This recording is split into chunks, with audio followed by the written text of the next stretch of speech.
Chapter 11 of The Rent of Land by Adam Smith. Rent, considered as the price paid for the use of land, is naturally the highest which the tenant can afford to pay in the actual circumstances of the land. In adjusting the terms of the lease, the landlord endeavors to leave him no greater share of the produce than what is sufficient to keep up the stock from which he furnishes the seed, pays the labor, and purchases and maintains the cattle and other instruments of husbandry, together with the ordinary profits of farming stock in the neighborhood. This is evidently the smallest share with which the tenant can content himself without being a loser, and the landlord seldom means to leave him any more. Whatever part of the produce, or, what is the same thing, whatever part of its price, is over and above this share, he naturally endeavors to reserve to himself as the rent of his land, which is evidently the highest the tenant can afford to pay in the actual circumstances of the land. Sometimes, indeed, the liberality, more frequently the ignorance, of the landlord makes him accept of somewhat less than this portion. And sometimes, too, though more rarely, the ignorance of the tenant makes him undertake to pay somewhat more, or to content himself with somewhat less than the ordinary profits of farming stock in the neighborhood. This portion, however, may still be considered as the natural rent of land, or the rent at which it is naturally meant that land should, for the most part, be let. The rent of land, it may be thought, is frequently no more than a reasonable profit or interest for the stock laid out by the landlord upon its improvement. This, no doubt, may be partly the case upon some occasions, for it can scarce ever be more than partly the case. The landlord demands a rent even for unimproved land, and the supposed interest or profit upon the expense of improvement is generally an addition to this original rent. Those improvements, besides, are not always made by the stock of the landlord, but sometimes by that of the tenant. When the lease comes to be renewed, however, the landlord commonly demands the same augmentation of rent as if they had been all made by his own. He sometimes demands rent for what is altogether incapable of human improvements. Kelp is a species of seaweed, which, when burnt, yields an alkaline salt, useful for making glass, soap, and for several other purposes. It grows in several parts of Great Britain, particularly in Scotland, upon such rocks only as lie within the high water mark, which are twice every day covered with the sea, and of which the produce, therefore, was never augmented by human industry.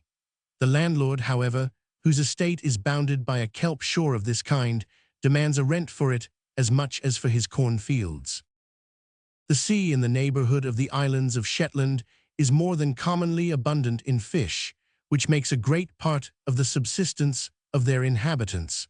But in order to profit by the produce of the water, they must have a habitation upon the neighboring land. The rent of the landlord is in proportion, not to what the farmer can make by the land, but to what he can make both by the land and the water. It is partly paid in sea fish, and one of the very few instances in which rent makes a part of the price of that commodity is to be found in that country. The rent of land, therefore, considered as the price paid for the use of the land, is naturally a monopoly price. It is not at all proportioned to what the landlord may have laid out upon the improvement of the land, or to what he can afford to take, but to what the farmer can afford to give. Such parts only of the produce of land can commonly be brought to market, of which the ordinary price is sufficient to replace the stock which must be employed in bringing them thither, together with its ordinary profits. If the ordinary price is more than this, the surplus part of it will naturally go to the rent of the land. If it is not more, though the commodity may be brought to market, it can afford no rent to the landlord. Whether the price is, or is not more, depends upon the demand. There are some parts of the produce of land for which the demand must always be such as to afford a greater price than what is sufficient to bring them to market, and there are others for which it either may or may not be such as to afford this greater price. The former must always afford a rent to the landlord. The latter sometimes may and sometimes may not, according to different circumstances. Rent, it is to be observed, therefore, enters into the composition of the price of commodities in a different way from wages and profit. High or low wages and profit are the causes of high or low price. High or low rent is the effect of it. It is because high or low wages and profit must be paid in order to bring a particular commodity to market, that its price is high or low. But it is because its price is high or low, a great deal more, or very little more, or no more, than what is sufficient to pay those wages and profit, that it affords a high rent, or a low rent, or no rent at all. The particular consideration, first, of those parts of the produce of land which always afford some rent. Secondly, of those which sometimes may and sometimes may not afford rent. And thirdly, of the variations which, in the different periods of improvement, naturally take place in the relative value of those two different sorts of rude produce, when compared both with one another and with manufactured commodities, will divide this chapter into three parts. As men, like all other animals, naturally multiply in proportion to the means of their subsistence, food is always more or less in demand. It can always purchase or command a greater or smaller quantity of labor, and somebody can always be found who is willing to do something in order to obtain it. The quantity of labor, indeed, which it can purchase, is not always equal to what it could maintain if managed in the most economical manner, on account of the high wages which are sometimes given to labor. But it can always purchase such a quantity of labor as it can maintain, according to the rate at which that sort of labor is commonly maintained in the neighborhood. But land, in almost any situation, produces a greater quantity of food than what is sufficient to maintain all the labor necessary for bringing it to market, in the most liberal way in which that labor is ever maintained. The surplus, too, is always more than sufficient to replace the stock which employed that labor, together with its profits. Something, therefore, always remains for a rent to the landlord.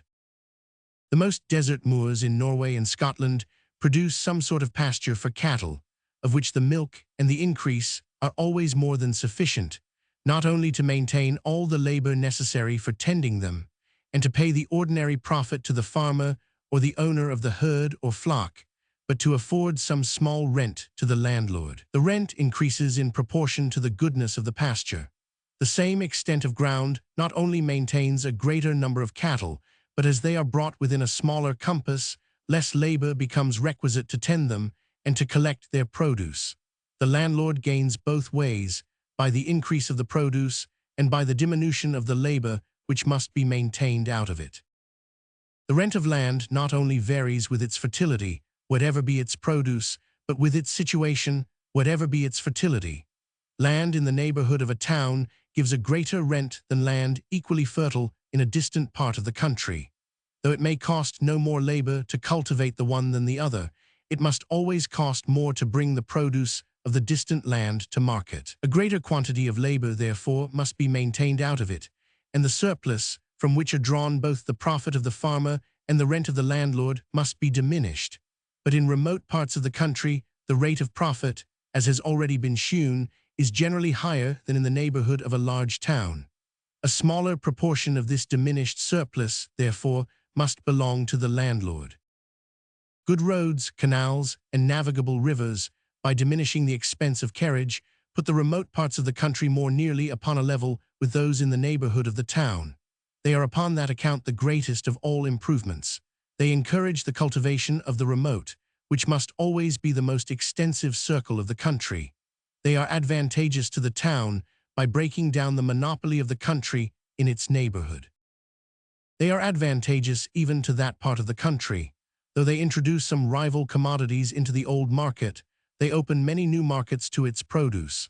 Monopoly, besides, is a great enemy to good management, which can never be universally established, but in consequence of that free and universal competition which forces everybody to have recourse to it for the sake of self-defense. It is not more than 50 years ago that some of the counties in the neighborhood of London petitioned the Parliament against the extension of the turnpike roads into the remoter counties. Those remoter counties, they pretended, from the cheapness of labor, would be able to sell their grass and corn cheaper in the London market than themselves, and would thereby reduce their rents and ruin their cultivation. Their rents, however, have risen, and their cultivation has been improved since that time. A cornfield of moderate fertility produces a much greater quantity of food for man than the best pasture of equal extent.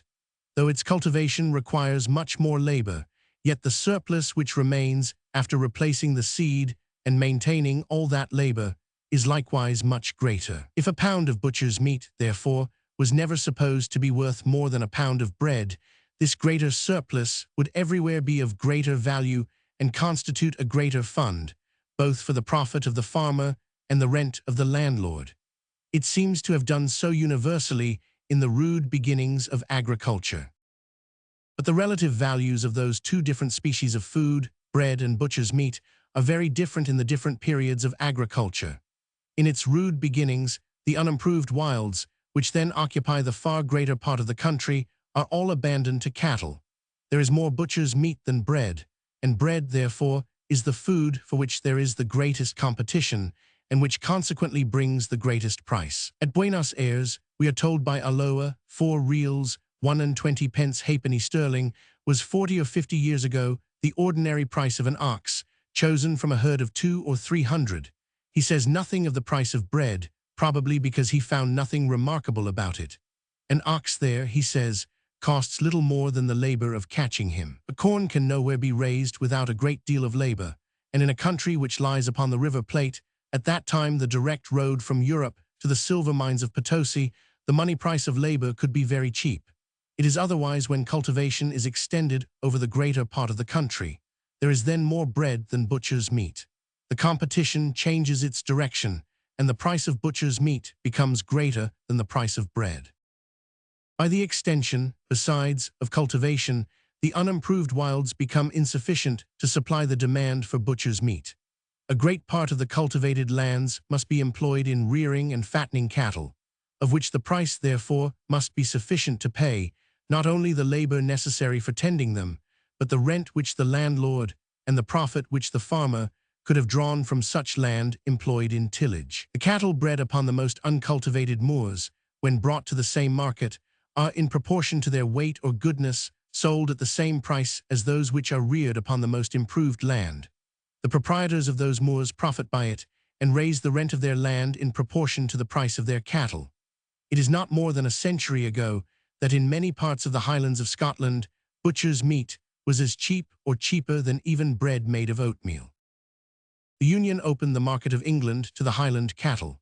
Their ordinary price at present is about 3 times greater than at the beginning of the century, and the rents of many Highland estates have been tripled and quadrupled in the same time. In almost every part of Great Britain, a pound of the best butcher's meat is, in the present times, generally worth more than 2 pounds of the best white bread, and in plentiful years it is sometimes worth 3 or 4 pounds. It is thus that, in the progress of improvement, the rent and profit of unimproved pasture come to be regulated in some measure by the rent and profit of what is improved, and these again by the rent and profit of corn. Corn is an annual crop, butcher's meat, a crop which requires 4 or 5 years to grow. As an acre of land, therefore, will produce a much smaller quantity of the one species of food than of the other, the inferiority of the quantity must be compensated by the superiority of the price.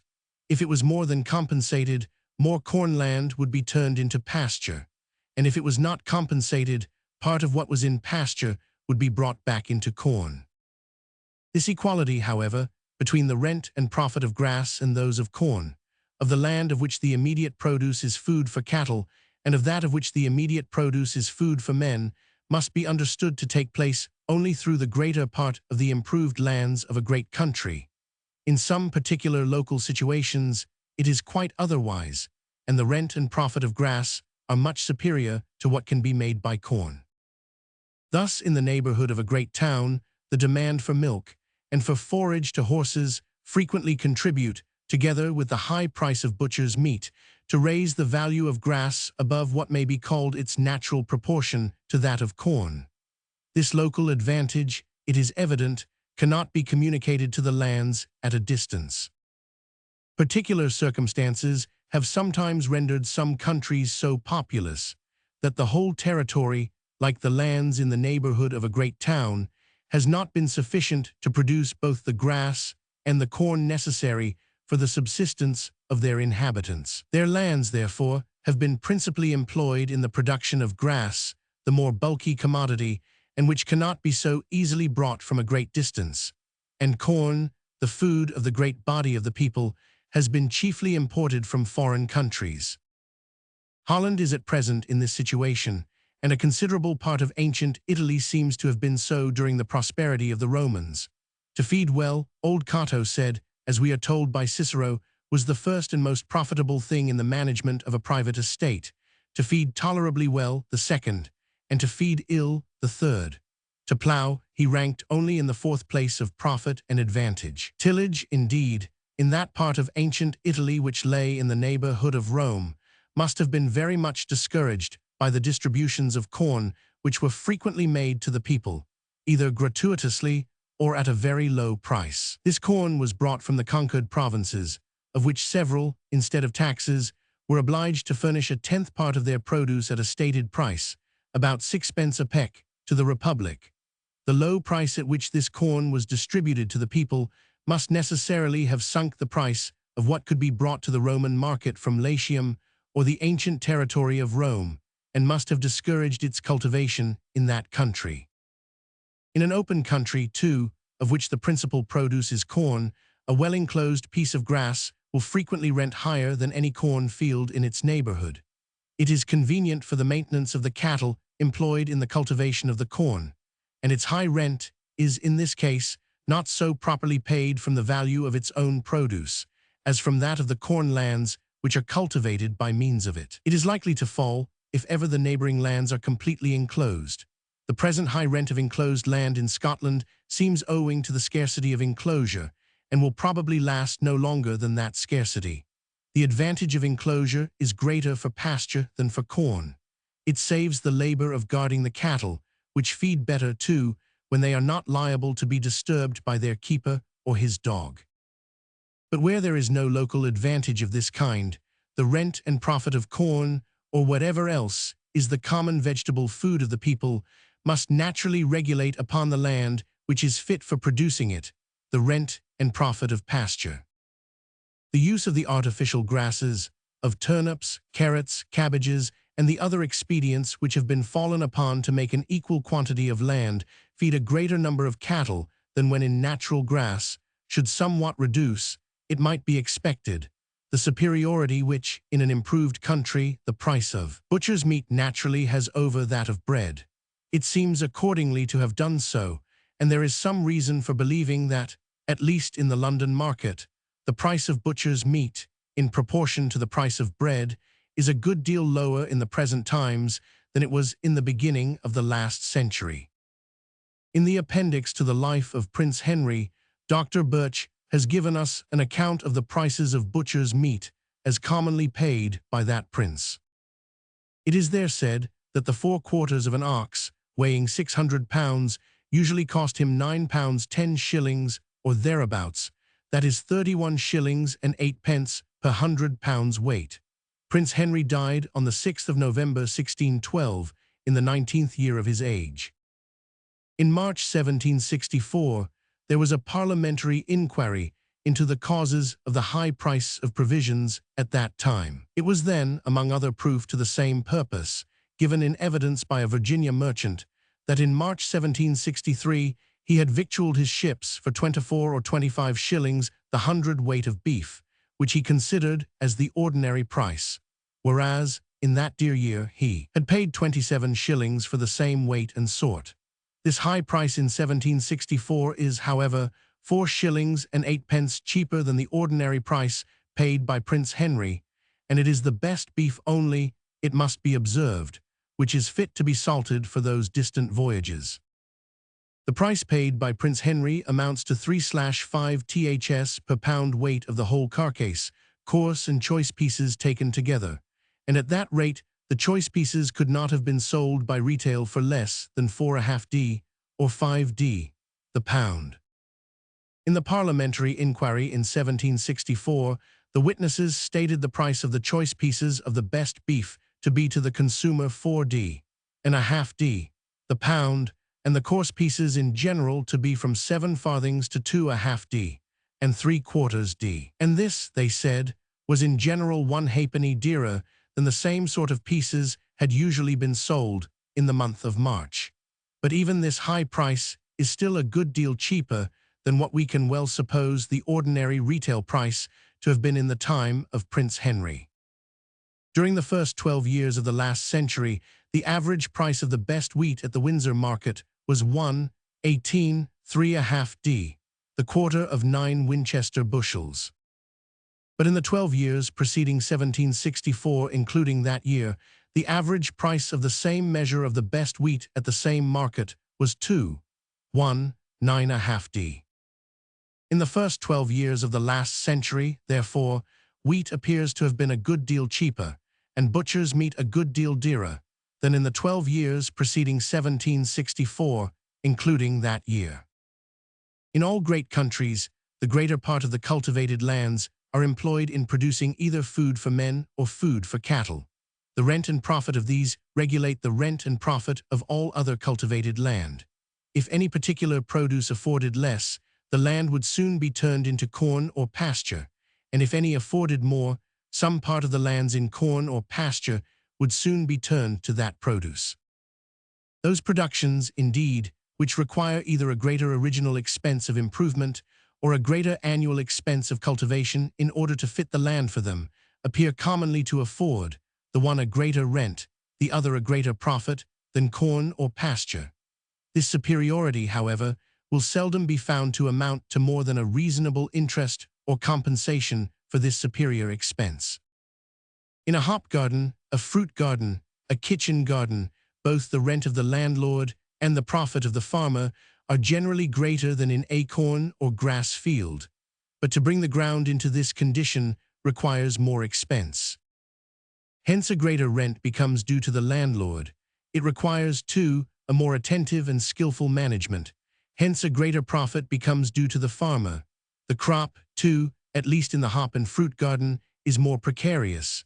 Its price, therefore, besides compensating all occasional losses, must afford something like the profit of insurance. The circumstances of gardeners, generally mean, and always moderate, may satisfy us that their great ingenuity is not commonly over-recompensed. Their delightful art is practiced by so many rich people for amusement, that little advantage is to be made by those who practice it for profit, because the persons who should naturally be their best customers supply themselves with all their most precious productions. The advantage which the landlord derives from such improvements seems at no time to have been greater than what was sufficient to compensate the original expense of making them.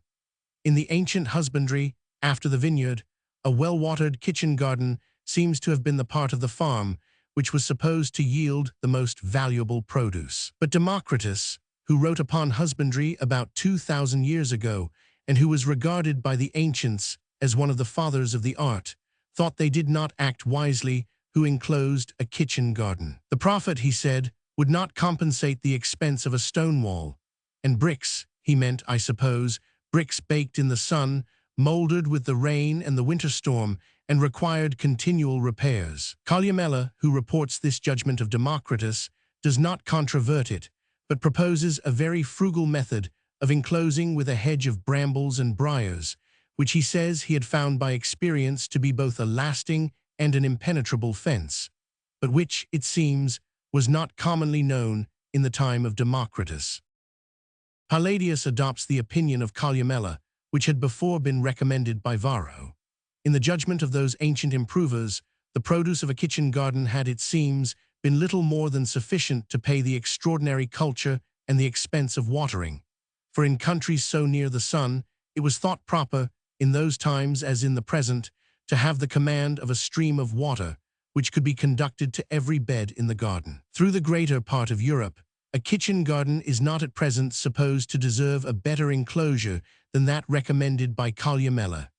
In Great Britain and some other northern countries, the finer fruits cannot be brought to perfection but by the assistance of a wall. Their price, therefore, in such countries, must be sufficient to pay the expense of building and maintaining what they cannot be had without. The fruit wall frequently surrounds the kitchen garden, which thus enjoys the benefit of an enclosure which its own produce could seldom pay for. That the vineyard, when properly planted and brought to perfection, was the most valuable part of the farm, seems to have been an undoubted maxim in the ancient agriculture, as it is in the modern, through all the wine countries. But whether it was advantageous to plant a new vineyard was a matter of dispute among the ancient Italian husbandmen, as we learn from Columella. He decides, like a true lover of all curious cultivation, in favor of the vineyard, and endeavors to show, by a comparison of the profit and expense, that it was a most advantageous improvement. Such comparisons, however, between the profit and expense of new projects are commonly very fallacious, and in nothing more so than in agriculture. Had the gain actually made by such plantations been commonly as great as he imagined it might have been, there could have been no dispute about it. The same point is frequently at this day a matter of controversy in the wine countries. Their writers on agriculture, indeed, the lovers and promoters of high cultivation, seem generally disposed to decide with Columella in favor of the vineyard. In France, the anxiety of the proprietors of the old vineyards to prevent the planting of any new ones seems to favor their opinion and to indicate a consciousness in those who must have the experience that this species of cultivation is at present in that country more profitable than any other. It seems, at the same time, however, to indicate another opinion, that this superior profit can last no longer than the laws which at present restrain the free cultivation of the vine. In 1731, they obtained an order of council, prohibiting both the planting of new vineyards and the renewal of these old ones, of which the cultivation had been interrupted for 2 years, without a particular permission from the king, to be granted only. In consequence of an information from the intendant of the province, certifying that he had examined the land, and that it was incapable of any other culture. The pretense of this order was the scarcity of corn and pasture, and the superabundance of wine. But had this superabundance been real, it would, without any order of council, have effectually prevented the plantation of new vineyards, by reducing the profits of this species of cultivation below their natural proportion to those of corn and pasture. With regard to the supposed scarcity of corn occasioned by the multiplication of vineyards, corn is nowhere in France more carefully cultivated than in the wine provinces, where the land is fit for producing it, as in Burgundy, Guyenne, and the Upper Languedoc. The numerous hands employed in the one species of cultivation necessarily encourage the other, by affording a ready market for its produce. To diminish the number of those who are capable of paying it is surely a most unpromising expedient for encouraging the cultivation of corn. It is like the policy which would promote agriculture by discouraging manufactures. The rent and profit of those productions, therefore, which require either a greater original expense of improvement in order to fit the land for them, or a greater annual expense of cultivation, though often much superior to those of corn and pasture, yet when they do no more than compensate such extraordinary expense, are in reality regulated by the rent and profit of those common crops. It sometimes happens, indeed, that the quantity of land which can be fitted for some particular produce is too small to supply the effectual demand. The whole produce can be disposed of to those who are willing to give somewhat more than what is sufficient to pay the whole rent, wages, and profit, necessary for raising and bringing it to market, according to their natural rates, or according to the rates at which they are paid in the greater part of other cultivated land. The surplus part of the price, which remains after defraying the whole expense of improvement and cultivation, may commonly, in this case, and in this case only, bear no regular proportion to the like surplus in corn or pasture, but may exceed it in almost any degree, and the greater part of this excess naturally goes to the rent of the landlord. The usual and natural proportion, for example, between the rent and profit of wine and those of corn and pasture must be understood to take place only with regard to those vineyards which produce nothing but good common wine, such as can be raised almost anywhere, upon any light, gravelly, or sandy soil, and which has nothing to recommend it but its strength and wholesomeness. It is with such vineyards only that the common land of the country can be brought into competition, for with those of a peculiar quality it is evident that it cannot. The vine is more affected by the difference of soils than any other fruit tree. From some it derives a flavor which no culture or management can equal, it is supposed, upon any other. This flavor, real or imaginary, is sometimes peculiar to the produce of a few vineyards, Sometimes it extends through the greater part of a small district, and sometimes through a considerable part of a large province. The whole quantity of such wines that is brought to market falls short of the effectual demand, or the demand of those who would be willing to pay the whole rent, profit, and wages necessary for preparing and bringing them thither, according to the ordinary rate, or according to the rate at which they are paid in common vineyards. The whole quantity, therefore, can be disposed of to those who are willing to pay more, which necessarily raises their price above that of common wine. The difference is greater or less, according as the fashionableness and scarcity of the wine render the competition of the buyers more or less eager. Whatever it be, the greater part of it goes to the rent of the landlord. For though such vineyards are in general more carefully cultivated than most others, the high price of the wine seems to be not so much the effect as the cause of this careful cultivation. In so valuable a produce, the loss occasioned by negligence is so great as to force even the most careless to attention. A small part of this high price, therefore, is sufficient to pay the wages of the extraordinary labor bestowed upon their cultivation, and the profits of the extraordinary stock which puts that labor into motion. The sugar colonies possessed by the European nations in the West Indies may be compared to those precious vineyards. Their whole produce falls short of the effectual demand of Europe, and can be disposed of to those who are willing to give more than what is sufficient to pay the whole rent, profit, and wages necessary for preparing and bringing it to market, according to the rate at which they are commonly paid by any other produce. In Cochin China, the finest white sugar generally sells for 3 piastres the quintal, about 13 shillings and 6 pence of our money, as we are told by Mr. Poiver, a very careful observer of the agriculture of that country. What is there called the quintal weighs from 150 to 200 Paris pounds, or 175 Paris pounds at a medium, which reduces the price of the 100-weight English to about 8 shillings sterling, not a fourth part of what is commonly paid for the brown or muscovado sugars imported from our colonies, and not a sixth part of what is paid for the finest white sugar. The greater part of the cultivated lands in Cochin China are employed in producing corn and rice, the food of the great body of the people. The respective prices of corn, rice, and sugar are there probably in the natural proportion, or in that which naturally takes place in the different crops of the greater part of cultivated land, and which recompenses the landlord and farmer as nearly as can be computed according to what is usually the original expense of improvement and the annual expense of cultivation. But in our sugar colonies, the price of sugar bears no such proportion to that of the produce of a rice or corn field either in Europe or America. It is commonly said that a sugar planter expects that the rum and the molasses should defray the whole expense of his cultivation, and that his sugar should be all clear profit. If this be true, for I pretend not to affirm it, it is as if a corn farmer expected to defray the expense of his cultivation with the chaff and the straw, and that the grain should be all clear profit. We see frequently societies of merchants in London and other trading towns purchase waste lands in our sugar colonies, which they expect to improve and cultivate with profit by means of factors and agents, notwithstanding the great distance and the uncertain returns from the defective administration of justice in those countries.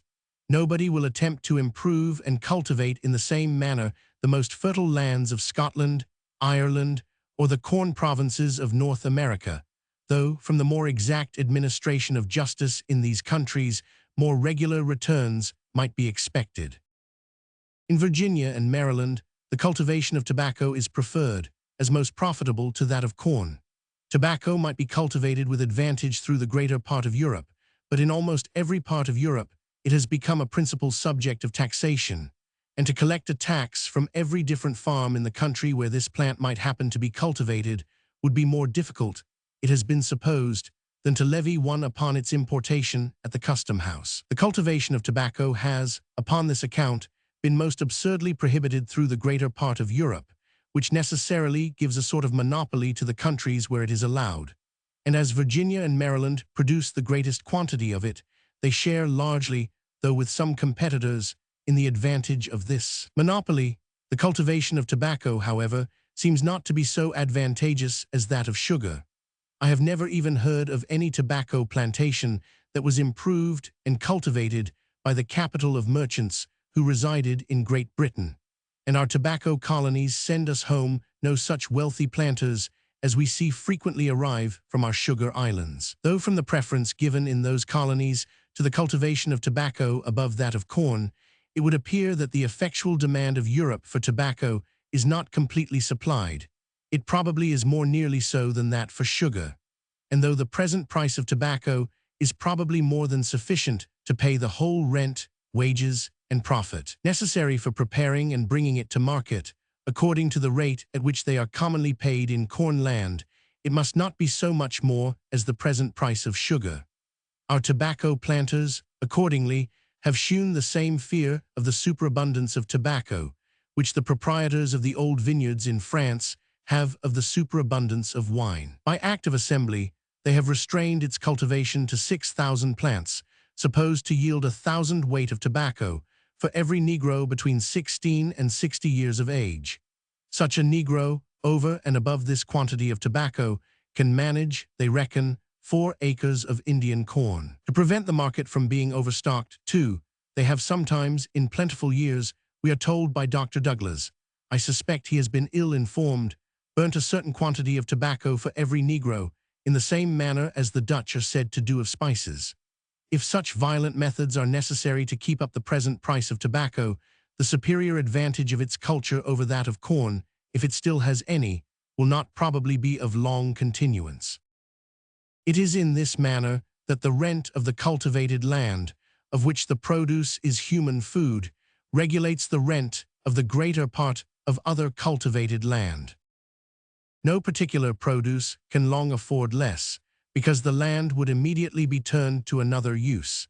And if any particular produce commonly affords more, it is because the quantity of land which can be fitted for it is too small to supply the effectual demand. In Europe, corn is the principal produce of land, which serves immediately for human food. Except in particular situations, therefore, the rent of corn land regulates in Europe that of all other cultivated land. Britain need envy neither the vineyards of France, nor the olive plantations of Italy. Except in particular situations, the value of these is regulated by that of corn, in which the fertility of Britain is not much inferior to that of either of those two countries.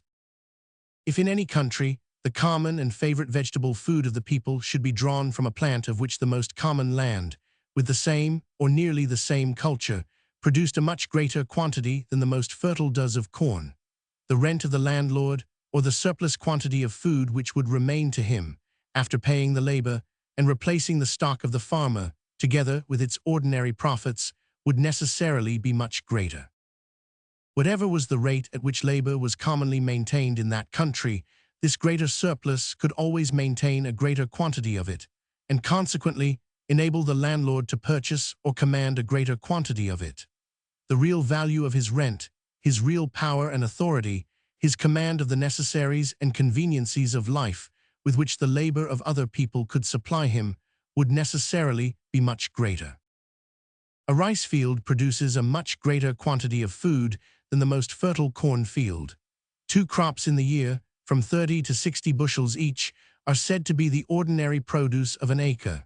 Though its cultivation, therefore, requires more labor, a much greater surplus remains after maintaining all that labor. In those rice countries, therefore, where rice is the common and favorite vegetable food of the people, and where the cultivators are chiefly maintained with it, a greater share of this greater surplus should belong to the landlord than in corn countries. In Carolina, where the planters, as in other British colonies, are generally both farmers and landlords, and where rent, consequently, is confounded with profit, the cultivation of rice is found to be more profitable than that of corn, though their fields produce only 1 crop in the year, and though, from the prevalence of the customs of Europe, rice is not there the common and favorite vegetable food of the people. A good rice field is a bog at all seasons, and at one season a bog covered with water. It is unfit either for corn or pasture or vineyard, or indeed for any other vegetable produce that is very useful to men, and the lands which are fit for those purposes are not fit for rice. Even in the rice countries, therefore, the rent of rice lands cannot regulate the rent of the other cultivated land, which can never be turned to that produce. The food produced by a field of potatoes is not inferior in quantity to that produced by a field of rice, and much superior to what is produced by a field of wheat. 12,000 weight of potatoes from an acre of land is not a greater produce than 2,000 weight of wheat. The food or solid nourishment, indeed, which can be drawn from each of those two plants, is not altogether in proportion to their weight, on account of the watery nature of potatoes. Allowing, however, half the weight of this root to go to water, a very large allowance, such an acre of potatoes will still produce 6,000 weight of solid nourishment, 3 times the quantity produced by the acre of wheat. An acre of potatoes is cultivated with less expense than an acre of wheat. The fallow, which generally precedes the sowing of wheat, more than compensating the hoeing and other extraordinary culture which is always given to potatoes. Should this root ever become in any part of Europe, like rice in some rice countries, the common and favorite vegetable food of the people, so as to occupy the same proportion of the lands in tillage, which wheat and other sorts of grain for human food do at present, the same quantity of cultivated land would maintain a much greater number of people, and the laborers being generally fed with potatoes, a greater surplus would remain after replacing all the stock and maintaining all the labor employed in cultivation. A greater share of this surplus, too, would belong to the landlord. Population would increase, and rents would rise much beyond what they are at present. The land which is fit for potatoes is fit for almost every other useful vegetable. If they occupied the same proportion of cultivated land which corn does at present, they would regulate, in the same manner, the rent of the greater part of other cultivated land. In some parts of Lancashire, it is pretended, I have been told, that bread of oatmeal is a heartier food for labouring people than wheaten bread, and I have frequently heard the same doctrine held in Scotland. I am, however, somewhat doubtful of the truth of it. The common people in Scotland, who are fed with oatmeal, are in general neither so strong nor so handsome as the same rank of people in England, who are fed with wheaten bread. They neither work so well, nor look so well, and as there is not the same difference between the people of fashion in the two countries, experience would seem to show that the food of the common people in Scotland is not so suitable to the human constitution as that of their neighbours of the same rank in England. But it seems to be otherwise with potatoes. The chairmen, porters, and coal heavers in London, and those unfortunate women who live by prostitution, the strongest men and the most beautiful women perhaps in the British dominions, are said to be, the greater part of them, from the lowest rank of people in Ireland, who are generally fed with this root. No food can afford a more decisive proof of its nourishing quality, or of its being peculiarly suitable to the health of the human constitution. It is difficult to preserve potatoes through the year, and impossible to store them like corn for 2 or 3 years together. The fear of not being able to sell them before they rot discourages their cultivation, and is, perhaps, the chief obstacle to their ever becoming in any great country, like bread, the principal vegetable food of all the different ranks of the people. Human food seems to be the only produce of land, which always and necessarily affords some rent to the landlord. Other sorts of produce sometimes may, and sometimes may not, according to different circumstances. After food, clothing, and lodging are the 2 great wants of mankind. Land, in its original rude state, can afford the materials of clothing and lodging to a much greater number of people than it can feed. In its improved state, it can sometimes feed a greater number of people than it can supply with those materials, at least in the way in which they require them and are willing to pay for them. In the one state, therefore, there is always a superabundance of these materials, which are frequently, upon that account, of little or no value. In the other, there is often a scarcity, which necessarily augments their value. In the one state, a great part of them is thrown away as useless, and the price of what is used is considered as equal only to the labor and expense of fitting it for use, and can, therefore, afford no rent to the landlord. In the other, they are all made use of, and there is frequently a demand for more than can be had. Somebody is always willing to give more for every part of them than what is sufficient to pay the expense of bringing them to market. Their price, therefore, can always afford some rent to the landlord. The skins of the larger animals were the original materials of clothing.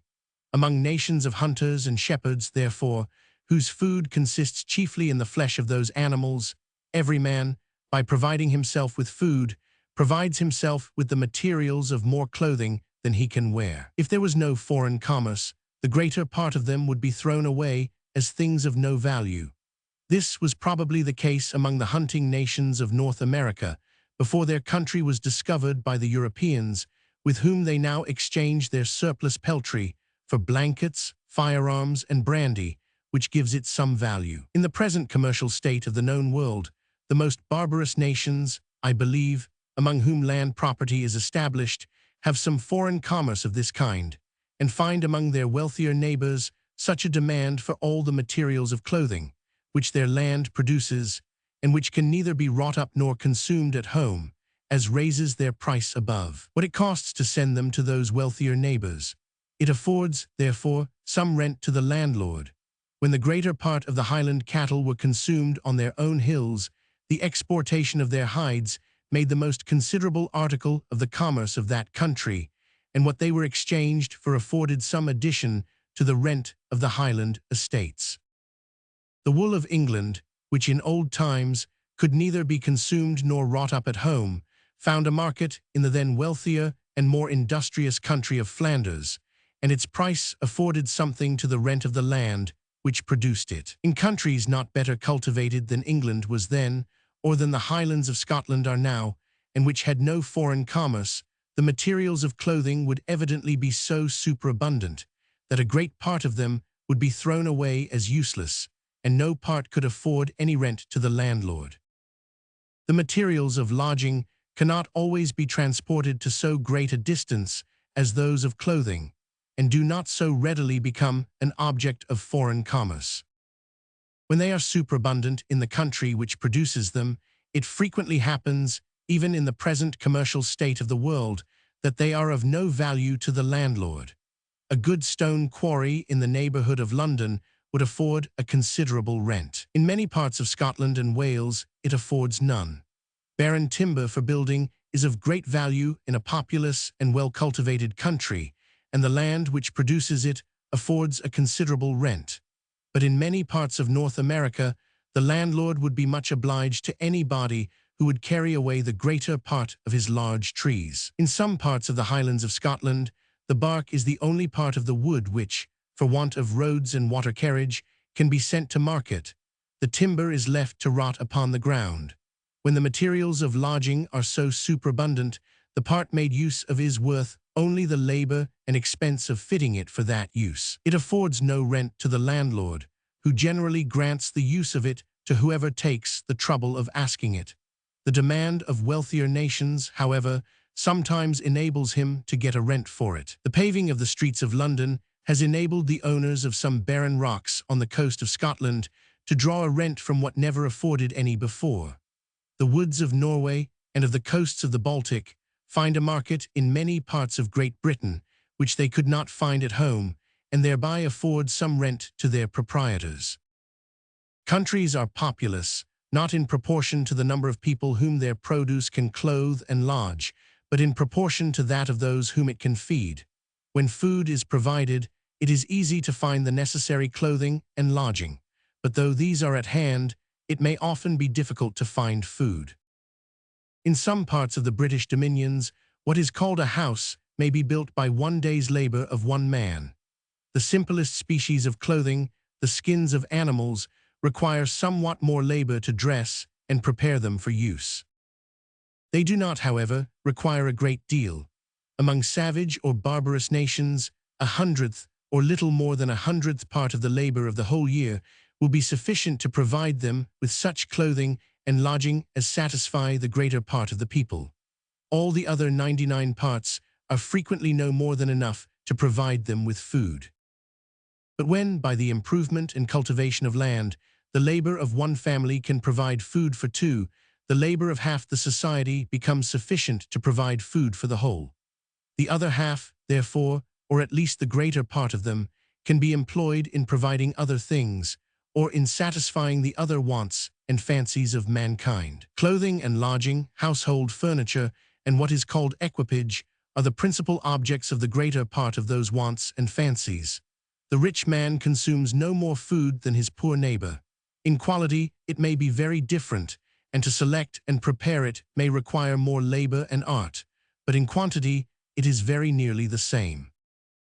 But compare the spacious palace and great wardrobe of the one, with the hovel and the few rags of the other, and you will be sensible that the difference between their clothing, lodging, and household furniture is almost as great in quantity as it is in quality.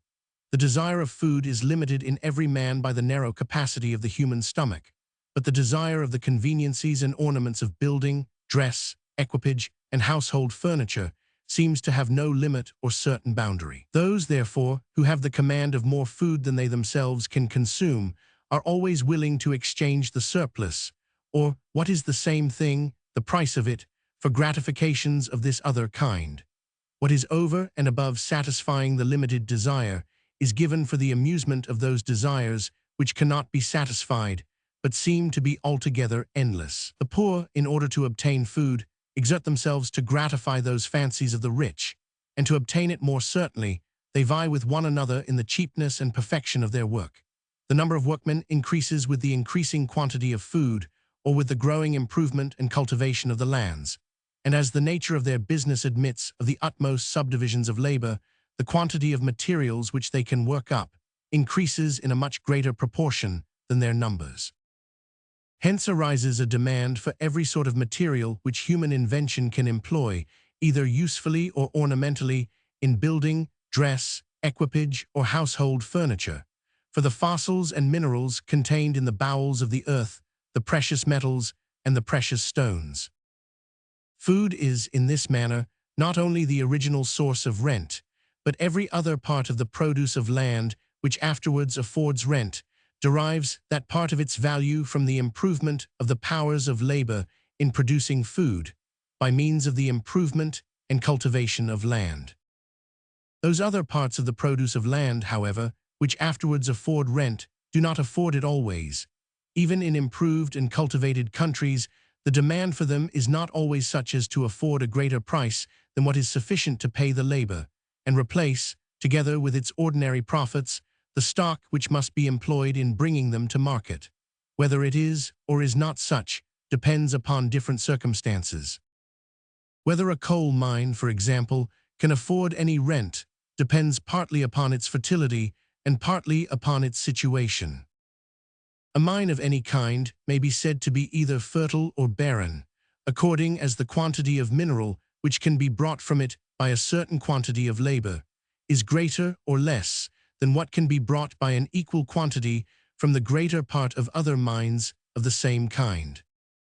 Some coal mines, advantageously situated, cannot be wrought on account of their barrenness. The produce does not pay the expense. They can afford neither profit nor rent. There are some of which the produce is barely sufficient to pay the labor and replace, together with its ordinary profits, the stock employed in working them. They afford some profit to the undertaker of the work, but no rent to the landlord. They can be wrought advantageously by nobody but the landlord, who, being himself the undertaker of the work, gets the ordinary profit of the capital which he employs in it.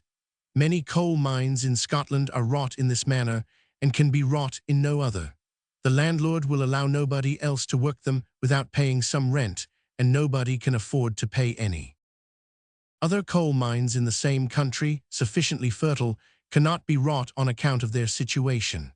A quantity of mineral, sufficient to defray the expense of working, could be brought from the mine by the ordinary, or even less than the ordinary quantity of labor. But in an inland country, thinly inhabited, and without either good roads or water carriage, this quantity could not be sold. Coals are a less agreeable fuel than wood. They are said, too, to be less wholesome. The expense of coals, therefore, at the place where they are consumed, must generally be somewhat less than that of wood. The price of wood, again, varies with the state of agriculture, nearly in the same manner and exactly for the same reason as the price of cattle. In its rude beginnings, the greater part of every country is covered with wood, which is then a mere encumbrance, of no value to the landlord, who would gladly give it to anybody for the cutting. As agriculture advances, the woods are partly cleared by the progress of tillage, and partly go to decay in consequence of the increased number of cattle. These, though they do not increase in the same proportion as corn, which is altogether the acquisition of human industry, yet multiply under the care and protection of men, who store up in the season of plenty what may maintain them in that of scarcity, who, through the whole year, furnish them with a greater quantity of food than uncultivated nature provides for them, and who, by destroying and extirpating their enemies, secure them in the free enjoyment of all that she provides. Numerous herds of cattle, when allowed to wander through the woods, though they do not destroy the old trees, hinder any young ones from coming up, so that, in the course of a century or two, the whole forest goes to ruin. The scarcity of wood then raises its price. It affords a good rent, and the landlord sometimes finds that he can scarce employ his best lands more advantageously than in growing barren timber, of which the greatness of the profit often compensates the lateness of the returns. This seems, in the present times, to be nearly the state of things in several parts of Great Britain, where the profit of planting is found to be equal to that of either corn or pasture. The advantage which the landlord derives from planting can nowhere exceed, at least for any considerable time, the rent which these could afford him. And in an inland country which is highly cultivated, it will frequently not fall much short of this rent. Upon the sea-coast of a well-improved country, indeed, if coals can conveniently be had for fuel, it may sometimes be cheaper to bring barren timber for building from less cultivated foreign countries than to raise it at home. In the new town of Edinburgh, built within these few years, there is not, perhaps, a single stick of Scotch timber. Whatever may be the price of wood, if that of coals is such that the expense of a coal fire is nearly equal to that of a wood one, we may be assured that at that place, and in these circumstances, the price of coals is as high as it can be. It seems to be so in some of the inland parts of England, particularly in Oxfordshire, where it is usual, even in the fires of the common people, to mix coals and wood together, and where the difference in the expense of those two sorts of fuel cannot, therefore, be very great. Coals, in the coal countries, are everywhere much below this highest price. If they were not, they could not bear the expense of a distant carriage, either by land or by water. A small quantity only could be sold, and the coal masters and the coal proprietors find it more for their interest to sell a great quantity at a price somewhat above the lowest than a small quantity at the highest. The most fertile coal mine, too, regulates the price of coals at all the other mines in its neighborhood. Both the proprietor and the undertaker of the work find, the one that he can get a greater rent, the other that he can get a greater profit, by somewhat underselling all their neighbors. Their neighbors are soon obliged to sell at the same price, though they cannot so well afford it, and though it always diminishes and sometimes takes away altogether both their rent and their profit. Some works are abandoned altogether, others can afford no rent and can be wrought only by the proprietor. The lowest price at which coals can be sold for any considerable time is, like that of all other commodities, the price which is barely sufficient to replace, together with its ordinary profits, the stock which must be employed in bringing them to market. At a coal mine for which the landlord can get no rent, but which he must either work himself or let it alone altogether, the price of coals must generally be nearly about this price. Rent, even where coals afford one, has generally a smaller share in their price than in that of most other parts of the rude produce of land. The rent of an estate above ground commonly amounts to what is supposed to be a third of the gross produce, and it is generally a rent certain and independent of the occasional variations in the crop. In coal mines, a fifth of the gross produce is a very great rent, a tenth the common rent, and it is seldom a rent certain, but depends upon the occasional variations in the produce. These are so great that in a country where 30 years' purchase is considered as a moderate price for the property of a landed estate, 10 years' purchase is regarded as a good price for that of a coal mine. The value of a coal mine to the proprietor frequently depends as much upon its situation as upon its fertility. That of a metallic mine depends more upon its fertility and less upon its situation. The coarse, and still more the precious metals, when separated from the ore, are so valuable that they can generally bear the expense of a very long land and of the most distant sea carriage. Their market is not confined to the countries in the neighborhood of the mine, but extends to the whole world. The copper of Japan makes an article of commerce in Europe, the iron of Spain in that of Chile and Peru. The silver of Peru finds its way not only to Europe, but from Europe to China. The price of coals in Westmoreland or Shropshire can have little effect on their price at Newcastle, and their price in the Lyonnois can have none at all. The productions of such distant coal mines can never be brought into competition with one another, but the productions of the most distant metallic mines frequently may, and in fact commonly are.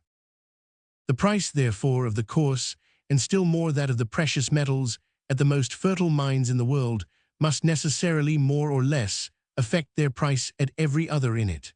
The price of copper in Japan must have some influence upon its price at the copper mines in Europe. The price of silver in Peru, or the quantity either of labor or of other goods which it will purchase there, must have some influence on its price, not only at the silver mines of Europe, but at those of China. After the discovery of the mines of Peru, the silver mines of Europe were, the greater part of them, abandoned. The value of silver was so much reduced that their produce could no longer pay the expense of working them, or replace, with a profit, the food, clothes, lodging, and other necessaries which were consumed in that operation. This was the case, too, with the mines of Cuba and St. Domingo, and even with the ancient mines of Peru after the discovery of those of Potosi. The price of every metal, at every mine, therefore, being regulated in some measure by its price at the most fertile mine in the world that is actually wrought, it can, at the greater part of mines, do very little more than pay the expense of working, and can seldom afford a very high rent to the landlord. Rent, accordingly, seems at the greater part of mines to have but a small share in the price of the coarse, and a still smaller in that of the precious metals. Labor and profit make up the greater part of both. A sixth part of the gross produce may be reckoned the average rent of the tin mines of Cornwall, the most fertile that are known in the world, as we are told by the Rev. Mr. Borlase, Vice-Warden of the Stannaries. Some, he says, afford more, and some do not afford so much. A sixth part of the gross produce is the rent, too, of several very fertile lead mines in Scotland. In the silver mines of Peru, we are told by Frezier and Alloa, the proprietor frequently exacts no other acknowledgment from the undertaker of the mine, but that he will grind the ore at his mill, paying him the ordinary multure or price of grinding. Indeed, the tax of the King of Spain amounted to 1/5 of the standard silver, which till then might be considered as the real rent of the greater part of the silver mines of Peru, the richest which have been known in the world.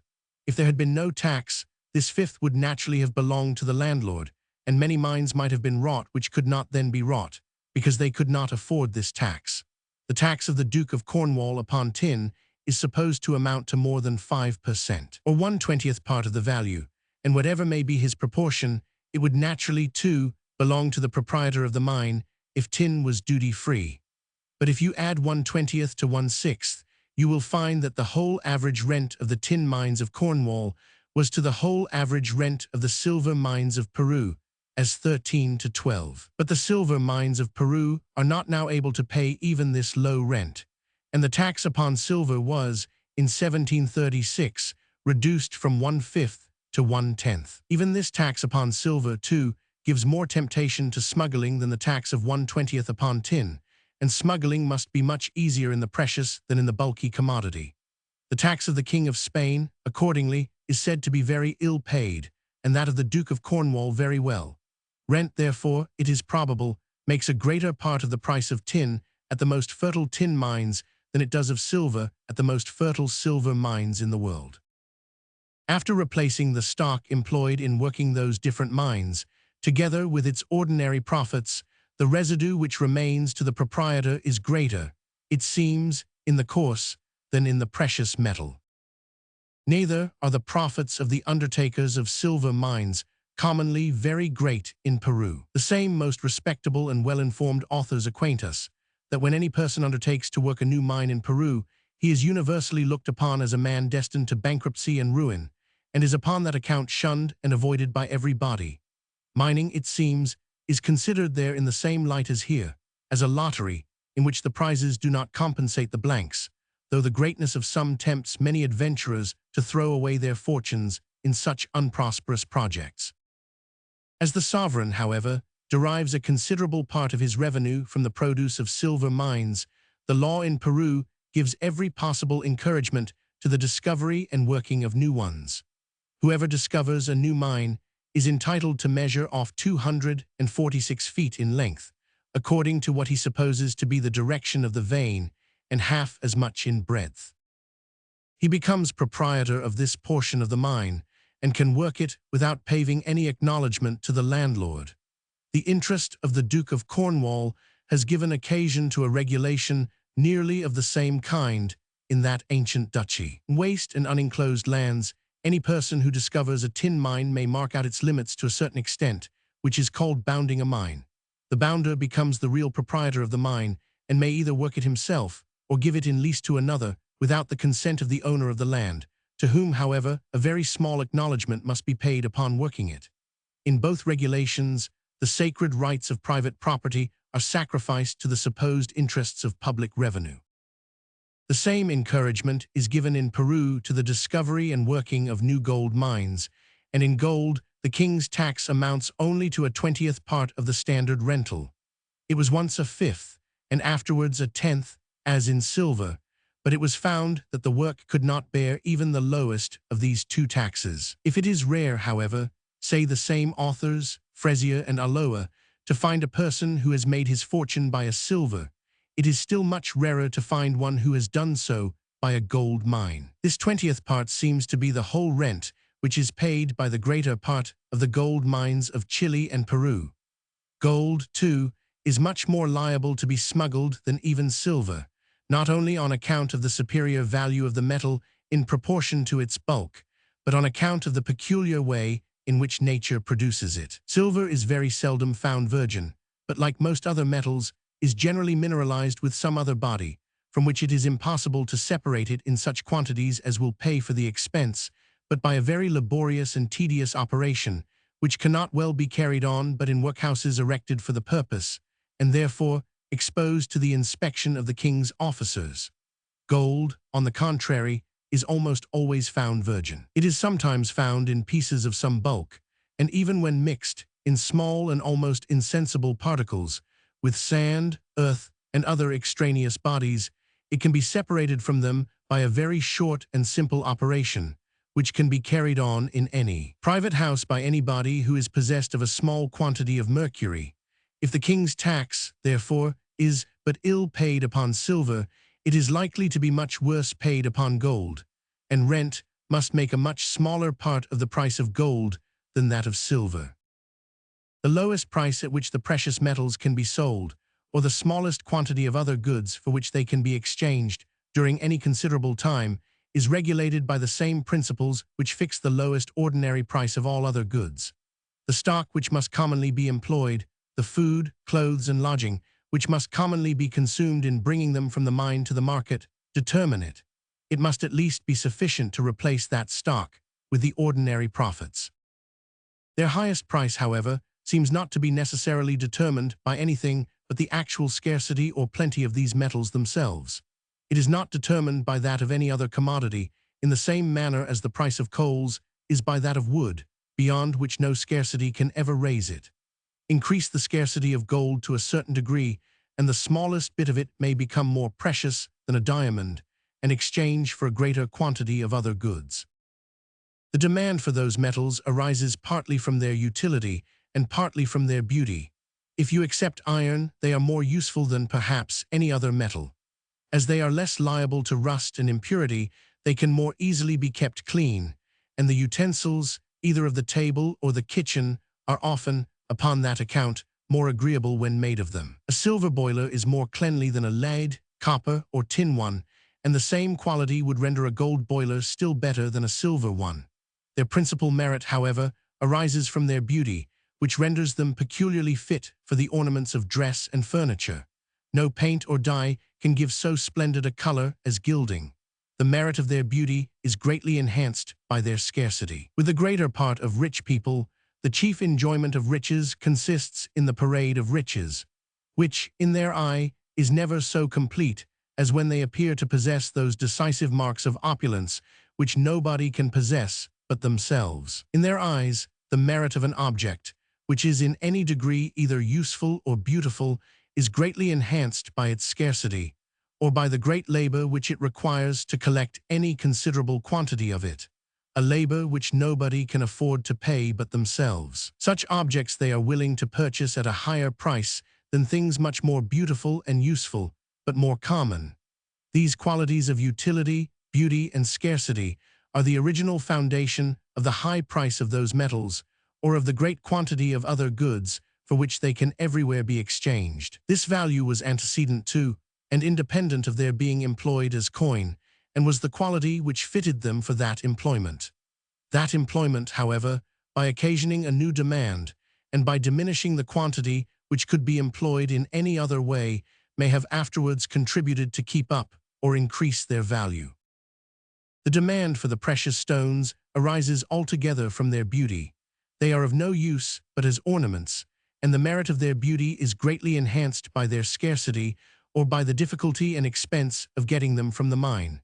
Wages and profit accordingly make up, upon most occasions, almost the whole of the high price. Rent comes in but for a very small share, frequently for no share, and the most fertile mines only afford any considerable rent. When Tavernier, a jeweler, visited the diamond mines of Golconda and Visiapa, he was informed that the sovereign of the country, for whose benefit they were wrought, had ordered all of them to be shut up, except those which yielded the largest and finest stones. The other, it seems, were to the proprietor not worth the working.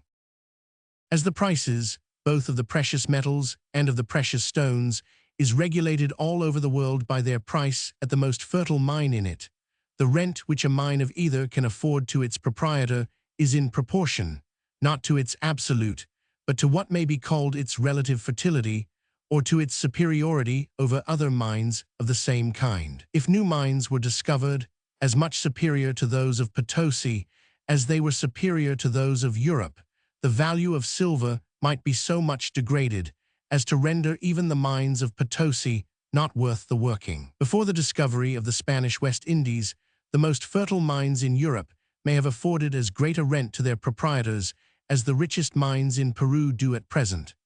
Though the quantity of silver was much less, it might have exchanged for an equal quantity of other goods, and the proprietor's share might have enabled him to purchase or command an equal quantity either of labor or of commodities. The value, both of the produce and of the rent, the real revenue which they afforded, both to the public and to the proprietor, might have been the same. The most abundant mines, either of the precious metals or of the precious stones, could add little to the wealth of the world. A produce, of which the value is principally derived from its scarcity, is necessarily degraded by its abundance. A service of plate and the other frivolous ornaments of dress and furniture could be purchased for a smaller quantity of commodities, and in this would consist the sole advantage which the world could derive from that abundance. It is otherwise in estates above ground. The value, both of their produce and of their rent, is in proportion to their absolute and not to their relative fertility. The land which produces a certain quantity of food, clothes, and lodging can always feed, clothe, and lodge a certain number of people, and whatever may be the proportion of the landlord, it will always give him a proportionable command of the labor of those people, and of the commodities with which that labor can supply him. The value of the most barren land is not diminished by the neighborhood of the most fertile. On the contrary, it is generally increased by it. The great number of people maintained by the fertile lands afford a market to many parts of the produce of the barren, which they could never have found among those whom their own produce could maintain. Whatever increases the fertility of land in producing food, increases not only the value of the lands upon which the improvement is bestowed, but contributes likewise to increase that of many other lands by creating a new demand for their produce. That abundance of food, of which, in consequence of the improvement of land, many people have the disposal beyond what they themselves can consume, is the great cause of the demand, both for the precious metals and the precious stones, as well as for every other conveniency and ornament of dress, lodging, household furniture, and equipage. Food not only constitutes the principal part of the riches of the world, but it is the abundance of food which gives the principal part of their value to many other sorts of riches. The poor inhabitants of Cuba and St. Domingo, when they were first discovered by the Spaniards, used to wear little bits of gold as ornaments in their hair and other parts of their dress. They seemed to value them as we would do any little pebbles of somewhat more than ordinary beauty, and to consider them as just worth the picking up, but not worth the refusing to anybody who asked them. They gave them to their new guests at the first request, without seeming to think that they had made them any very valuable present. They were astonished to observe the rage of the Spaniards to obtain them, and had no notion that there could anywhere be a country in which many people had the disposal of so great a superfluity of food, so scanty always among themselves, that, for a very small quantity of those glittering baubles, they would willingly give as much as might maintain a whole family for many years. Could they have been made to understand this, the passion of the Spaniards would not have surprised them. The increasing abundance of food, in consequence of the increasing improvement and cultivation, must necessarily increase the demand for every part of the produce of land which is not food, and which can be applied either to use or to ornament. In the whole progress of improvement, it might therefore be expected there should be only one variation in the comparative values of those two different sorts of produce. The value of that sort which sometimes does and sometimes does not afford rent should constantly rise in proportion to that which always affords some rent. As art and industry advance, the materials of clothing and lodging, the useful fossils and materials of the earth, the precious metals and the precious stones, should gradually come to be more and more in demand, should gradually exchange for a greater and a greater quantity of food, or, in other words, should gradually become dearer and dearer. This, accordingly, has been the case with most of these things upon most occasions, and would have been the case with all of them upon all occasions, if particular accidents had not, upon some occasions, increased the supply of some of them in a still greater proportion than the demand. The value of a freestone quarry, for example, will necessarily increase with the increasing improvement and population of the country round about it, especially if it should be the only one in the neighborhood. But the value of a silver mine, even though there should not be another within 1,000 miles of it, will not necessarily increase with the improvement of the country in which it is situated. The market for the produce of a freestone quarry can seldom extend more than a few miles round about it, and the demand must generally be in proportion to the improvement and population of that small district. But the market for the produce of a silver mine may extend over the whole known world. Unless the world in general, therefore, be advancing in improvement and population, the demand for silver might not be at all increased by the improvement even of a large country in the neighborhood of the mine. Even though the world in general were improving, yet if, in the course of its improvements, new mines should be discovered, much more fertile than any which had been known before, though the demand for silver would necessarily increase, yet the supply might increase in so much a greater proportion that the real price of that metal might gradually fall. That is, any given quantity, a pound weight of it, for example, might gradually purchase or command a smaller and a smaller quantity of labor, or exchange for a smaller and a smaller quantity of corn, the principal part of the subsistence of the laborer. The great market for silver is the commercial and civilized part of the world. If by the general progress of improvement, the demand of this market should increase, while at the same time the supply did not increase in the same proportion, the value of silver would gradually rise in proportion to that of corn. Any given quantity of silver would exchange for a greater and a greater quantity of corn, or, in other words, the average money price of corn would gradually become cheaper and cheaper. If, on the contrary, the supply by some accident should increase for many years together in a greater proportion than the demand, that metal would gradually become cheaper and cheaper, or, in other words, the average money price of corn would, in spite of all improvements, gradually become dearer and dearer. But if, on the other hand, the supply of that metal should increase nearly in the same proportion as the demand, it would continue to purchase or exchange for nearly the same quantity of corn, and the average money price of corn would, in spite of all improvements, continue very nearly the same. These three seem to exhaust all the possible combinations of events which can happen in the progress of improvement, and during the course of the 4 centuries preceding the present, if we may judge by what has happened both in France and Great Britain, each of those 3 different combinations seems to have taken place in the European market, and nearly in the same order, too, in which I have here set them down. Digression concerning the variations in the value of silver during the course of the 4 last centuries. First period.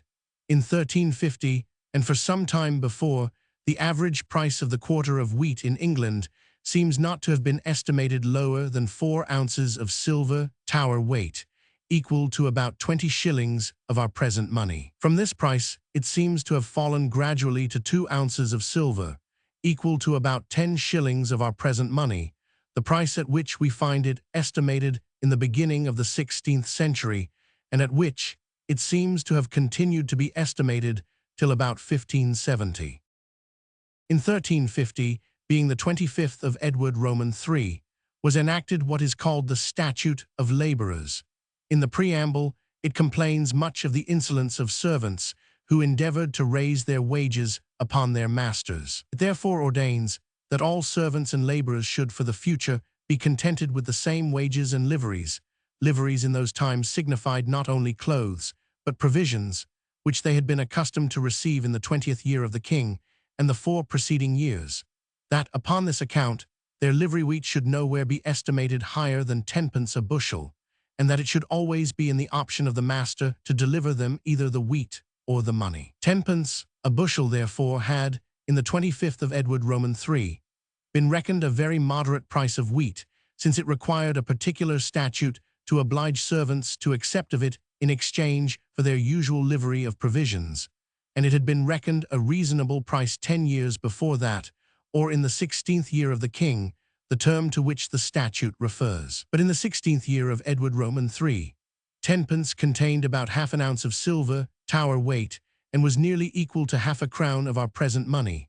4 ounces of silver Tower weight, therefore, equal to 6 shillings and 8pence of the money of those times, and to near 20 shillings of that of the present, must have been reckoned a moderate price for the quarter of 8 bushels. This statute is surely a better evidence of what was reckoned, in those times, a moderate price of grain than the prices of some particular years, which have generally been recorded by historians and other writers, on account of their extraordinary dearness or cheapness, and from which, therefore, it is difficult to form any judgment concerning what may have been the ordinary price. There are, besides, other reasons for believing that, in the beginning of the 14th century, and for some time before, the common price of wheat was not less than 4 ounces of silver the quarter, and that of other grain in proportion. In 1309, Ralph de Bourne, prior of St. Augustine's, Canterbury, gave a feast upon his installation day, of which William Thorne has preserved, not only the bill of fare, but the prices of many particulars. In that feast were consumed, first, 53 quarters of wheat, which cost 19 pounds or 7 shillings and 2pence a quarter, equal to about 21 shillings and 6pence of our present money, 2 dly 58 quarters of malt, which cost 17 pounds 10 shillings or 6 shillings, a quarter equal to about 18 shillings of our present money, 3 dly 20 quarters of oats, which cost 4 pounds or 4 shillings a quarter, equal to about 12 shillings of our present money. The prices of malt and oats seem here to be higher than their ordinary proportion to the price of wheat. These prices are not recorded on account of their extraordinary dearness or cheapness, but are mentioned accidentally as the prices actually paid for large quantities of grain consumed at a feast, which was famous for its magnificence. 1262, being the 51st of Henry Roman III, was revived an ancient statute called the Assize of Bread and Ale, which, the king says in the preamble, had been made in the times of his progenitors, sometime kings of England. It is probably, therefore, as old at least as the time of his grandfather, Henry Roman II, and may have been as old as the Conquest. It regulates the price of bread according as the prices of wheat may happen to be, from 1 shilling to 20 shillings, the quarter of the money of those times. But statutes of this kind are generally presumed to provide with equal care for all deviations from the middle price, for those below it, as well as for those above it. 10 shillings, therefore, containing 6 ounces of silver, Tower weight, and equal to about 30 shillings of our present money, must, upon this supposition, have been reckoned the middle price of the quarter of wheat when this statute was first enacted, and must have continued to be so in the 51st of Henry III. We cannot, therefore, be very wrong in supposing that the middle price was not less than 1/3 of the highest price at which this statute regulates the price of bread, or than 6 shillings and 8 pence of the money of those times, containing 4 ounces of silver, Tower weight. From these different facts, therefore, we seem to have some reason to conclude that, about the middle of the 14th century, and for a considerable time before, the average or ordinary price of the quarter of wheat was not supposed to be less than 4 ounces of silver, Tower weight. From about the middle of the 14th to the beginning of the 16th century, what was reckoned the reasonable and moderate, that is, the ordinary or average price of wheat, seems to have sunk gradually to about 1/2 of this price, so as at last to have fallen to about 2 ounces of silver, Tower weight, equal to about 10 shillings of our present money. It continued to be estimated at this price till about 1570. In the Household Book of Henry, the 5th Earl of Northumberland, drawn up in 1512, there are 2 different estimations of wheat. In one of them it is computed at 6 shilling and 8 pence the quarter, in the other at 5 shillings and 8 pence only. In 1512, 6 shillings and 8 pence contained only 2 ounces of silver, Tower weight, and were equal to about 10 shillings of our present money. From the 25th of Edward III to the beginning of the reign of Elizabeth, during the space of more than 200 years, 6 shillings and 8 pence, it appears from several different statutes, had continued to be considered as what is called the moderate and reasonable, that is, the ordinary or average price of wheat. The quantity of silver, however, contained in that nominal sum was, during the course of this period, continually diminishing in consequence of some alterations which were made in the coin. But the increase of the value of silver had, it seems, so far compensated the diminution of the quantity of it contained in the same nominal sum, that the legislature did not think it worth while to attend to this circumstance. Thus, in 1436, it was enacted that wheat might be exported without a license when the price was so low as 6 shillings and 8 pence, and in 1463 it was enacted that no wheat should be imported if the price was not above 6 shillings and 8 pence the quarter. The legislature had imagined that when the price was so low, there could be no inconveniency in exportation, but that, when it rose higher, it became prudent to allow of importation. 6 shillings and 8 pence, therefore, containing about the same quantity of silver as 13 shillings and 4 pence of our present money, 1/3 part less than the same nominal sum contained in the time of Edward III, had in those times been considered as what is called the moderate and reasonable price of wheat. In 1554, by the first hand of Philip and Mary, and in 1558, by the first of Elizabeth, the exportation of wheat was in the same manner prohibited, whenever the price of the quarter should exceed 6 shillings and 8 pence, which did not then contain 2 pennyworth more silver than the same nominal sum does at present. But it had soon been found that to restrain the exportation of wheat till the price was so very low was, in reality, to prohibit it altogether. In 1562, therefore, by the 5th of Elizabeth, the exportation of wheat was allowed from certain ports, whenever the price of the quarter should not exceed 10 shillings, containing nearly the same quantity of silver as the like nominal sum does at present. This price had at this time, therefore, been considered as what is called the moderate and reasonable price of wheat. It agrees nearly with the estimation of the Northumberland Book in 1512. That in France the average price of grain was, in the same manner, much lower in the end of the 15th and beginning of the 16th century than in the 2 centuries preceding, has been observed both by Mr. Dupré de Saint-Maur and by the elegant author of the essay on the policy of grain. Its price, during the same period, had probably sunk in the same manner through the greater part of Europe.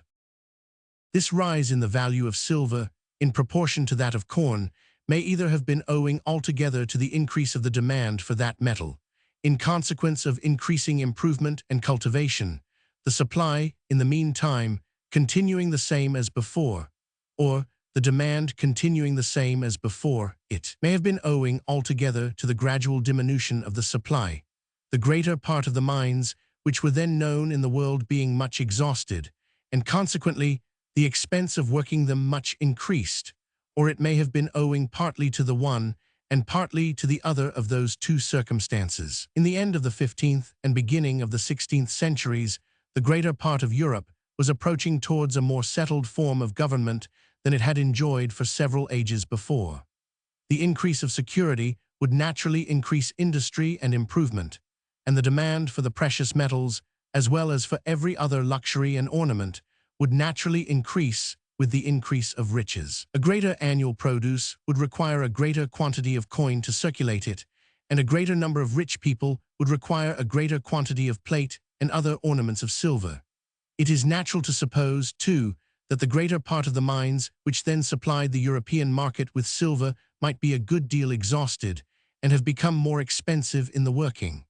They had been wrought, many of them, from the time of the Romans. It has been the opinion, however, of the greater part of those who have written upon the prices of commodities in ancient times, that, from the conquest, perhaps from the invasion of Julius Caesar, till the discovery of the mines of America, the value of silver was continually diminishing. This opinion they seem to have been led into, partly by the observations which they had occasion to make upon the prices both of corn and of some other parts of the rude produce of land, and partly by the popular notion that as the quantity of silver naturally increases in every country with the increase of wealth, so its value diminishes as its quantity increases. In their observations upon the prices of corn, 3 different circumstances seem frequently to have misled them. First, in ancient times, almost all rents were paid in kind, in a certain quantity of corn, cattle, poultry, etc. It sometimes happened, however, that the landlord would stipulate that he should be at liberty to demand of the tenant either the annual payment in kind or a certain sum of money instead of it. The price at which the payment in kind was in this manner exchanged for a certain sum of money is in Scotland called the conversion price. As the option is always in the landlord to take either the substance or the price, it is necessary, for the safety of the tenant, that the conversion price should rather be below than above the average market price. In many places, accordingly, it is not much above 1/2 of this price.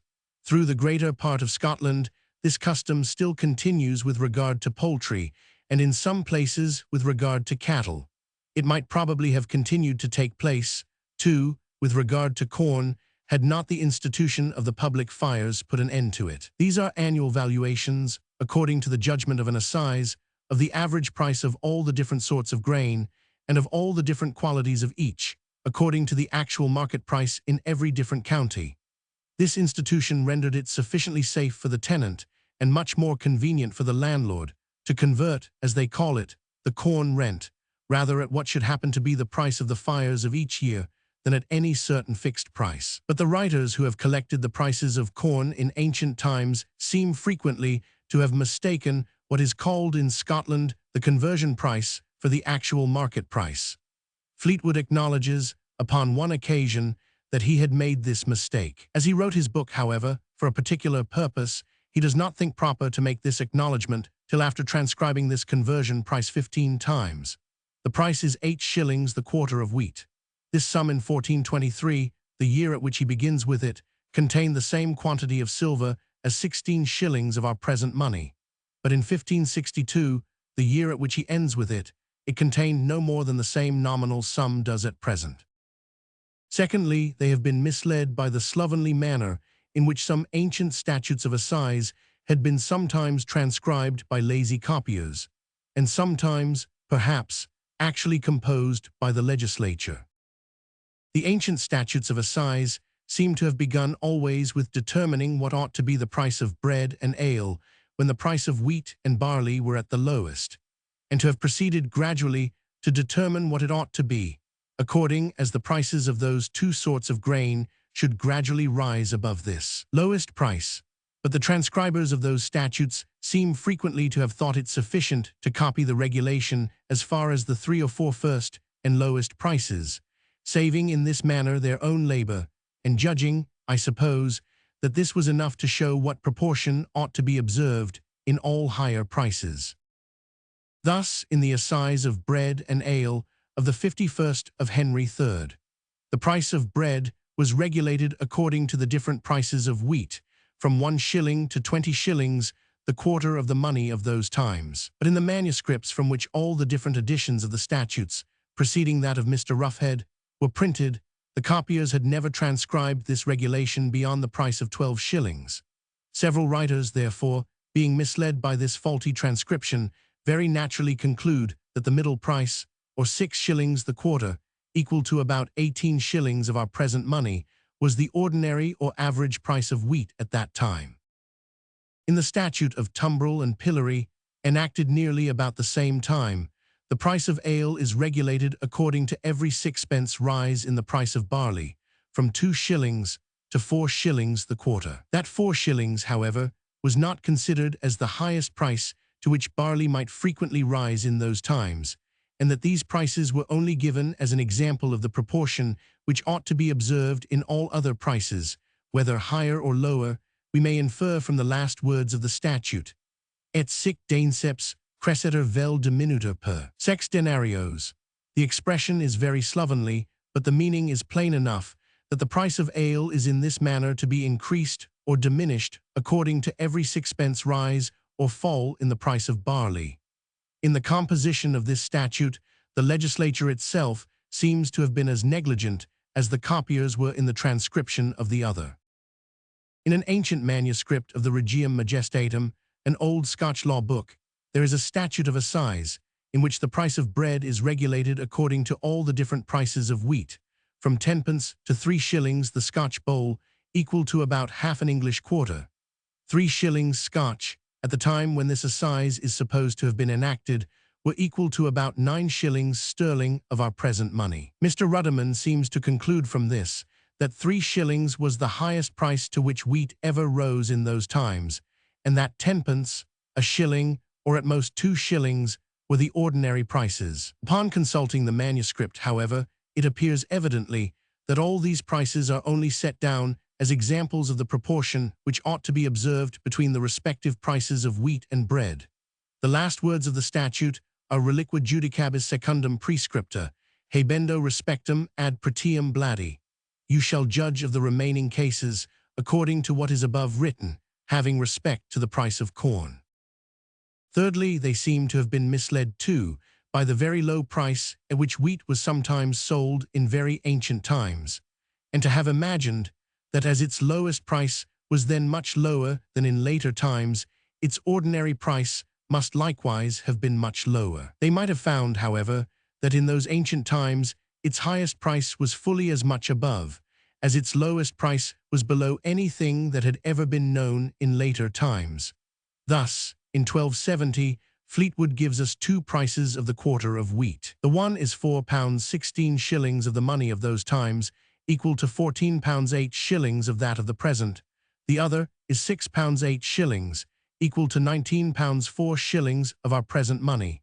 No price can be found in the end of the 15th or beginning of the 16th century, which approaches to the extravagance of these. The price of corn, though at all times liable to variation, varies most in those turbulent and disorderly societies, in which the interruption of all commerce and communication hinders the plenty of one part of the country from relieving the scarcity of another. In the disorderly state of England under the Plantagenets, who governed it from about the middle of the 12th till towards the end of the 15th century, one district might be in plenty, while another, at no great distance, by having its crop destroyed, either by some accident of the seasons or by the incursion of some neighboring baron, might be suffering all the horrors of a famine, and yet if the lands of some hostile lord were interposed between them, the one might not be able to give the least assistance to the other. Under the vigorous administration of the Tudors, who governed England during the latter part of the 15th, and through the whole of the 16th century, no baron was powerful enough to dare to disturb the public security. The reader will find at the end of this chapter all the prices of wheat which have been collected by Fleetwood, fro to 1597, both inclusive, reduced to the money of the present times, and digested, according to the order of time, into 7 divisions of 12 years each.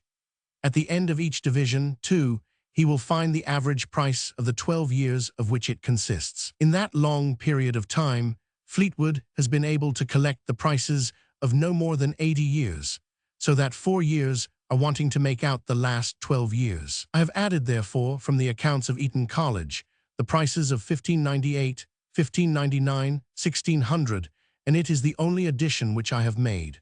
The reader will see that from the beginning of the 13th till after the middle of the 16th century, the average price of each 12 years grows gradually lower and lower, and that towards the end of the 16th century it begins to rise again. The prices, indeed, which Fleetwood has been able to collect, seem to have been those chiefly which were remarkable for extraordinary dearness or cheapness, and I do not pretend that any very certain conclusion can be drawn from them. So far, however, as they prove anything at all, they confirm the account which I have been endeavoring to give. Fleetwood himself, however, seems, with most other writers, to have believed that during all this period, the value of silver, in consequence of its increasing abundance, was continually diminishing. The prices of corn, which he himself has collected, certainly do not agree with this opinion. They agree perfectly with that of Mr. Dupré de St. Maur, and with that which I have been endeavoring to explain. Bishop Fleetwood and Mr. Dupré de St. Maur are the two authors who seem to have collected, with the greatest diligence and fidelity, the prices of things in ancient times. It is somewhat curious that, though their opinions are so very different, their facts, so far as they relate to the price of corn at least, should coincide so very exactly. It is not, however, so much from the low price of corn, as from that of some other parts of the rude produce of land, that the most judicious writers have inferred the great value of silver in those very ancient times. Corn, it has been said, being a sort of manufacture, was, in those rude ages, much dearer in proportion than the greater part of other commodities. It is meant, I suppose, than the greater part of unmanufactured commodities, such as cattle, poultry, game of all kinds, etc. That in those times of poverty and barbarism these were proportionably much cheaper than corn is undoubtedly true. But this cheapness was not the effect of the high value of silver, but of the low value of those commodities. It was not because silver would in such times purchase or represent a greater quantity of labor, but because such commodities would purchase or represent a much smaller quantity than in times of more opulence and improvement. Silver must certainly be cheaper in Spanish America than in Europe, in the country where it is produced, than in the country to which it is brought, at the expense of a long carriage both by land and by sea, of a freight, and an insurance. 1 pence halfpenny sterling, however, we are told by Alloa, was not many years ago at Buenos Aires the price of an ox chosen from a herd of 300 or 400. 16 shillings sterling, we are told by Mr. Byron, was the price of a good horse in the capital of Chile. In a country naturally fertile, but of which the far greater part is altogether uncultivated, cattle, poultry, game of all kinds, etc. As they can be acquired with a very small quantity of labor, so they will purchase or command but a very small quantity. The low money price for which they may be sold is no proof that the real value of silver is there very high, but that the real value of those commodities is very low. Labor, it must always be remembered, and not any particular commodity or set of commodities, is the real measure of the value both of silver and of all other commodities. But in countries almost waste, or but thinly inhabited, cattle, poultry, game of all kinds, etc., as they are the spontaneous productions of nature, so she frequently produces them in much greater quantities than the consumption of the inhabitants requires. In such a state of things, the supply commonly exceeds the demand. in different states of society, in different states of improvement. Therefore, such commodities will represent or be equivalent to very different quantities of labor. In every state of society, in every stage of improvement, corn is the production of human industry. But the average produce of every sort of industry is always suited, more or less exactly, to the average consumption, the average supply to the average demand. In every different stage of improvement, besides, the raising of equal quantities of corn in the same soil and climate will, at an average, require nearly equal quantities of labor, or what comes to the same thing, the price of nearly equal quantities. The continual increase of the productive powers of labor in an improved state of cultivation being more or less counterbalanced by the continual increasing price of cattle, the principal instruments of agriculture. Upon all these accounts, therefore, we may rest assured that equal quantities of corn will, in every state of society, in every stage of improvement, more nearly represent, or be equivalent to, equal quantities of labor than equal quantities of any other part of the rude produce of land. Corn, accordingly, it has already been observed, is, in all the different stages of wealth and improvement, a more accurate measure of value than any other commodity or set of commodities. In all those different stages, therefore, we can judge better of the real value of silver by comparing it with corn than by comparing it with any other commodity or set of commodities. Corn, besides, or whatever else, is the common and favorite vegetable food of the people, constitutes, in every civilized country, the principal part of the subsistence of the laborer. In consequence of the extension of agriculture, the land of every country produces a much greater quantity of vegetable than of animal food, and the laborer everywhere lives chiefly upon the wholesome food that is cheapest and most abundant. Butcher's meat, except in the most thriving countries or where labor is most highly rewarded, makes but an insignificant part of his subsistence. Poultry makes a still smaller part of it, and game no part of it. In France, and even in Scotland, where labor is somewhat better rewarded than in France, the laboring poor seldom eat butcher's meat, except upon holidays and other extraordinary occasions. The money price of labor, therefore, depends much more upon the average money price of corn, the subsistence of the laborer, than upon that of butcher's meat, or of any other part of the rude produce of land. The real value of gold and silver, therefore, the real quantity of labor which they can purchase or command, depends much more upon the quantity of corn which they can purchase or command, than upon that of butcher's meat, or any other part of the rude produce of land. Such slight observations, however, upon the prices either of corn or of other commodities, would not probably have misled so many intelligent authors, had they not been influenced at the same time by the popular notion that as the quantity of silver naturally increases in every country with the increase of wealth, so its value diminishes as its quantity increases. This notion, however, seems to be altogether groundless.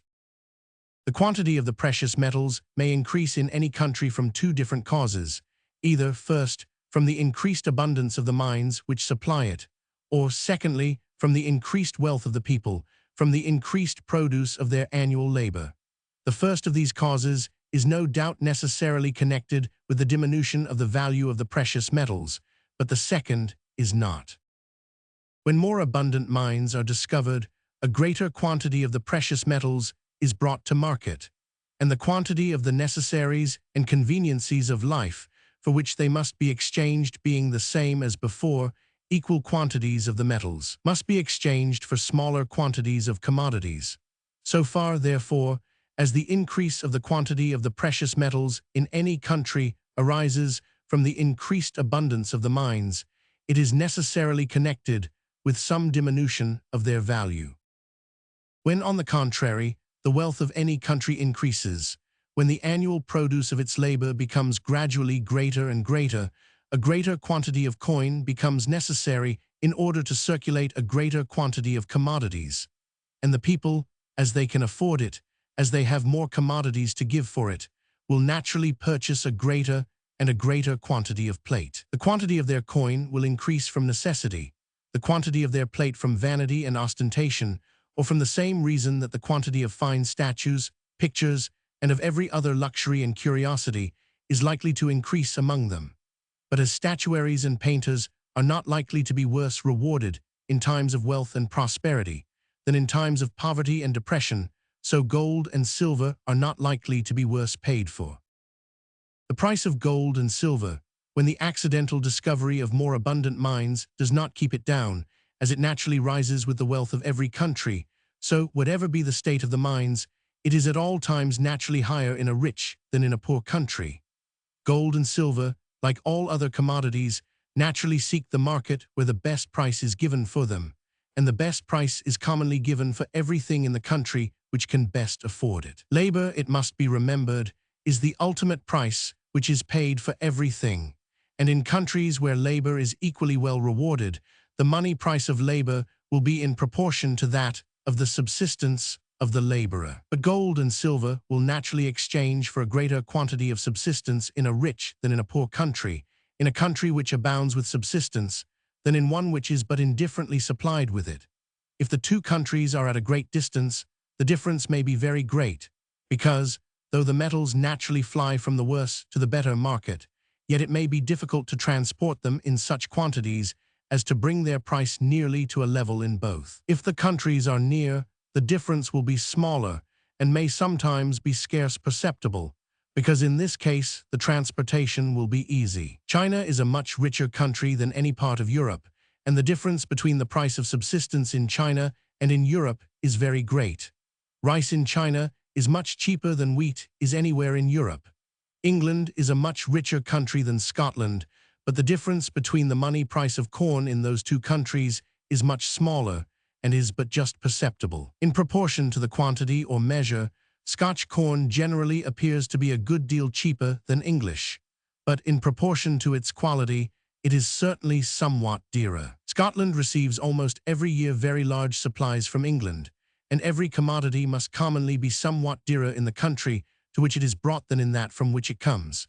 English corn, therefore, must be dearer in Scotland than in England, and yet in proportion to its quality, or to the quantity and goodness of the flour or meal which can be made from it, it cannot commonly be sold higher there than the Scotch corn which comes to market in competition with it.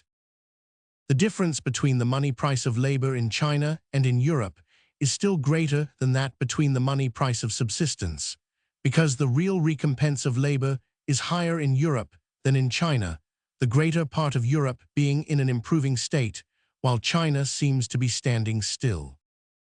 The money price of labor is lower in Scotland than in England, because the real recompense of labor is much lower. Scotland, though advancing to greater wealth, advances much more slowly than England. The frequency of emigration from Scotland and the rarity of it from England sufficiently prove that the demand for labor is very different in the two countries. The proportion between the real recompense of labor in different countries, it must be remembered, is naturally regulated not by their actual wealth or poverty, but by their advancing, stationary, or declining condition. Gold and silver, as they are naturally of the greatest value among the richest, so they are naturally of the least value among the poorest nations. Among savages, the poorest of all nations, they are scarce of any value. In great towns, corn is always dearer than in remote parts of the country. This, however, is the effect, not of the real cheapness of silver, but of the real dearness of corn. It does not cost less labor to bring silver to the great town than to the remote parts of the country, but it costs a great deal more to bring corn. In some very rich and commercial countries, such as Holland and the territory of Genoa, corn is dear for the same reason that it is dear in great towns. They do not produce enough to maintain their inhabitants. They are rich in the industry and skill of their artificers and manufacturers, in every sort of machinery which can facilitate and abridge labor, in shipping, and in all the other instruments and means of carriage and commerce. But they are poor in corn, which, as it must be brought to them from distant countries, must, by an addition to its price, pay for the carriage from those countries. It does not cost less labor to bring silver to Amsterdam than to Danzig, but it costs a great deal more to bring corn. The real cost of silver must be nearly the same in both places, but that of corn must be very different. Diminish the real opulence either of Holland or of the territory of Genoa, while the number of their inhabitants remains the same, diminish their power of supplying themselves from distant countries, and the price of corn, instead of sinking with that diminution in the quantity of their silver, which must necessarily accompany this declension, either as its cause or as its effect, will rise to the price of a famine. When we are in want of necessaries, we must part with all superfluities, of which the value, as it rises in times of opulence and prosperity, so it sinks in times of poverty and distress. It is otherwise with necessaries. Their real price, the quantity of labor which they can purchase or command, rises in times of poverty and distress, and sinks in times of opulence and prosperity, which are always times of great abundance, for they could not otherwise be times of opulence and prosperity. Corn is a necessary, silver is only a superfluity. Whatever, therefore, may have been the increase in the quantity of the precious metals, which, during the period between the middle of the 14th and that of the 16th century, arose from the increase of wealth and improvement, it could have no tendency to diminish their value, either in Great Britain or in my other part of Europe. If those who have collected the prices of things in ancient times, therefore, had, during this period, no reason to infer the diminution of the value of silver from any observations which they had made upon the prices either of corn or of other commodities, they had still less reason to infer it from any supposed increase of wealth and improvement. Second period. But how various soever may have been the opinions of the learned concerning the progress of the value of silver during the first period, they are unanimous concerning it during the second. From about 1570 to about 1640, during a period of about 70 years, the variation in the proportion between the value of silver and that of corn held a quite opposite course. Silver sunk in its real value, or would exchange for a smaller quantity of labor than before, and corn rose in its nominal price, and instead of being commonly sold for about 2 ounces of silver the quarter, or about 10 shillings of our present money, came to be sold for 6 and 8 ounces of silver the quarter, or about 30 and 40 shillings of our present money. The discovery of the abundant mines of America seems to have been the sole cause of this diminution in the value of silver in proportion to that of corn. It is accounted for, accordingly, in the same manner by everybody, and there never has been any dispute either about the fact or about the cause of it. The greater part of Europe was, during this period, advancing in industry and improvement, and the demand for silver must consequently have been increasing. But the increase of the supply had, it seems, so far exceeded that of the demand, that the value of that metal sunk considerably. The discovery of the mines of America, it is to be observed, does not seem to have had any very sensible effect upon the prices of things in England till after 1570, though even the mines of Potosi had been discovered more than 20 years before. Fro to 1620, both inclusive, the average price of the quarter of 9 bushels of the best wheat at Windsor Market appears from the accounts of Eton College to have been 2,169.13, from which some, neglecting the fraction and deducting a ninth or fours, 713d. The price of the quarter of 8 bushels comes out to have been £1, 16,1023, and from this sum, neglecting likewise the fraction and deducting a ninth or fours, 119d, for the difference between the price of the best wheat and that of the middle wheat, the price of the middle wheat comes out to have been about 1,12,889, or about 6 ounces and 1/3 of an ounce of silver. Fro to 1636, both inclusive, the average price of the same measure of the best wheat at the same market appears from the same accounts to have been £2, 10s, from which, making the like deductions as in the foregoing case, the average price of the quarter of 8 bushels of middle wheat comes out to have been £1, 19, 6, or about 7 ounces and 2/3 of an ounce of silver. Third period, between 1630 and, or about 1636, the effect of the discovery of the mines of America in reducing the value of silver appears to have been completed, and the value of that metal seems never to have sunk lower in proportion to that of corn than it was about that time. It seems to have risen somewhat in the course of the present century, and it had probably begun to do so, even some time before the end of the last.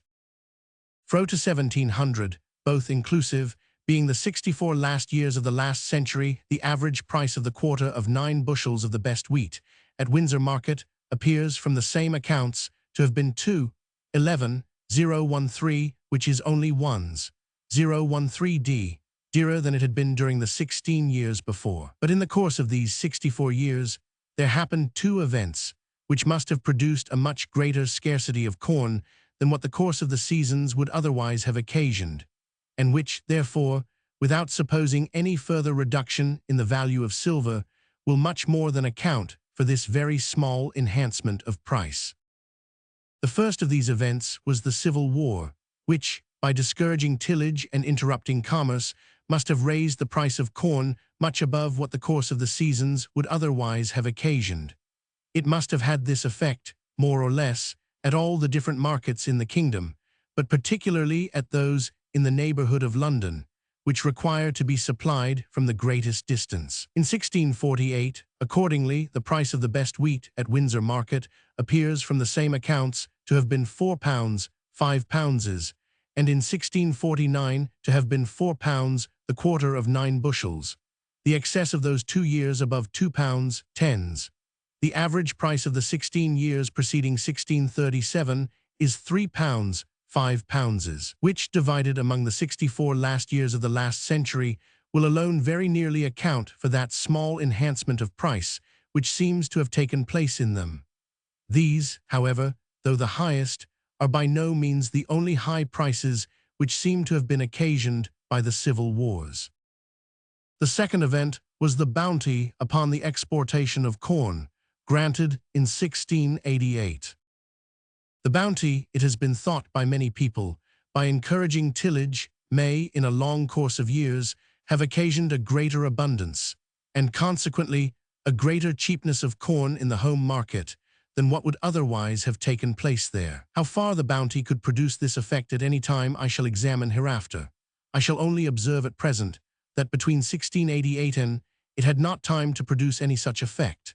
During this short period, its only effect must have been, by encouraging the exportation of the surplus produce of every year, and thereby hindering the abundance of one year from compensating the scarcity of another, to raise the price in the home market. The scarcity which prevailed in England, fro to 1699, both inclusive, though no doubt principally owing to the badness of the seasons, and therefore extending through a considerable part of Europe, must have been somewhat enhanced by the bounty. In 1699, accordingly, the further exportation of corn was prohibited for 9 months. There was a third event which occurred in the course of the same period, and which, though it could not occasion any scarcity of corn, nor perhaps any augmentation in the real quantity of silver which was usually paid for it, must necessarily have occasioned some augmentation in the nominal sum. This event was the great debasement of the silver coin by clipping and wearing. This evil had begun in the reign of Charles II, and had gone on continually increasing at which time, as we may learn from Mr. Lowndes, the current silver coin was, at an average, near 25% below its standard value. But the nominal sum which constitutes the market price of every commodity is necessarily regulated, not so much by the quantity of silver, which, according to the standard, ought to be contained in it, as by that which, it is found by experience, actually is contained in it. This nominal sum, therefore, is necessarily higher when the coin is much debased by clipping and wearing than when near to its standard value. In the course of the present century, the silver coin has not at any time been more below its standard weight than it is at present, but though very much defaced, its value has been kept up by that of the gold coin, for which it is exchanged. For though before the late recoinage, the gold coin was a good deal defaced too, it was less so than the silver. In 1695, on the contrary, the value of the silver coin was not kept up by the gold coin, a guinea then commonly exchanging for 30 shillings of the worn and clipped silver. Before the late recoinage of the gold, the price of silver bullion was seldom higher than 5 shillings and 7pence an ounce, which is but 5pence above the mint price. But in 1695, the common price of silver bullion was 6 shillings and 5pence an ounce, which is 15 pence above the mint price. Even before the late recoinage of the gold, therefore, the coin, gold and silver together, when compared with silver bullion, was not supposed to be more than 8%.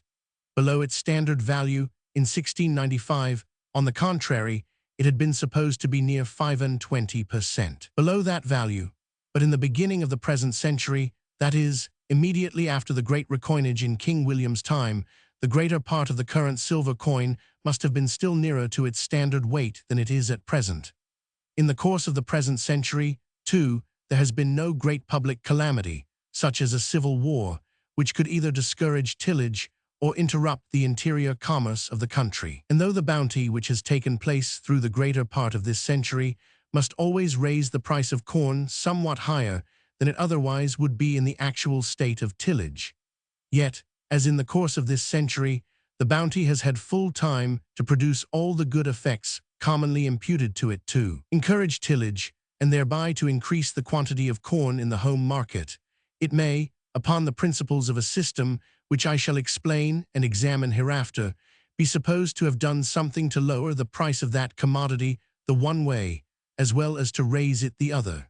It is by many people supposed to have done more. In the 64 years of the present century, accordingly, the average price of the quarter of 9 bushels of the best wheat at Windsor Market appears, by the accounts of Eton College, to have been 2.061032, which is about 10 shillings and sixpence, or more than 25%, cheaper than it had been during the 64 last years of the last century, and about 9 shillings and sixpence cheaper than it had been during the 16 years preceding 1636, when the discovery of the abundant mines of America may be supposed to have produced its full effect, and about 1 shilling cheaper than it had been in the 26 years preceding 1620, before that discovery can well be supposed to have produced its full effect.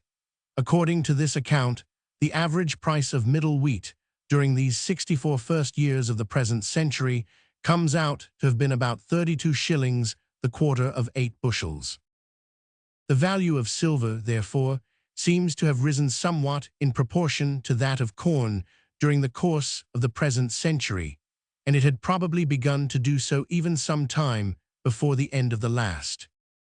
In 1687, the price of the quarter of 9 bushels of the best wheat at Windsor Market was 1.52, the lowest price at which it had ever been fro. In 1688, Mr. Gregory King, a man famous for his knowledge in matters of this kind, estimated the average price of wheat in years of moderate plenty to be to the grower 3.6d, the bushel, or 8.20 shillings the quarter. The grower's price I understand to be the same with what is sometimes called the contract price, or the price at which a farmer contracts for a certain number of years to deliver a certain quantity of corn to a dealer. As a contract of this kind saves the farmer the expense and trouble of marketing, the contract price is generally lower than what is supposed to be the average market price. Mr. King had judged 8.20 shillings the quarter to be at that time the ordinary contract price in years of moderate plenty. Before the scarcity occasioned by the late extraordinary course of bad seasons, it was, I have been assured, the ordinary contract price in all common years. In 1688 was granted the parliamentary bounty upon the exportation of corn. The country gentlemen, who then composed a still greater proportion of the legislature than they do at present, had felt that the money price of corn was falling. The bounty was an expedient to raise it artificially to the high price at which it had frequently been sold in the times of Charles I and Roman II. It was to take place, therefore, till wheat was so high as 48 shillings the quarter, that is, 20 shillings, or 5-7 ths dearer than Mr. King had, in that very year, estimated the grower's price to be in times of moderate plenty. If his calculations deserve any part of the reputation which they have obtained very universally, 8.40 shillings the quarter was a price which, without some such expedient as the bounty, could not at that time be expected, except in years of extraordinary scarcity. But the government of King William was not then fully settled. It was in no condition to refuse anything to the country gentlemen, from whom it was, at that very time, soliciting the first establishment of the annual land tax. The value of silver, therefore, in proportion to that of corn, had probably risen somewhat before the end of the last century, and it seems to have continued to do so during the course of the greater part of the present, though the necessary operation of the bounty must have hindered that rise from being so sensible as it otherwise would have been in the actual state of tillage. In plentiful years, the bounty, by occasioning an extraordinary exportation, necessarily raises the price of corn above what it otherwise would be in those years. To encourage tillage, by keeping up the price of corn, even in the most plentiful years, was the avowed end of the institution. In years of great scarcity, indeed, the bounty has generally been suspended. It must, however, have had some effect upon the prices of many of those years.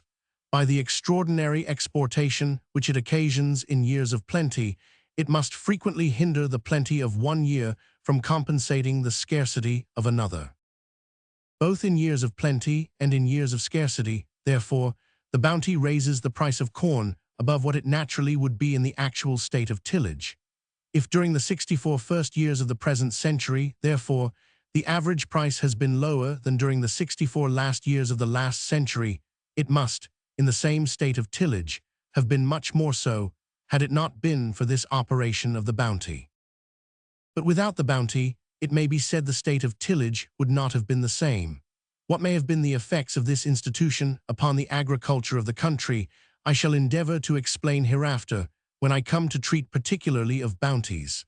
I shall only observe at present that this rise in the value of silver, in proportion to that of corn, has not been peculiar to England. It has been observed to have taken place in France during the same period, and nearly in the same proportion, too, by three very faithful, diligent, and laborious collectors of the prices of corn, Mr. Dupré de Saint-Maur, Mr. Messance, and the author of the essay on the police of grain. But in France, the exportation of grain was by law prohibited, and it is somewhat difficult to suppose that nearly the same diminution of price which took place in one country, notwithstanding this prohibition, should in another be owing to the extraordinary encouragement given to exportation.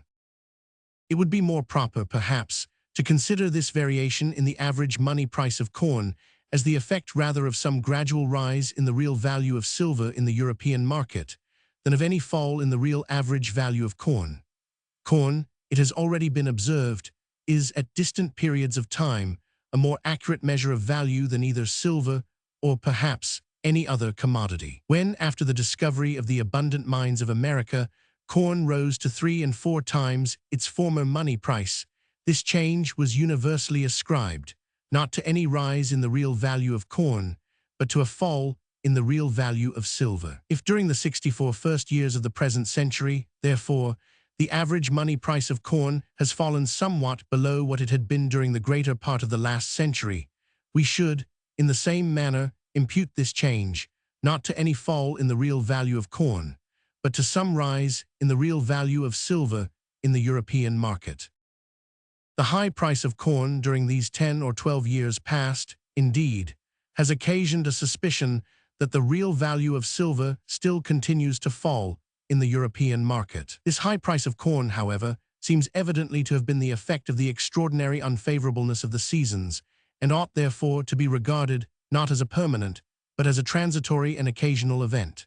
The seasons, for these 10 or 12 years past, have been unfavorable through the greater part of Europe, and the disorders of Poland have very much increased the scarcity in all those countries, which, in dear years, used to be supplied from that market. So long a course of bad seasons, though not a very common event, is by no means a singular one, and whoever has inquired much into the history of the prices of corn in former times will be at no loss to recollect several other examples of the same kind. 10 years of extraordinary scarcity, besides, are not more wonderful than 10 years of extraordinary plenty. The low price of corn, fro to 1750, both inclusive, may very well be set in opposition to its high price during these last 8 or 10 years. Fro to 1750, the average price of the quarter of 9 bushels of the best wheat at Windsor Market, it appears from the accounts of Eton College, was only 1,13,945, which is nearly 6s, 3d, below the average price of the 64 first years of the present century. The average price of the quarter of 8 bushels of middle wheat comes out, according to this account, to have been, during these 10 years, only 168. Between 1741 and, however, the bounty must have hindered the price of corn from falling so low in the home market as it naturally would have done. During these 10 years, the quantity of all sorts of grain exported, it appears from the Custom House books, amounted to no less than 8,029,156 quarters, 1 bushel. The bounty paid for this amounted to 1,514,962 pounds, 17,412. In 1749, accordingly, Mr. Pelham, at that time Prime Minister, observed to the House of Commons that, for the 3 years preceding, a very extraordinary sum had been paid as bounty for the exportation of corn. He had good reason to make this observation, and in the following year he might have had still better. In that single year, the bounty paid amounted to no less than 324,176 pounds, 10.6.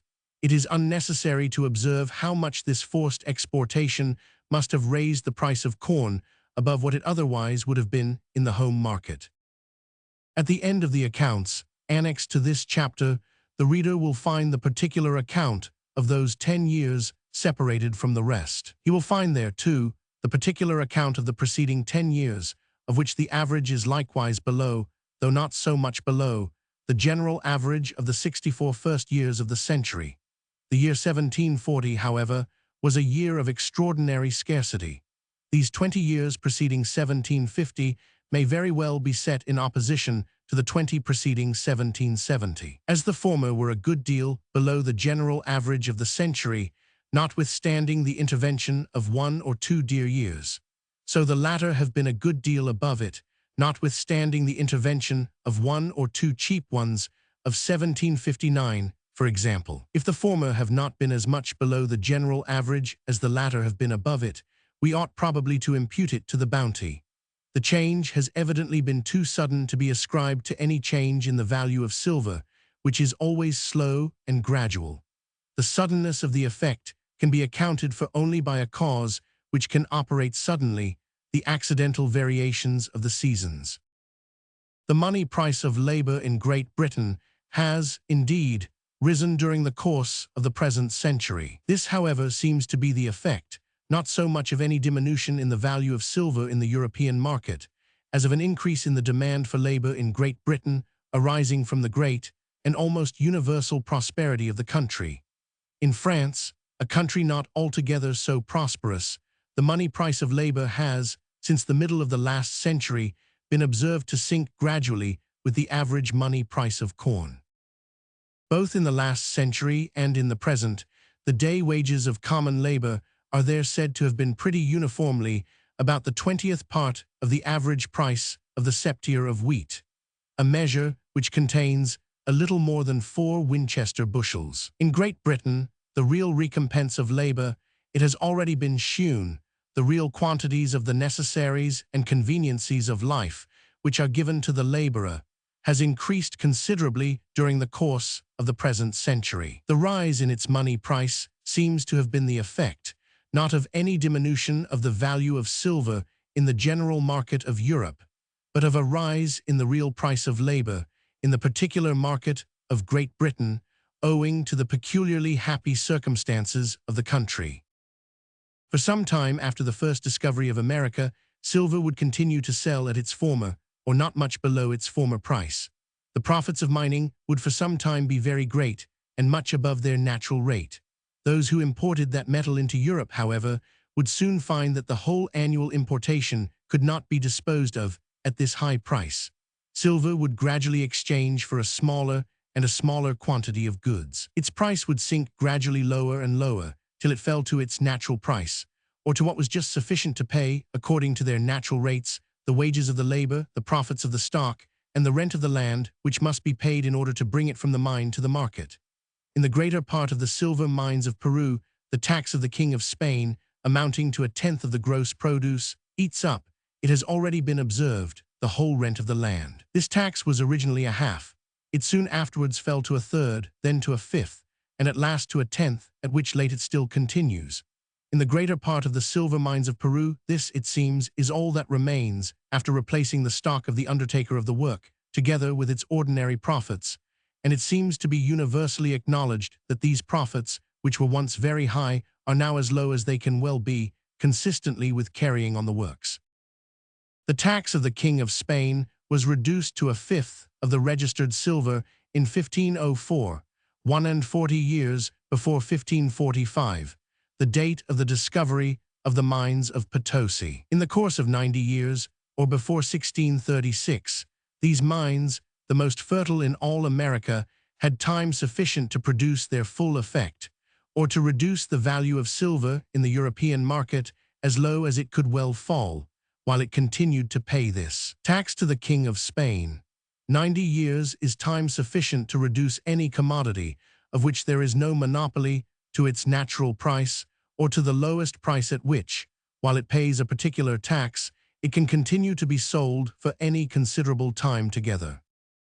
The price of silver in the European market might perhaps have fallen still lower, and it might have become necessary either to reduce the tax upon it, not only to 1/10, as in 1736, but to 1/20 in the same manner as that upon gold, or to give up working the greater part of the American mines, which are now wrought. The gradual increase of the demand for silver, or the gradual enlargement of the market for the produce of the silver mines of America, is probably the cause which has prevented this from happening, and which has not only kept up the value of silver in the European market, but has perhaps even raised it somewhat higher than it was about the middle of the last century. Since the first discovery of America, the market for the produce of its silver mines has been growing gradually more and more extensive. First, the market of Europe has become gradually more and more extensive. Since the discovery of America, the greater part of Europe has been much improved. England, Holland, France, and Germany, even Sweden, Denmark, and Russia have all advanced considerably, both in agriculture and in manufactures. Italy seems not to have gone backwards. The fall of Italy preceded the conquest of Peru. Since that time, it seems rather to have recovered a little. Spain and Portugal, indeed, are supposed to have gone backwards. Portugal, however, is but a very small part of Europe, and the declension of Spain is not, perhaps, so great as is commonly imagined. In the beginning of the 16th century, Spain was a very poor country, even in comparison with France, which has been so much improved since that time. It was the well-known remark of the Emperor Charles V, who had traveled so frequently through both countries, that everything abounded in France, but that everything was wanting in Spain. The increasing produce of the agriculture and manufactures of Europe must necessarily have required a gradual increase in the quantity of silver coin to circulate it, and the increasing number of wealthy individuals must have required the like increase in the quantity of their plate and other ornaments of silver. Secondly, America is itself a new market for the produce of its own silver mines, and as its advances in agriculture, industry, and population are much more rapid than those of the most thriving countries in Europe, its demand must increase much more rapidly. The English colonies are altogether a new market, which, partly for coin and partly for plate, requires a continual augmenting supply of silver through a great continent where there never was any demand before. The greater part, too, of the Spanish and Portuguese colonies are altogether new markets. New Granada, the Yucatan, Paraguay, and the Brazils were before discovered by the Europeans, inhabited by savage nations who had neither arts nor agriculture.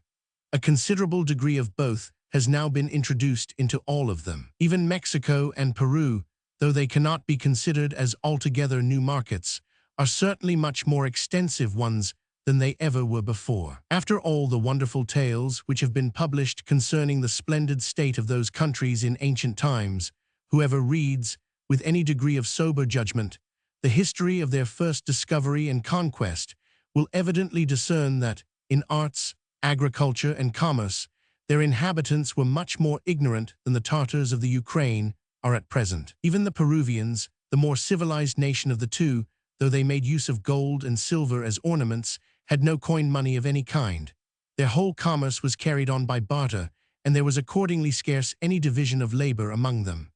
Those who cultivated the ground were obliged to build their own houses, to make their own household furniture, their own clothes, shoes, and instruments of agriculture. The few artificers among them are said to have been all maintained by the sovereign, the nobles, and the priests, and were probably their servants or slaves. All the ancient arts of Mexico and Peru have never furnished one single manufacture to Europe.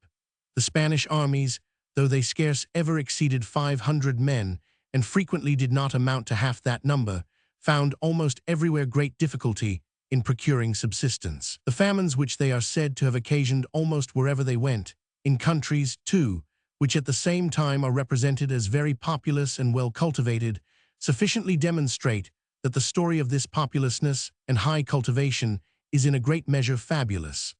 The Spanish colonies are under a government in many respects less favorable to agriculture, improvement, and population than that of the English colonies. They seem, however, to be advancing in all those much more rapidly than any country in Europe. In a fertile soil and happy climate, the great abundance and cheapness of land, a circumstance common to all new colonies, is, it seems, so great an advantage as to compensate many defects in civil government. Frezier, who visited Peru in 1713, represents Lima as containing between 25 and 28,000 inhabitants. Aloa, who resided in the same country between 1740 and represents it as containing more than 50,000. The difference in their accounts of the populousness of several other principal towns of Chile and Peru is nearly the same, and as there seems to be no reason to doubt of the good information of either, it marks an increase which is scarce inferior to that of the English colonies. America, therefore, is a new market for the produce of its own silver mines, of which the demand must increase much more rapidly than that of the most thriving country in Europe. Thirdly, the East Indies is another market for the produce of the silver mines of America, and a market which, from the time of the first discovery of those mines, has been continually taking off a greater and a greater quantity of silver. Since that time, the direct trade between America and the East Indies, which is carried on by means of the Acapulco ships, has been continually augmenting, and the indirect intercourse by the way of Europe has been augmenting in a still greater proportion. During the 16th century, the Portuguese were the only European nation who carried on any regular trade to the East Indies. In the last years of that century, the Dutch began to encroach upon this monopoly, and in a few years expelled them from their principal settlements in India. During the greater part of the last century, those two nations divided the most considerable part of the East India trade between them, the trade of the Dutch continually augmenting in a still greater proportion than that of the Portuguese declined.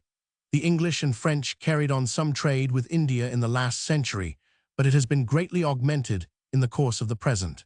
The East India trade of the Swedes and Danes began in the course of the present century. Even the Muscovites now trade regularly with China, by a sort of caravans which go over land through Siberia and Tartary to Pekin. The East India trade of all these nations, if we accept that of the French, which the last war had well nigh annihilated, has been almost continually augmenting. The increasing consumptions of East India goods in Europe is, it seems, so great as to afford a gradual increase of employment to them all. Tea, for example, was a drug very little used in Europe before the middle of the last century. At present, the value of the tea annually imported by the English East India Company for the use of their own countrymen amounts to more than $1.5 million a year, and even this is not enough, a great deal more being constantly smuggled into the country from the ports of Holland, from Gothenburg in Sweden, and from the coast of France, too, as long as the French East India Company was in prosperity. The consumption of the porcelain of China, of the spiceries of the Moluccas, of the piece goods of Bengal, and of innumerable other articles, has increased very nearly in a like proportion. The tonnage, accordingly, of all the European shipping employed in the East India trade at any one time during the last century was not, perhaps, much greater than that of the English East India Company before the late reduction of their shipping.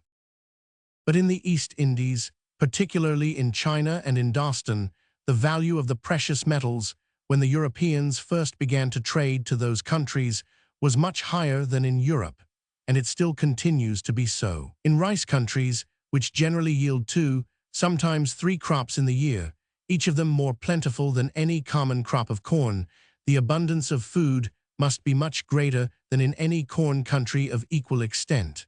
Such countries are accordingly much more populous. In them, too, the rich, having a greater superabundance of food to dispose of beyond what they themselves can consume, have the means of purchasing a much greater quantity of the labor of other people. The retinue of a grandee in China or in Dostan, accordingly, is, by all accounts, much more numerous and splendid than that of the richest subjects in Europe. The same superabundance of food, of which they have the disposal, enables them to give a greater quantity of it for all those singular and rare productions which nature furnishes, but in very small quantities, such as the precious metals and the precious stones, the great objects of the competition of the rich. Though the mines, therefore, which supplied the Indian market, had been as abundant as those which supplied the European, such commodities would naturally exchange for a greater quantity of food in India than in Europe. But the mines which supplied the Indian market with the precious metals seem to have been a good deal less abundant, and those which supplied it with the precious stones a good deal more so than the mines which supplied the European. The precious metals, therefore, would naturally exchange in India for a somewhat greater quantity of the precious stones, and for a much greater quantity of food than in Europe. The money price of diamonds, the greatest of all superfluities, would be somewhat lower, and that of food, the first of all necessaries, a great deal lower in the one country than in the other. But the real price of labor, the real quantity of the necessaries of life which is given to the laborer, it has already been observed, is lower both in China and in Dostan, the two great markets of India, than it is through the greater part of Europe. The wages of the laborer will there purchase a smaller quantity of food, and as the money price of food is much lower in India than in Europe, the money price of labor is there lower upon a double account, upon account both of the small quantity of food which it will purchase and of the low price of that food. But in countries of equal art and industry, the money price of the greater part of manufactures will be in proportion to the money price of labor. And in manufacturing art and industry, China and in Dostan, though inferior, seem not to be much inferior to any part of Europe. The money price of the greater part of manufactures, therefore, will naturally be much lower in those great empires than it is anywhere in Europe. Through the greater part of Europe, too, the expense of land carriage increases very much both the real and nominal price of most manufactures. It costs more labor, and therefore more money, to bring first the materials, and afterwards the complete manufacture to market. In China and in Dostan, the extent and variety of inland navigations save the greater part of this labor, and consequently of this money, and thereby reduce still lower both the real and the nominal price of the greater part of their manufactures. Upon all these accounts, the precious metals are a commodity which it always has been, and still continues to be, extremely advantageous to carry from Europe to India. There is scarce any commodity which brings a better price there, or which, in proportion to the quantity of labor and commodities which it costs in Europe, will purchase or command a greater quantity of labor and commodities in India. It is more advantageous, too, to carry silver thither than gold, because in China and the greater part of the other markets of India, the proportion between fine silver and fine gold is but as 10, or at most as 12 to 1, whereas in Europe it is as 14 or 15 to 1. In China and the greater part of the other markets of India, 10, or at most 12 ounces of silver will purchase an ounce of gold. In Europe, it requires from 14 to 15 ounces. In the cargoes, therefore, of the greater part of European ships which sail to India, silver has generally been one of the most valuable articles. It is the most valuable article in the Acapulco ships which sail to Manila. The silver of the new continent seems, in this manner, to be one of the principal commodities by which the commerce between the two extremities of the old one is carried on, and it is by means of it, in a great measure, that those distant parts of the world are connected with one another. In order to supply so very widely extended a market, the quantity of silver annually brought from the mines must not only be sufficient to support that continued increase, both of coin and of plate, which is required in all thriving countries, but to repair that continual waste and consumption of silver which takes place in all countries where that metal is used. The continual consumption of the precious metals in coin by wearing and in plate both by wearing and cleaning is very sensible, and in commodities of which the use is so very widely extended, would alone require a very great annual supply. The consumption of those metals in some particular manufactures, though it may not perhaps be greater upon the whole than this gradual consumption, is however much more sensible, as it is much more rapid. In the manufactures of Birmingham alone, the quantity of gold and silver annually employed in gilding and plating, and thereby disqualified from ever afterwards appearing in the shape of those metals, is said to amount to more than £50,000 sterling. We may from thence form some notion how great must be the annual consumption in all the different parts of the world, either in manufactures of the same kind with those of Birmingham, or in laces, embroideries, gold and silver stuffs, the gilding of books, furniture, etc. A considerable quantity, too, must be annually lost in transporting those metals from one place to another both by sea and by land. In the greater part of the governments of Asia, besides, the almost universal custom of concealing treasures in the bowels of the earth, of which the knowledge frequently dies with the person who makes the concealment, must occasion the loss of a still greater quantity. The quantity of gold and silver imported at both Cadiz and Lisbon, including not only what comes under register, but what may be supposed to be smuggled, amounts, according to the best accounts, to about 6 millions sterling a year. According to Mr. Meggins, the annual importation of the precious metals into Spain at an average of 6 years, viz. Fro to 1753, both inclusive, and into Portugal at an average of 7 years, viz. Fro to 1753, both inclusive, amounted in silver to £1,101,107 weight, and in gold to £49,940 weight. The silver, at 62 shillings the pound troy, amounts to £3,413,431, tens, sterling. The gold, at 44 guineas and a half the pound troy, amounts to £2,333,446, 14 pounds. Sterling, both together amount to £5,746,878, 4 pounds. Sterling. The account of what was imported under register, he assures us, is exact. He gives us the detail of the particular places from which the gold and silver were brought, and of the particular quantity of each metal, which, according to the register, each of them afforded. He makes an allowance, too, for the quantity of each metal which, he supposes, may have been smuggled. The great experience of this judicious merchant renders his opinion of considerable weight. According to the eloquent, and sometimes well-informed, author of the philosophical and political history of the establishment of the Europeans in the two Indies, the annual importation of registered gold and silver into Spain at an average of 11 years, viz. Fro to 1764, both inclusive, amounted to 13,984,185 piasters of 10 reals. On account of what may have been smuggled, however, the whole annual importation, he supposes, may have amounted to 17 millions of piasters, which at 4s, 6d, the piaster is equal to £3,825,000 sterling. He gives the detail, too, of the particular places from which the gold and silver were brought, and of the particular quantities of each metal, which according to the register, each of them afforded. He informs us, too, that if we were to judge of the quantity of gold annually imported from the Brazils to Lisbon, by the amount of the tax paid to the King of Portugal, which it seems is 1/5 of the standard metal, we might value it at 18 millions of cruzados or 45 millions of French livres, equal to about 20 millions sterling. On account of what may have been smuggled, however, we may safely, he says, add to this sum an eighth more, or £250,000 sterling, so that the whole will amount to £2,250,000 sterling. According to this account, therefore, the whole annual importation of the precious metals into both Spain and Portugal mounts to about £6,075,000 sterling.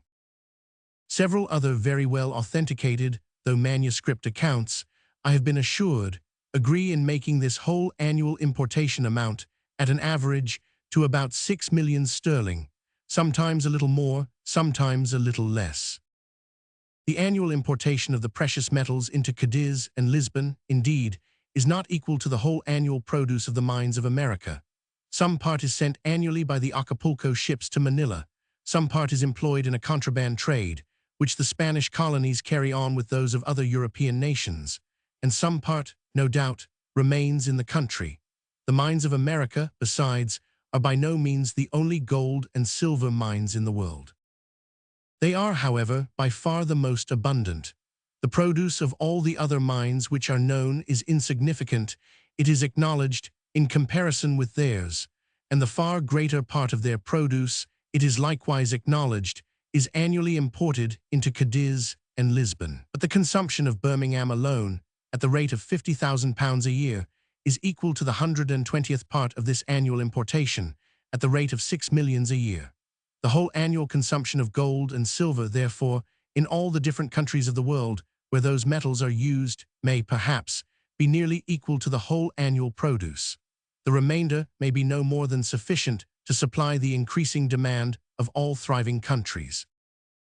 It may even have fallen so far short of this demand as somewhat to raise the price of those metals in the European market. The quantity of brass and iron annually brought from the mine to the market is out of all proportion greater than that of gold and silver. We do not, however, upon this account, imagine that those coarse metals are likely to multiply beyond the demand, or to become gradually cheaper and cheaper. Why should we imagine that the precious metals are likely to do so? The coarse metals, indeed, though harder, are put to much harder uses, and as they are of less value, less care is employed in their preservation. The precious metals, however, are not necessarily immortal any more than they, but are liable too to be lost, wasted, and consumed in a great variety of ways. The price of all metals, though liable to slow and gradual variations, varies less from year to year than that of almost any other part of the rude produce of land, and the price of the precious metals is even less liable to sudden variations than that of the coarse ones. The durableness of metals is the foundation of this extraordinary steadiness of price. The corn which was brought to market last year will be all, or almost all, consumed long before the end of this year. But some part of the iron which was brought from the mine 200 or 300 years ago may be still in use, and perhaps some part of the gold which was brought from it 2,000 or 3,000 years ago. The different masses of corn, which, in different years, must supply the consumption of the world, will always be nearly in proportion to the respective produce of those different years. But the proportion between the different masses of iron which may be in use in 2 different years will be very little affected by any accidental difference in the produce of the iron mines of those 2 years, and the proportion between the masses of gold will be still less affected by any such difference. In the produce of the gold mines, though the produce of the greater part of metallic mines, therefore, varies, perhaps, still more from year to year than that of the greater part of cornfields, those variations have not the same effect upon the price of the one species of commodities as upon that of the other. Variations in the proportion between the respective values of gold and silver. Before the discovery of the mines of America, the value of fine gold to fine silver was regulated in the different mines of Europe between the proportions of 1 to 10 and 1 to 12. That is, an ounce of fine gold was supposed to be worth from 10 to 12 ounces of fine silver. About the middle of the last century, it came to be regulated between the proportions of 1 to 14 and 1 to 15. That is, an ounce of fine gold came to be supposed worth between 14 and 15 ounces of fine silver. Gold rose in its nominal value or in the quantity of silver which was given for it. Both metals sunk in their real value or in the quantity of labor which they could purchase, but silver sunk more than gold. Though both the gold and silver mines of America exceeded in fertility all those which had ever been known before, the fertility of the silver mines had, it seems, been proportionally still greater than that of the gold ones. The great quantities of silver carried annually from Europe to India have, in some of the English settlements, gradually reduced the value of that metal in proportion to gold. In the Mint of Calcutta, an ounce of fine gold is supposed to be worth 15 ounces of fine silver in the same manner as in Europe. It is in the Mint, perhaps, rated too high for the value which it bears in the market of Bengal. In China, the proportion of gold to silver still continues as 1 to 10 or 1 to 12. In Japan, it is said to be as 1 to 8. The proportion between the quantities of gold and silver annually imported into Europe, according to Mr. Megan's account, is as 1 to 22 nearly. That is, for 1 ounce of gold, there are imported a little more than 22 ounces of silver. The great quantity of silver sent annually to the East Indies reduces, he supposes, the quantities of those metals which remain in Europe to the proportion of 1 to 14 or 15, the proportion of their values. The proportion between their values, he seems to think, must necessarily be the same as that between their quantities, and would therefore be as 1 to 22, were it not for this greater exportation of silver. But the ordinary proportion between the respective values of two commodities is not necessarily the same as that between the quantities of them which are commonly in the market. The price of an ox, reckoned at 10 guineas, is about 60 times the price of a lamb, reckoned at 6d. It would be absurd, however, to infer from thence that there are commonly in the market 60 lambs for 1 ox, and it would be just as absurd to infer, because an ounce of gold will commonly purchase from 14 or 15 ounces of silver, that there are commonly in the market only 14 or 15 ounces of silver for 1 ounce of gold. The quantity of silver commonly in the market, it is probable, is much greater in proportion to that of gold than the value of a certain quantity of gold is to that of an equal quantity of silver. The whole quantity of a cheap commodity brought to market is commonly not only greater, but of greater value than the whole quantity of a dear one. The whole quantity of bread annually brought to market is not only greater, but of greater value than the whole quantity of butcher's meat, the whole quantity of butcher's meat than the whole quantity of poultry, and the whole quantity of poultry than the whole quantity of wild fowl. There are so many more purchasers for the cheap than for the dear commodity, that not only a greater quantity of it, but a greater value can commonly be disposed of. The whole quantity, therefore, of the cheap commodity must commonly be greater in proportion to the whole quantity of the dear one, than the value of a certain quantity of the dear one is to the value of an equal quantity of the cheap one. When we compare the precious metals with one another, silver is a cheap, and gold a dear commodity. We ought naturally to expect, therefore, that there should always be in the market, not only a greater quantity, but a greater value of silver than of gold. Let any man who has a little of both compare his own silver with his gold plate, and he will probably find that not only the quantity, but the value of the former greatly exceeds that of the latter. Many people, besides, have a good deal of silver who have no gold plate, which, even with those who have it, is generally confined to watch cases, snuff boxes, and such like trinkets, of which the whole amount is seldom of great value. In the British coin, indeed, the value of the gold preponderates greatly, but it is not so in that of all countries. In the coin of some countries, the value of the two metals is nearly equal.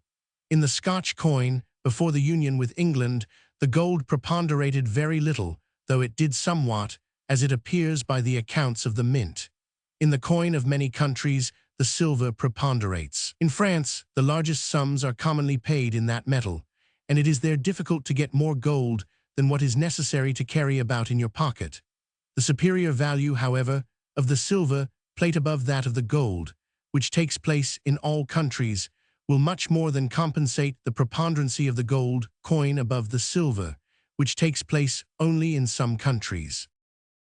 Though in one sense of the word, silver always has been, and probably always will be, much cheaper than gold, yet, in another sense, gold may perhaps, in the present state of the Spanish market, be said to be somewhat cheaper than silver. A commodity may be said to be dear or cheap, not only according to the absolute greatness or smallness of its usual price, but according as that price is more or less above the lowest, for which it is possible to bring it to market for any considerable time together. This lowest price is that which barely replaces, with a moderate profit, the stock which must be employed in bringing the commodity thither. It is the price which affords nothing to the landlord, of which rent makes not any component part, but which resolves itself altogether into wages and profit. But in the present state of the Spanish market, gold is certainly somewhat nearer to this lowest price than silver. The tax of the King of Spain upon gold is only 1/20th part of the standard metal, or 5%, whereas his tax upon silver amounts to 1/10th part of it, or to 10%. In these taxes, too, it has already been observed, consists the whole rent of the greater part of the gold and silver mines of Spanish America, and that upon gold is still worse paid than that upon silver. The profits of the undertakers of gold mines, too, as they more rarely make a fortune, must, in general, be still more moderate than those of the undertakers of silver mines. The price of Spanish gold, therefore, as it affords both less rent and less profit, must, in the Spanish market, be somewhat nearer to the lowest price for which it is possible to bring it thither than the price of Spanish silver. When all expenses are computed, the whole quantity of the one metal, it would seem, cannot, in the Spanish market, be disposed of so advantageously as the whole quantity of the other. The tax, indeed, of the King of Portugal upon the gold of the Brazils is the same with the ancient tax of the King of Spain upon the silver of Mexico and Peru, or 1/5 part of the standard metal. It may therefore be uncertain whether, to the general market of Europe, the whole mass of American gold comes at a price nearer to the lowest for which it is possible to bring it thither than the whole mass of American silver. The price of diamonds and other precious stones may, perhaps, be still nearer to the lowest price at which it is possible to bring them to market than even the price of gold. Though it is not very probable that any part of a tax, which is not only imposed upon one of the most proper subjects of taxation, a mere luxury and superfluity, but which affords so very important a revenue as the tax upon silver, will ever be given up as long as it is possible to pay it. Yet the same impossibility of paying it, which, in 1736, made it necessary to reduce it from 1/5 to 1/10, may in time make it necessary to reduce it still further, in the same manner as it made it necessary to reduce the tax upon gold to 1/20th. That the silver mines of Spanish America, like all other mines, become gradually more expensive in the working, on account of the greater depths at which it is necessary to carry on the works, and of the greater expense of drawing out the water and of supplying them with fresh air at those depths, is acknowledged by everybody who has inquired into the state of those mines. These causes, which are equivalent to a growing scarcity of silver, for a commodity may be said to grow scarcer when it becomes more difficult and expensive to collect a certain quantity of it, must in time produce one or other of the three following events. The increase of the expense must either first be compensated altogether by a proportionable increase in the price of the metal, or secondly, it must be compensated altogether by a proportionable diminution of the tax upon silver, or thirdly, it must be compensated partly by the one and partly by the other of those two expedients. This third event is very possible, as gold rose in its price in proportion to silver, notwithstanding a great diminution of the tax upon gold, so silver might rise in its price in proportion to labor and commodities, notwithstanding an equal diminution of the tax upon silver. Such successive reductions of the tax, however, though they may not prevent altogether, must certainly retard, more or less, the rise of the value of silver in the European market. In consequence of such reductions, many mines may be wrought which could not be wrought before, because they could not afford to pay the old tax, and the quantity of silver annually brought to market must always be somewhat greater, and therefore the value of any given quantity somewhat less than it otherwise would have been. In consequence of the reduction in 1736, the value of silver in the European market, though it may not at this day be lower than before that reduction, is probably at least 10% lower than it would have been had the Court of Spain continued to exact the old tax. That notwithstanding this reduction, the value of silver has, during the course of the present century, begun to rise somewhat in the European market. The facts and arguments which have been alleged above dispose me to believe, or more properly to suspect and conjecture.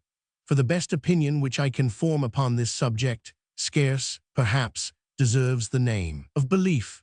The rise, indeed, supposing there has been any, has hitherto been so very small that after all that has been said, it may, perhaps, appear to many people uncertain, not only whether this event has actually taken place, but whether the contrary may not have taken place, or whether the value of silver may not still continue to fall in the European market. It must be observed, however, that whatever may be the supposed annual importation of gold and silver, there must be a certain period at which the annual consumption of those metals will be equal to that annual importation. Their consumption must increase as their mass increases, or rather in a much greater proportion. As their mass increases, their value diminishes. They are more used and less cared for, and their consumption consequently increases in a greater proportion than their mass. After a certain period, therefore, the annual consumption of those metals must, in this manner, become equal to their annual importation, provided that importation is not continually increasing, which, in the present times, is not supposed to be the case. If when the annual consumption has become equal to the annual importation should gradually diminish, the annual consumption may, for some time, exceed the annual importation. The mass of those metals may gradually and insensibly diminish, and their value gradually and insensibly rise, till the annual importation becoming again stationary, the annual consumption will gradually and insensibly accommodate itself to what that annual importation can maintain. Grounds of the suspicion that the value of silver still continues to decrease. The increase of the wealth of Europe, and the popular notion that as the quantity of the precious metals naturally increases with the increase of wealth, so their value diminishes as their quantity increases, may, perhaps, dispose many people to believe that their value still continues to fall in the European market, and the still gradually increasing price of many parts of the rude produce of land may confirm them still farther in this opinion. That increase in the quantity of the precious metals, which arises in any country from the increase of wealth, has no tendency to diminish their value, I have endeavored to show already. Gold and silver naturally resort to a rich country for the same reason that all sorts of luxuries and curiosities resort to it, not because they are cheaper there than in poorer countries, but because they are dearer or because a better price is given for them. It is the superiority of price which attracts them, and as soon as that superiority ceases, they necessarily cease to go thither. If you accept corn and such other vegetables as are raised altogether by human industry, that all other sorts of rude produce, cattle, poultry, game of all kinds, the useful fossils and minerals of the earth, etc. naturally grow dearer. As the society advances in wealth and improvement, I have endeavored to show already. Though such commodities, therefore, come to exchange for a greater quantity of silver than before, it will not from thence follow that silver has become really cheaper or will purchase less labor than before, but that such commodities have become really dearer or will purchase more labor than before. It is not their nominal price only, but their real price, which rises in the progress of improvement. The rise of their nominal price is the effect, not of any degradation of the value of silver, but of the rise in their real price. Different effects of the progress of improvement upon three different sorts of rude produce. These different sorts of rude produce may be divided into three classes. The first comprehends those which it is scarce in the power of human industry to multiply at all. The second, those which it can multiply in proportion to the demand. The third, those in which the efficacy of industry is either limited or uncertain. In the progress of wealth and improvement, the real price of the first may rise to any degree of extravagance, and seems not to be limited by any certain boundary. That of the second, though it may rise greatly, has, however, a certain boundary, beyond which it cannot well pass for any considerable time together. That of the third, though its natural tendency is to rise in the progress of improvement, yet in the same degree of improvement it may sometimes happen even to fall, sometimes to continue the same, and sometimes to rise more or less, according as different accidents render the efforts of human industry in multiplying this sort of rude produce more or less successful. The first sort of rude produce, of which the price rises in the progress of improvement, is that which it is scarce in the power of human industry to multiply at all. It consists in those things which nature produces only in certain quantities, and which, being of a very perishable nature, it is impossible to accumulate together the produce of many different seasons. Such are the greater part of rare and singular birds and fishes, many different sorts of game, almost all wildfowl, all birds of passage in particular, as well as many other things. When wealth, and the luxury which accompanies it, increase, the demand for these is likely to increase with them, and no effort of human industry may be able to increase the supply much beyond what it was before this increase of the demand. The quantity of such commodities, therefore, remaining the same, or nearly the same, while the competition to purchase them is continually increasing, their price may rise to any degree of extravagance, and seems not to be limited by any certain boundary. If woodcocks should become so fashionable as to sell for 20 guineas apiece, no effort of human industry could increase the number of those brought to market, much beyond what it is at present. The high price paid by the Romans, in the time of their greatest grandeur, for rare birds and fishes, may in this manner easily be accounted for. These prices were not the effects of the low value of silver in those times, but of the high value of such rarities and curiosities as human industry could not multiply at pleasure. The real value of silver was higher at Rome, for some time before, and after the fall of the Republic, than it is through the greater part of Europe at present.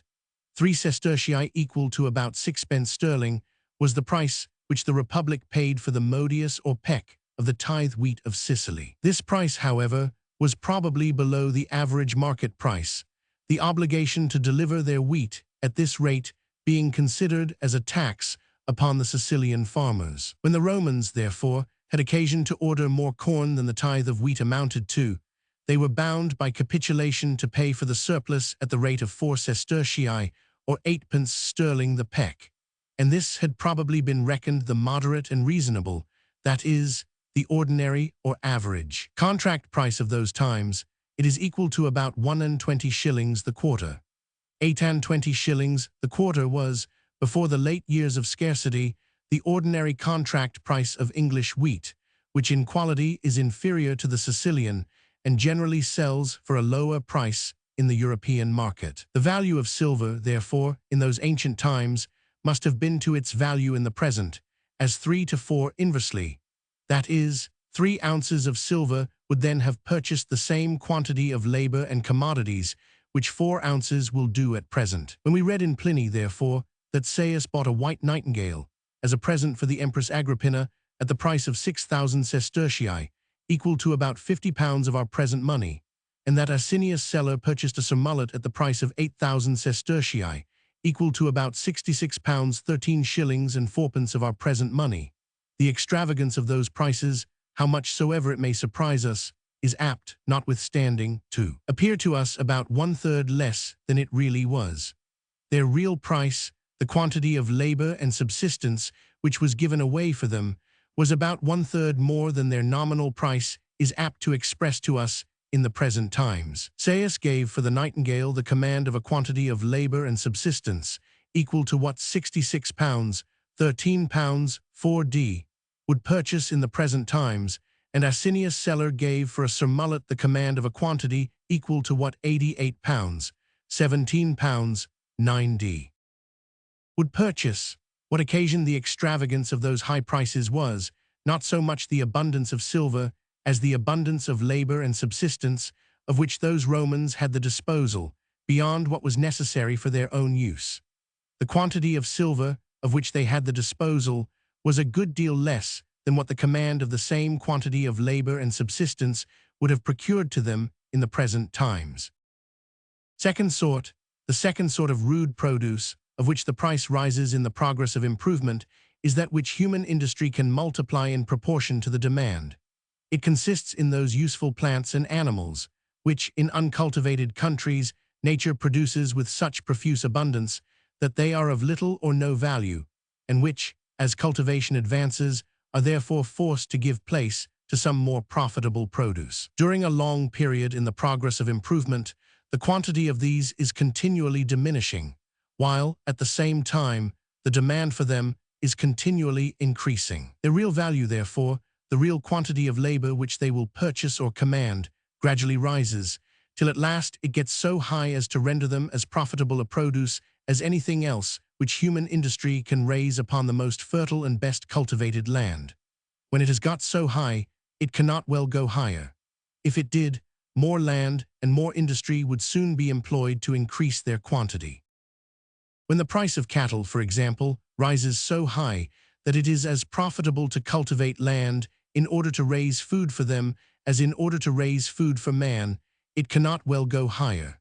If it did, more corn land would soon be turned into pasture. The extension of tillage, by diminishing the quantity of wild pasture, diminishes the quantity of butcher's meat, which the country naturally produces without labor or cultivation, and by increasing the number of those who have either corn or, what comes to the same thing, the price of corn to give in exchange for it, increases the demand. The price of butcher's meat, therefore, and consequently of cattle, must gradually rise, till it gets so high that it becomes as profitable to employ the most fertile and best cultivated lands in raising food for them as in raising corn. But it must always be late in the progress of improvement before tillage can be so far extended as to raise the price of cattle to this height. Until it has got to this height, if the country is advancing at all, their price must be continually rising. There are, perhaps, some parts of Europe in which the price of cattle has not yet got to this height.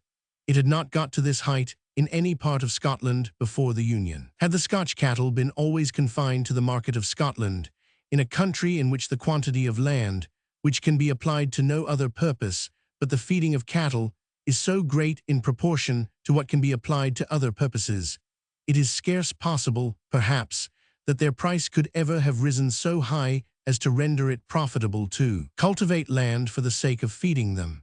In England, the price of cattle, it has already been observed, seems, in the neighborhood of London, to have got to this height about the beginning of the last century, but it was much later, probably, before it got through the greater part of the remoter counties, in some of which, perhaps, it may scarce yet have got to it.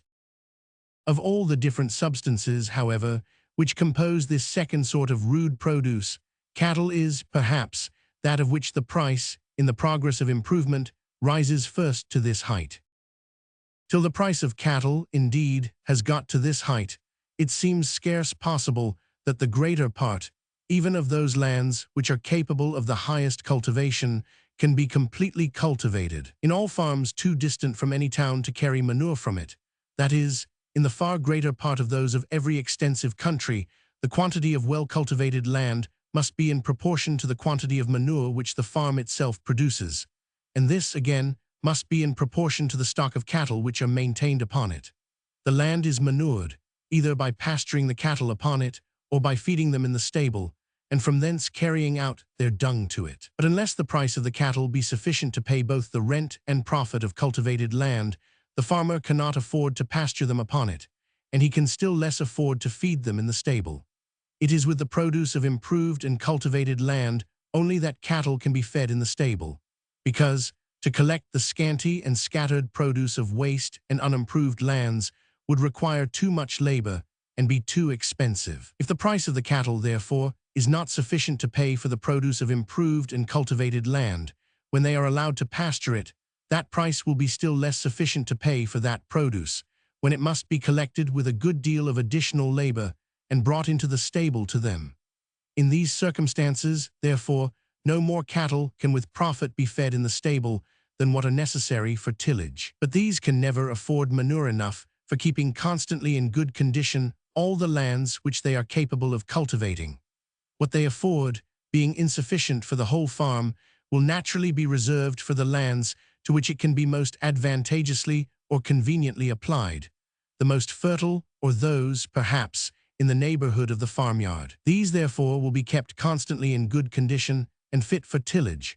The rest will, the greater part of them, be allowed to lie waste, producing scarce anything but some miserable pasture, just sufficient to keep alive a few straggling, half-starved cattle.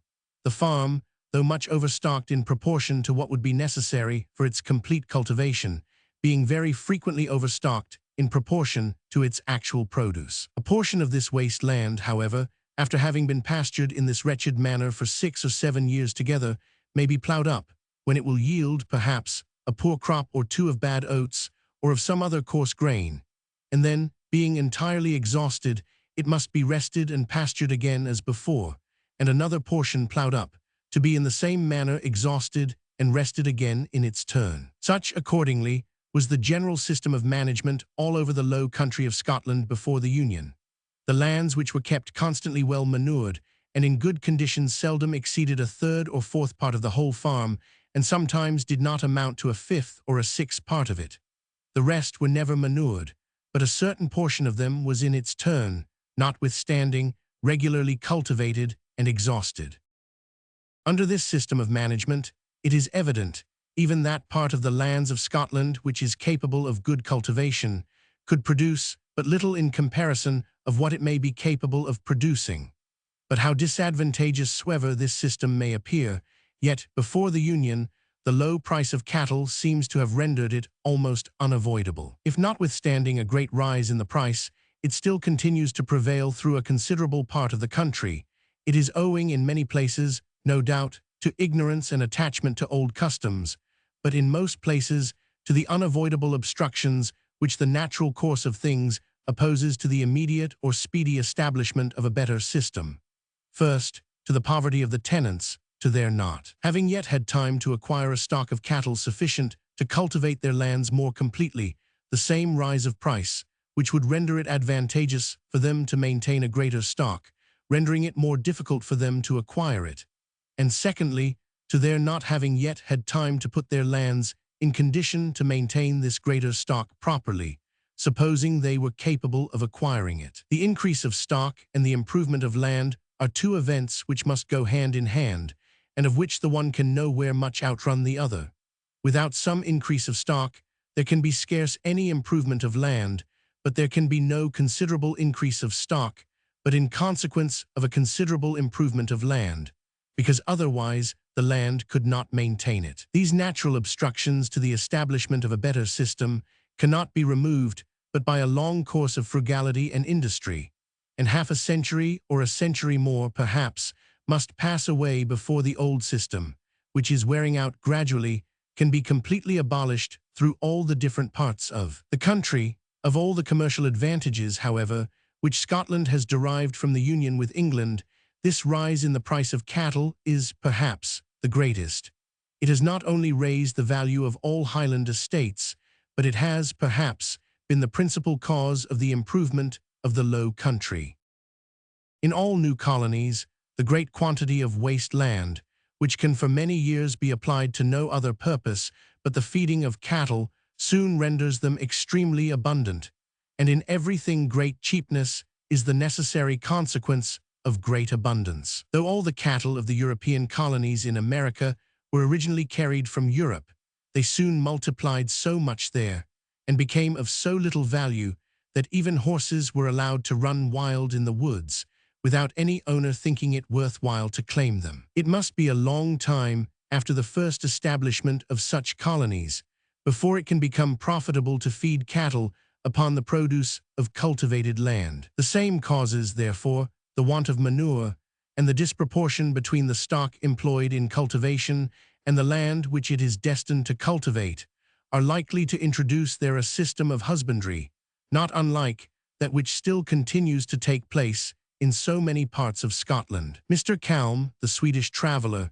when he gives an account of the husbandry of some of the English colonies in North America, as he found it in 1749, observes, accordingly, that he can with difficulty discover there the character of the English nation, so well skilled in all the different branches of agriculture. They make scarce any manure for their cornfields, he says, but when one piece of ground has been exhausted by continual cropping, they clear and cultivate another piece of fresh land, and when that is exhausted, proceed to a third. Their cattle are allowed to wander through the woods and other uncultivated grounds, where they are half-starved, having long ago extirpated almost all the annual grasses by cropping them too early in the spring, before they had time to form their flowers or to shed their seeds. The annual grasses were, it seems, the best natural grasses in that part of North America, and when the Europeans first settled there, they used to grow very thick, and to rise 3 or 4 feet high. A piece of ground which, when he wrote, could not maintain 1 cow, would in former times, he was assured, have maintained 4, each of which would have given 4 times the quantity of milk which that one was capable of giving. The poorness of the pasture had, in his opinion, occasioned the degradation of their cattle, which degenerated sensibly from one generation to another. They were probably not unlike that stunted breed which was common all over Scotland 30 or 40 years ago, and which is now so much mended through the greater part of the low country, not so much by a change of the breed, though that expedient has been employed in some places, as by a more plentiful method of feeding them. Though it is late, therefore, in the progress of improvement, before cattle can bring such a price as to render it profitable to cultivate land for the sake of feeding them, yet of all the different parts which compose this second sort of rude produce, they are perhaps the first which bring this price, because, till they bring it, it seems impossible that improvement can be brought near even to that degree of perfection to which it has arrived in many parts of Europe. As cattle are among the first, so perhaps venison is among the last parts of this sort of rude produce which bring this price.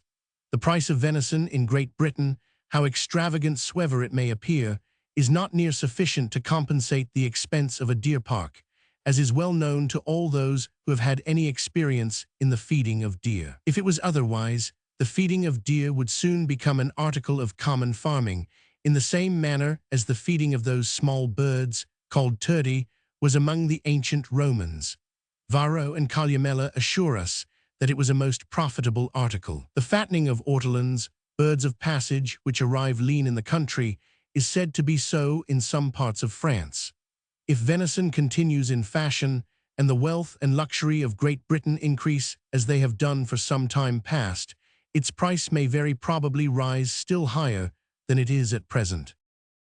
Between that period in the progress of improvement, which brings to its height the price of so necessary an article as cattle, and that which brings to it the price of such a superfluity as venison, there is a very long interval, in the course of which many other sorts of rude produce gradually arrive at their highest price, some sooner and some later, according to different circumstances.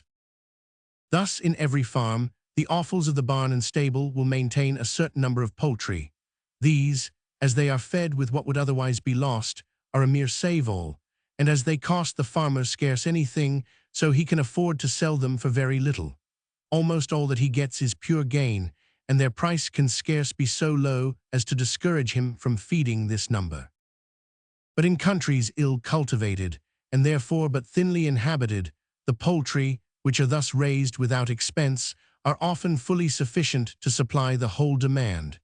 In this state of things, therefore, they are often as cheap as butcher's meat or any other sort of animal food. But the whole quantity of poultry which the farm in this manner produces without expense must always be much smaller than the whole quantity of butcher's meat which is reared upon it.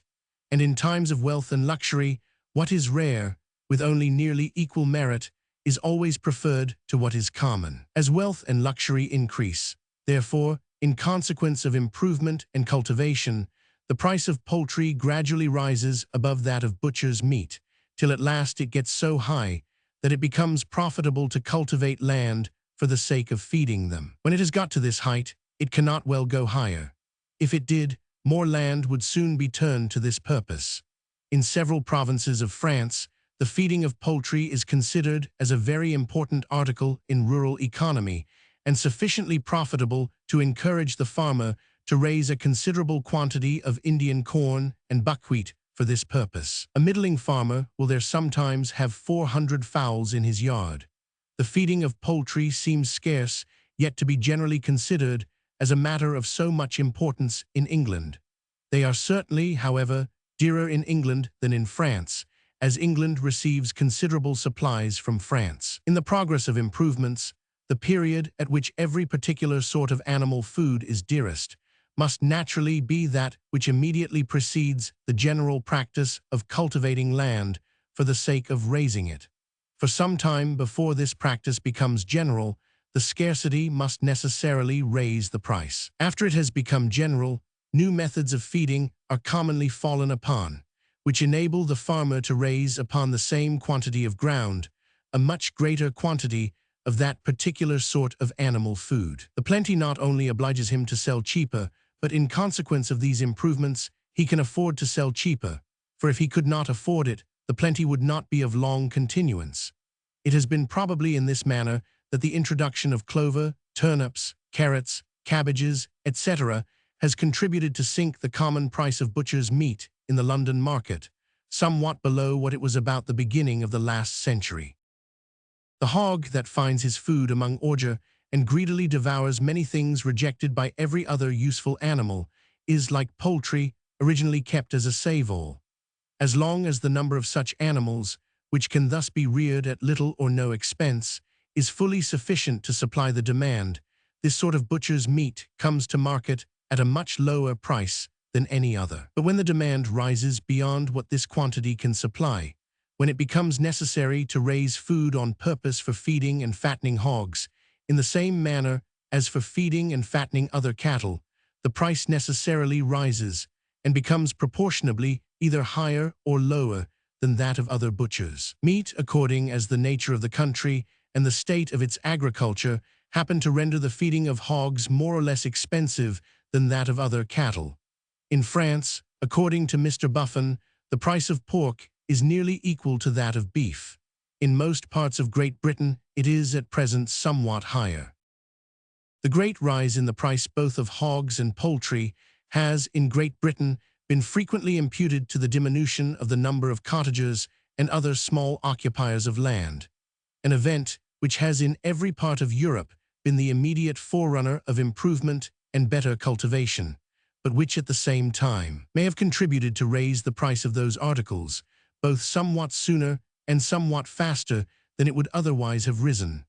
As the poorest family can often maintain a cat or a dog without any expense, so the poorest occupiers of land can commonly maintain a few poultry or a sow and a few pigs at very little. The little offals of their own table, their whey, skimmed milk, and buttermilk, supply those animals with a part of their food, and they find the rest in the neighboring fields, without doing any sensible damage to anybody. By diminishing the number of those small occupiers, therefore, the quantity of this sort of provisions, which is thus produced at little or no expense, must certainly have been a good deal diminished, and their price must consequently have been raised both sooner and faster than it would otherwise have risen. Sooner or later, however, in the progress of improvement, it must at any rate have risen to the utmost height to which it is capable of rising, or to the price which pays the labor and expense of cultivating the land which furnishes them with food,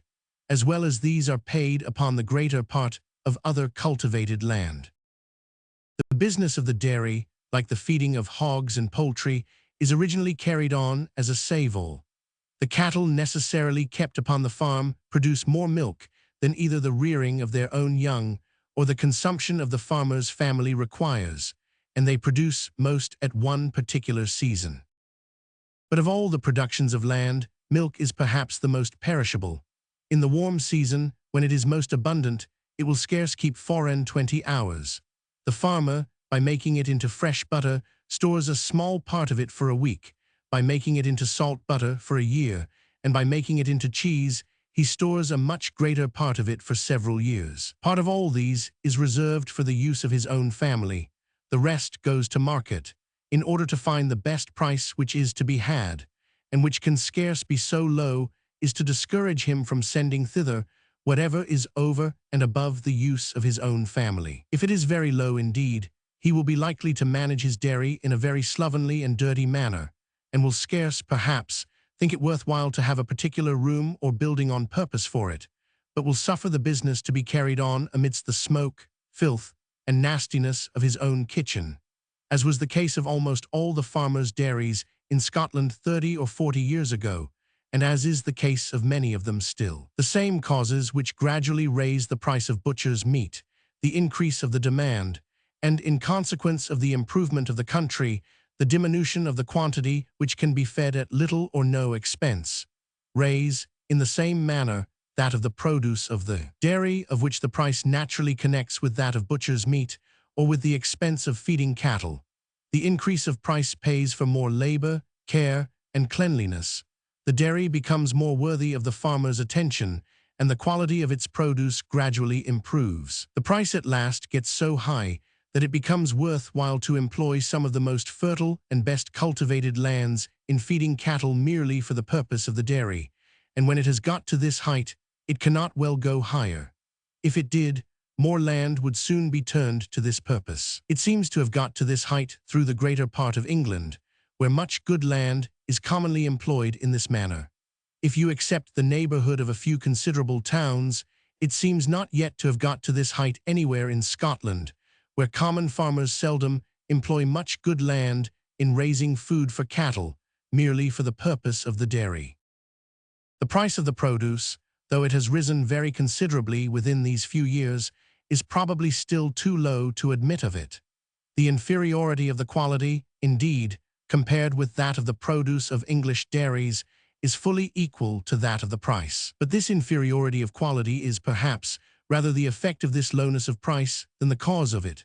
Though the quality was much better, the greater part of what is brought to market could not, I apprehend, in the present circumstances of the country, be disposed of at a much better price.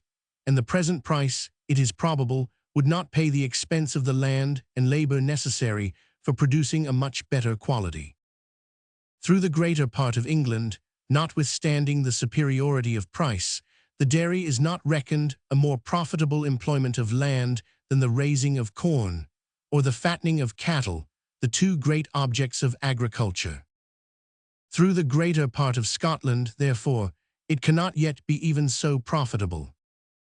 The lands of no country, it is evident, can ever be completely cultivated and improved, till once the price of every produce, which human industry is obliged to raise upon them, has got so high as to pay for the expense of complete improvement and cultivation. In order to do this, the price of each particular produce must be sufficient first to pay the rent of good corn land, as it is that which regulates the rent of the greater part of other cultivated land, and secondly, to pay the labour and expense of the farmer, as well as they are commonly paid upon good corn land, or, in other words, to replace with the ordinary profits the stock which he employs about it. This rise in the price of each particular produce must evidently be previous to the improvement and cultivation of the land which is destined for raising it. Gain is the end of all improvement, and nothing could deserve that name, of which loss was to be the necessary consequence. But loss must be the necessary consequence of improving land for the sake of a produce of which the price could never bring back the expense.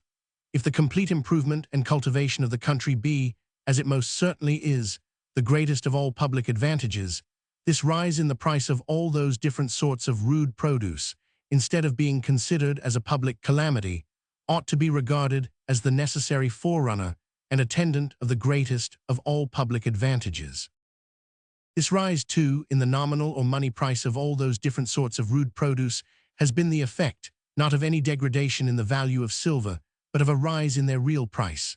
They have become worth not only a greater quantity of silver, but a greater quantity of labour and subsistence than before. As it costs a greater quantity of labour and subsistence to bring them to market, so, when they are brought thither, they represent, or are equivalent to a greater quantity. Third sort, the third and last sort of rude produce, of which the price naturally rises in the progress of improvement, is that in which the efficacy of human industry, in augmenting the quantity, is either limited or uncertain. Though the real price of this sort of rude produce, therefore, naturally tends to rise in the progress of improvement, yet, according as different accidents happen to render the efforts of human industry more or less successful in augmenting the quantity, it may happen sometimes even to fall, sometimes to continue the same in very different periods of improvement, and sometimes to rise more or less in the same period. There are some sorts of rude produce which nature has rendered a kind of appendages to other sorts, so that the quantity of the one which any country can afford is necessarily limited by that of the other. The quantity of wool or of raw hides, for example, which any country can afford, is necessarily limited by the number of great and small cattle that are kept in it. The state of its improvement and the nature of its agriculture, again, necessarily determine this number. The same causes which, in the progress of improvement, gradually raise the price of butcher's meat, should have the same effect, it may be thought, upon the prices of wool and raw hides, and raise them, too, nearly in the same proportion. It probably would be so if, in the rude beginnings of improvement, the market for the latter commodities was confined within as narrow bounds as that for the former. But the extent of their respective markets is commonly extremely different. The market for butcher's meat is almost everywhere confined to the country which produces it. Ireland, and some part of British America, indeed, carry on a considerable trade in salt provisions. But they are, I believe, the only countries in the commercial world which do so, or which export to other countries any considerable part of their butcher's meat. The market for wool and raw hides, on the contrary, is, in the rude beginnings of improvement, very seldom confined to the country which produces them. They can easily be transported to distant countries, wool without any preparation, and raw hides with very little. And as they are the materials of many manufactures, the industry of other countries may occasion a demand for them, though that of the country which produces them might not occasion any.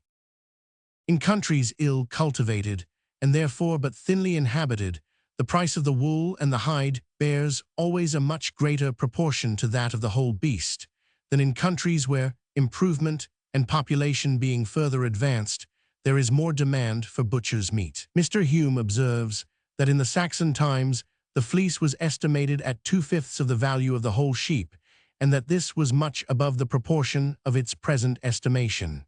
In some provinces of Spain, I have been assured, the sheep is frequently killed merely for the sake of the fleece and the tallow. The carcass is often left to rot upon the ground, or to be devoured by beasts and birds of prey. If this sometimes happens even in Spain, it happens almost constantly in Chile, at Buenos Aires, and in many other parts of Spanish America, where the horned cattle are almost constantly killed merely for the sake of the hide and the tallow. This too used to happen almost constantly in Hispaniola, while it was infested by the buccaneers, and before the settlement, improvement, and populousness of the French plantations, which now extend round the coast of almost the whole western half of the island, had given some value to the cattle of the Spaniards, who still continue to possess not only the eastern part of the coast, but the whole inland, mountainous part of the country. Though in the progress of improvement and population, the price of the whole beast necessarily rises, yet the price of the carcass is likely to be much more affected by this rise than that of the wool and the hide. The market for the carcass being in the rude state of society, confined always to the country which produces it, must necessarily be extended in proportion to the improvement and population of that country. But the market for the wool and the hides, even of a barbarous country, often extending to the whole commercial world, it can very seldom be enlarged in the same proportion. The state of the whole commercial world can seldom be much affected by the improvement of any particular country, and the market for such commodities may remain the same, or very nearly the same, after such improvements as before.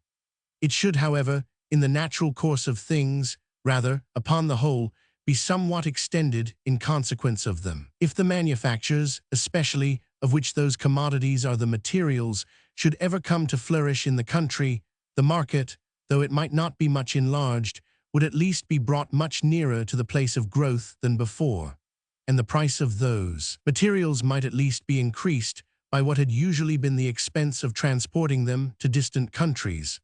Though it might not rise, therefore, in the same proportion as that of butcher's meat, it ought naturally to rise somewhat, and it ought certainly not to fall.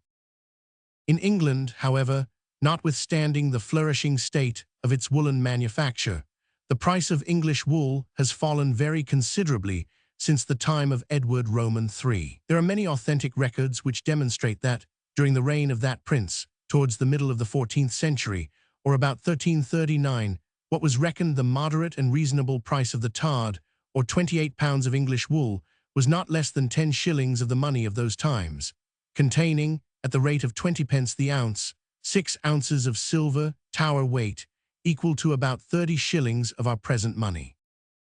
In the present times, 21 shillings the tard may be reckoned a good price for very good English wool.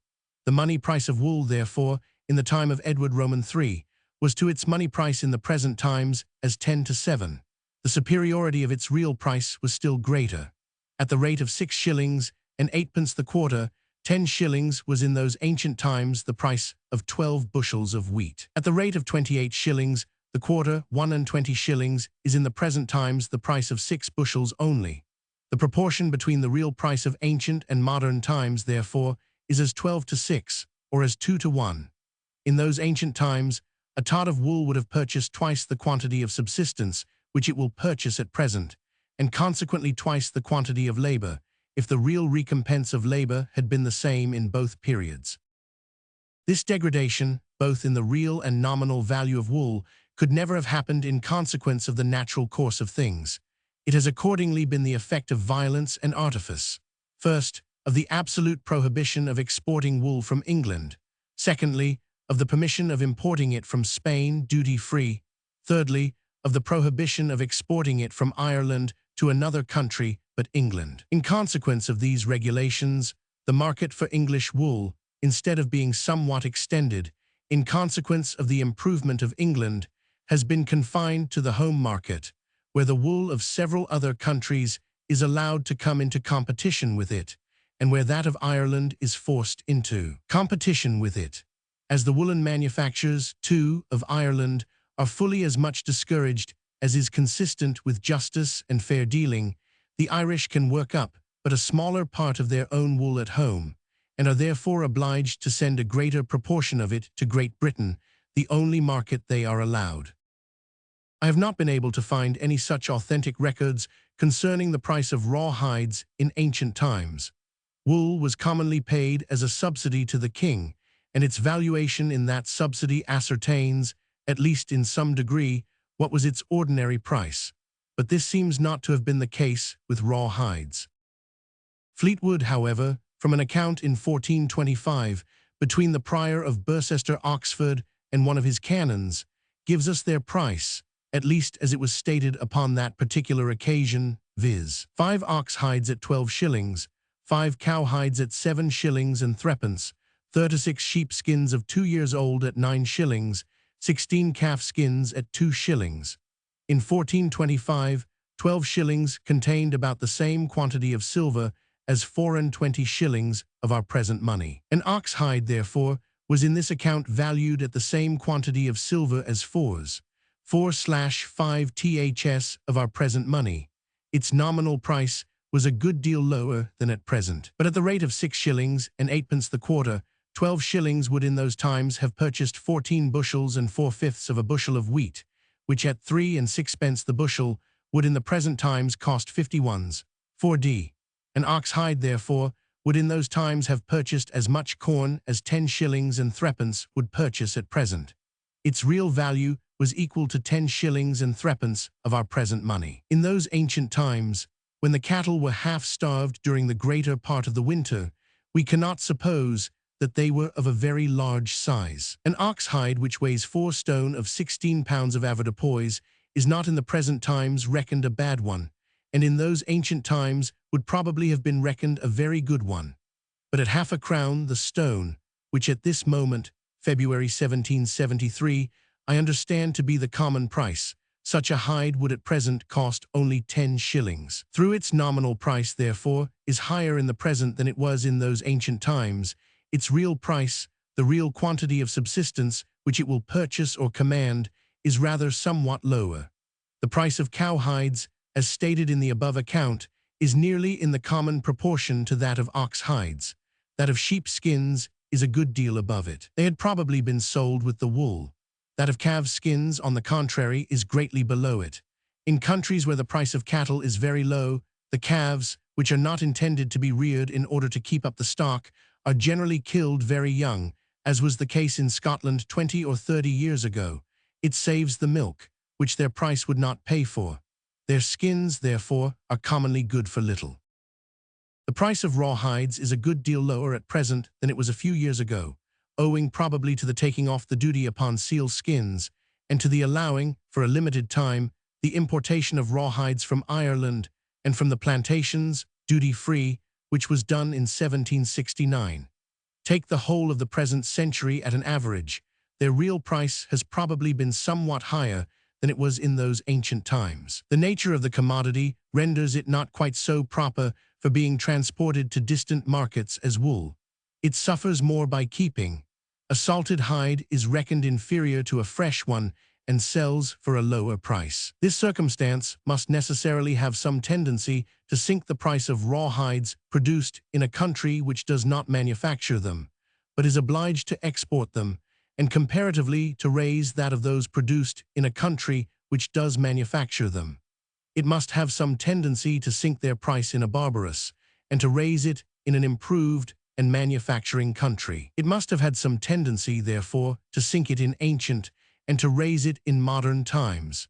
Our tanners, besides, have not been quite so successful as our clothiers in convincing the wisdom of the nation that the safety of the Commonwealth depends upon the prosperity of their particular manufacture. They have accordingly been much less favored. The exportation of raw hides has indeed been prohibited and declared a nuisance, but their importation from foreign countries has been subjected to a duty, and though this duty has been taken off from those of Ireland and the plantations for the limited time of 5 years only, yet Ireland has not been confined to the market of Great Britain for the sale of its surplus hides or of those which are not manufactured at home. The hides of common cattle have, but within these few years, been put among the enumerated commodities which the plantations can send nowhere but to the mother country. Neither has the commerce of Ireland been in this case oppressed hitherto, in order to support the manufactures of Great Britain.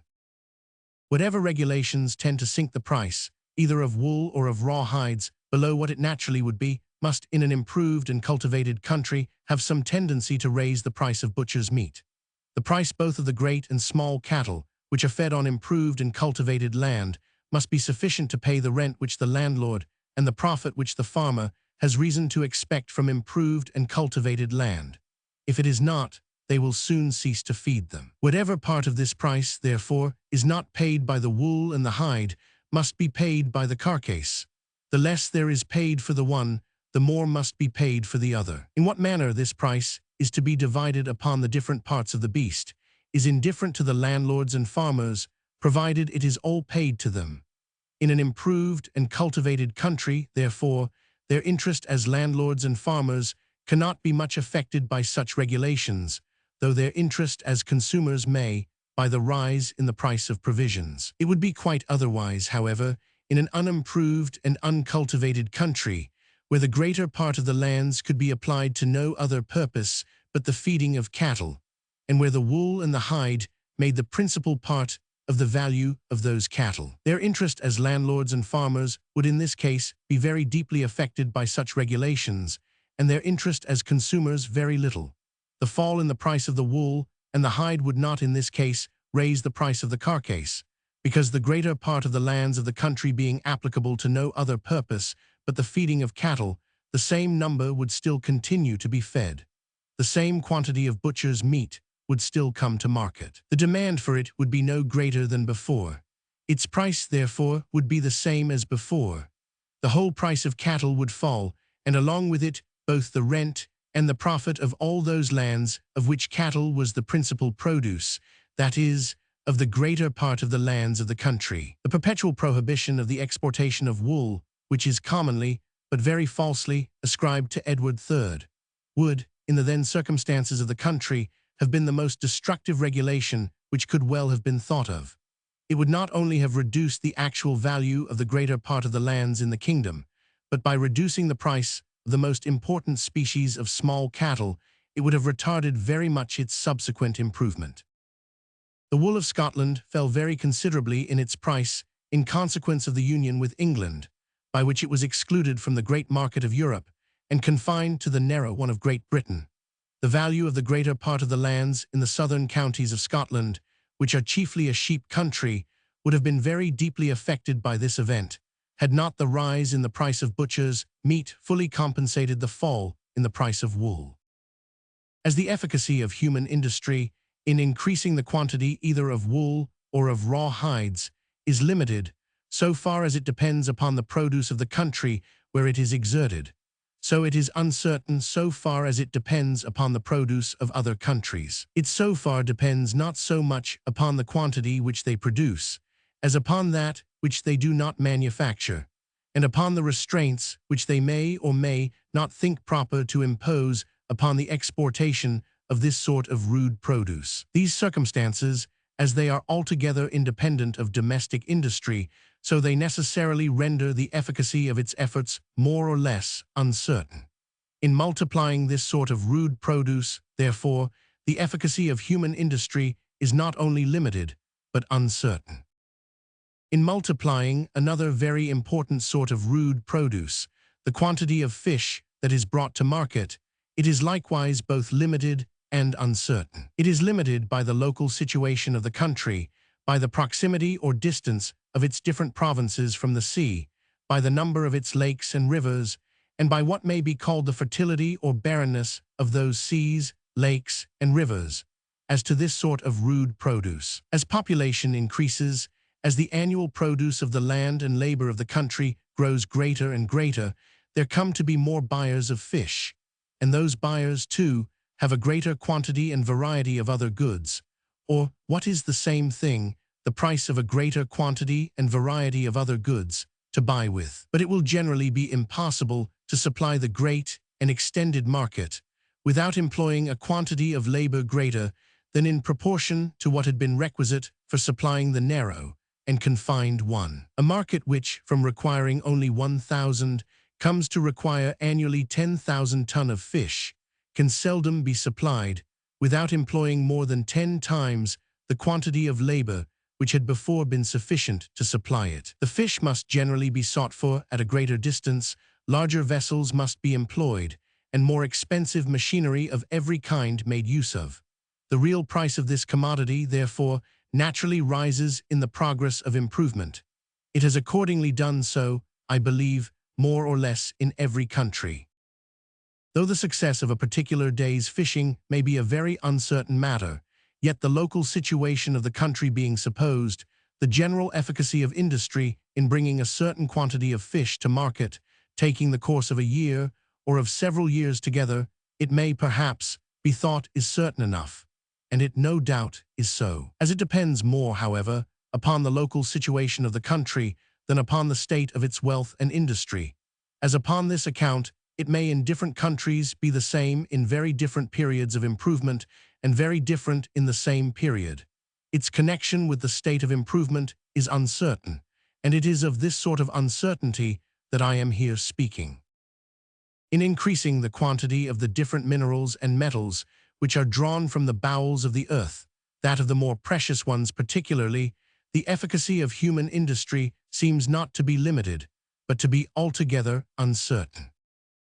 The quantity of the precious metals which is to be found in any country is not limited by anything in its local situation, such as the fertility or barrenness of its own mines.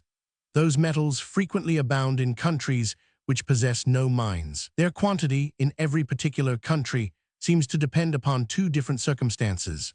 First, upon its power of purchasing, upon the state of its industry, upon the annual produce of its land and labor, in consequence of which it can afford to employ a greater or a smaller quantity of labor and subsistence in bringing or purchasing such superfluities as gold and silver, either from its own mines or from those of other countries. And secondly, upon the fertility or barrenness of the mines, which may happen at any particular time to supply the commercial world with those metals. The quantity of those metals in the countries most remote from the mines must be more or less affected by this fertility or barrenness, on account of the easy and cheap transportation of those metals, of their small bulk and great value. Their quantity in China and in Dostan must have been more or less affected by the abundance of the mines of America. So far as their quantity in any particular country depends upon the former of those two circumstances, the power of purchasing, their real price, like that of all other luxuries and superfluities, is likely to rise with the wealth and improvement of the country, and to fall with its poverty and depression. Countries which have a great quantity of labor and subsistence to spare can afford to purchase any particular quantity of those metals at the expense of a greater quantity of labor and subsistence than countries which have less to spare. So far as their quantity in any particular country depends upon the latter of those two circumstances, the fertility or barrenness of the mines which happen to supply the commercial world, their real price, the real quantity of labor and subsistence which they will purchase or exchange for, will, no doubt, sink more or less in proportion to the fertility and rise in proportion to the barrenness of those mines. The fertility or barrenness of the mines, however, which may happen at any particular time to supply the commercial world, is a circumstance which, it is evident, may have no sort of connection with the state of industry in a particular country. It seems even to have no very necessary connection with that of the world in general. As arts and commerce, indeed, gradually spread themselves over a greater and a greater part of the earth, the search for new mines, being extended over a wider surface, may have somewhat a better chance for being successful than when confined within narrower bounds. The discovery of new mines, however, as the old ones come to be gradually exhausted, is a matter of the greatest uncertainty, and such as no human skill or industry can ensure. All indications, it is acknowledged, are doubtful, and the actual discovery and successful working of a new mine can alone ascertain the reality of its value or even of its existence. In this search, there seem to be no certain limits, either to the possible success or to the possible disappointment of human industry. In the course of a century or two, it is possible that new mines may be discovered, more fertile than any that have ever yet been known. And it is just equally possible that the most fertile mine then known may be more barren than any that was wrought before. The discovery of the mines of America, whether the one or the other of those two events may happen to take place, is of very little importance to the real wealth and prosperity of the world, to the real value of the annual produce of the land and labor of mankind. Its nominal value, the quantity of gold and silver by which this annual produce could be expressed or represented, would no doubt be very different, but its real value, the real quantity of labor which it could purchase or command, would be precisely the same.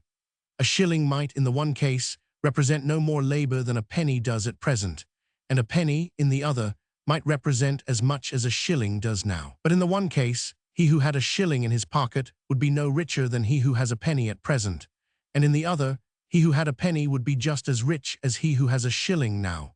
The cheapness and abundance of gold and silver plate would be the sole advantage which the world could derive from the one event, and the dearness and scarcity of those trifling superfluities the only inconveniency it could suffer from the other.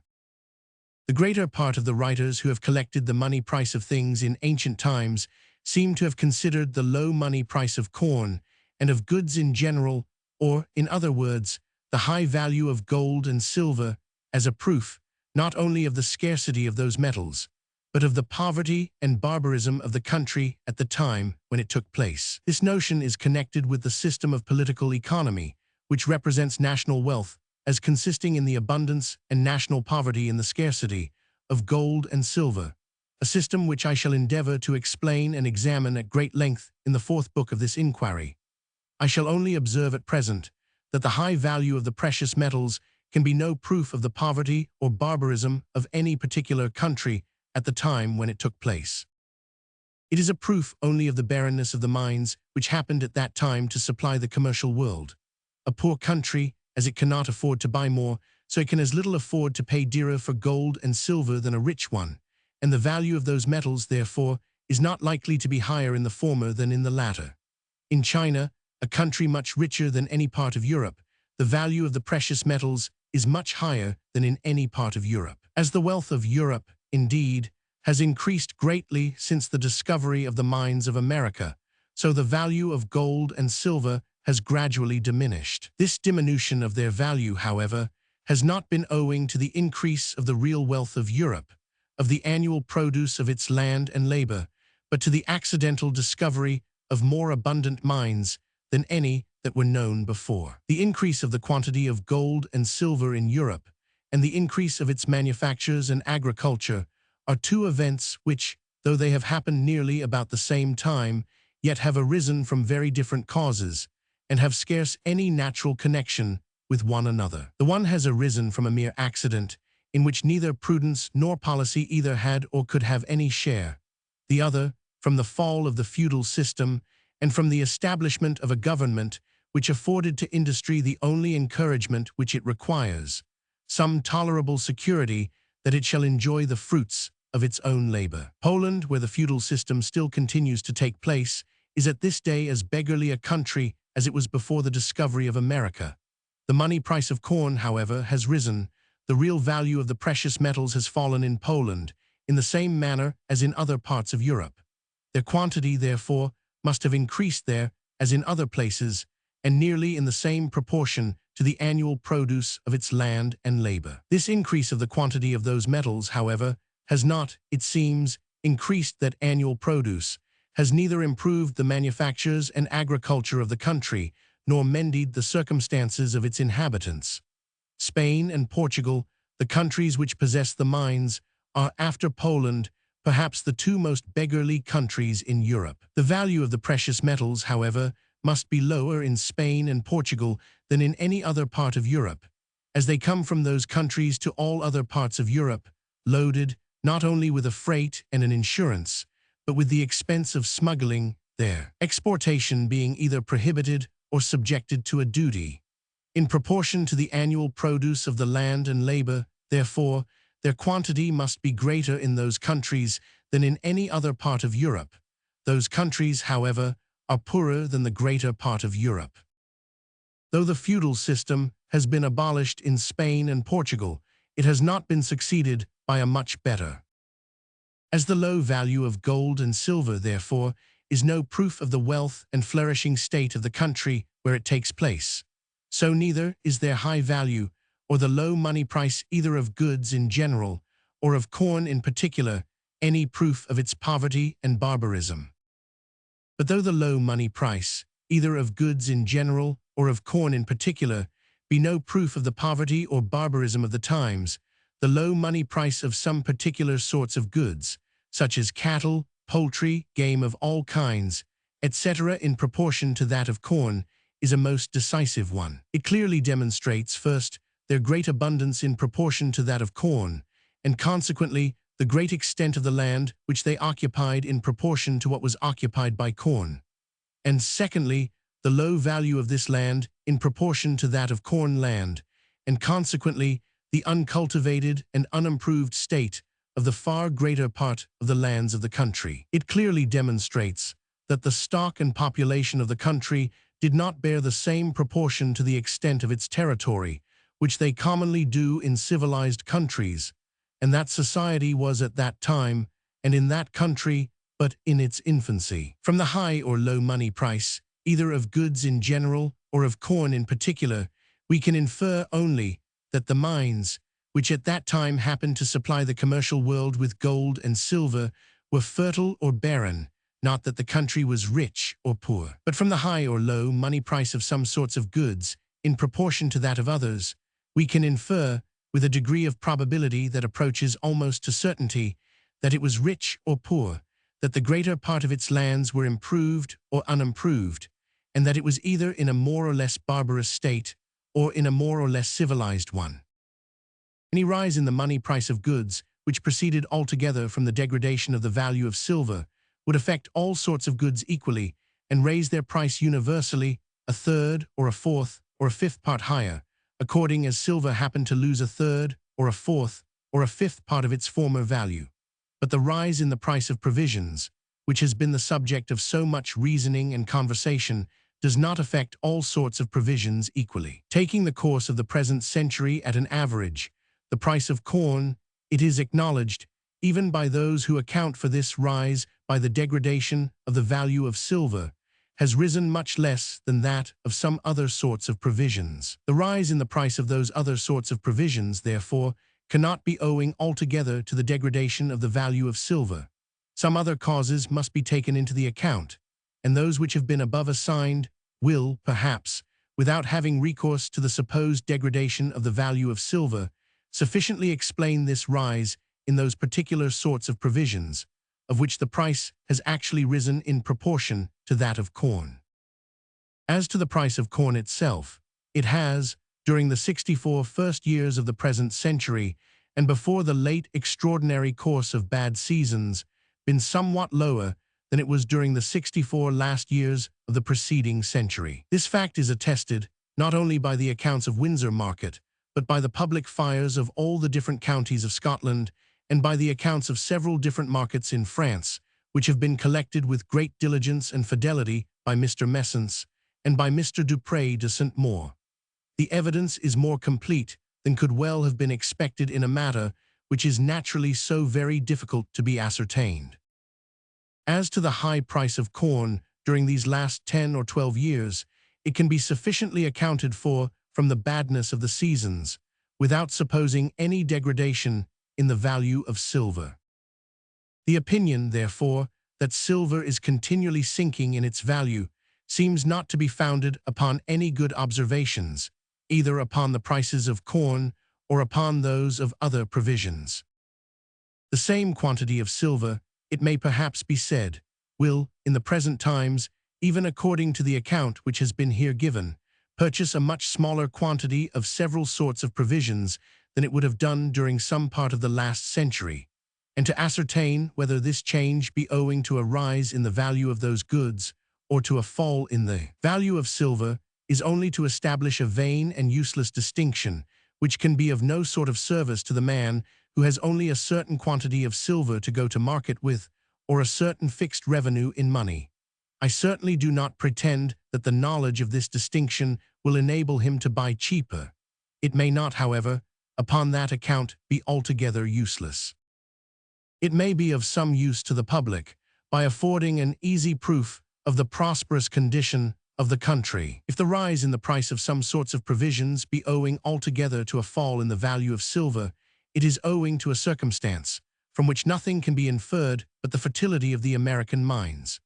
The real wealth of the country, the annual produce of its land and labor, may, notwithstanding this circumstance, be either gradually declining, as in Portugal and Poland, or gradually advancing, as in most other parts of Europe. But if this rise in the price of some sorts of provisions be owing to a rise in the real value of the land which produces them, to its increased fertility, or, in consequence of more extended improvement and good cultivation, to its having been rendered fit for producing corn, it is owing to a circumstance which indicates, in the clearest manner, the prosperous and advancing state of the country.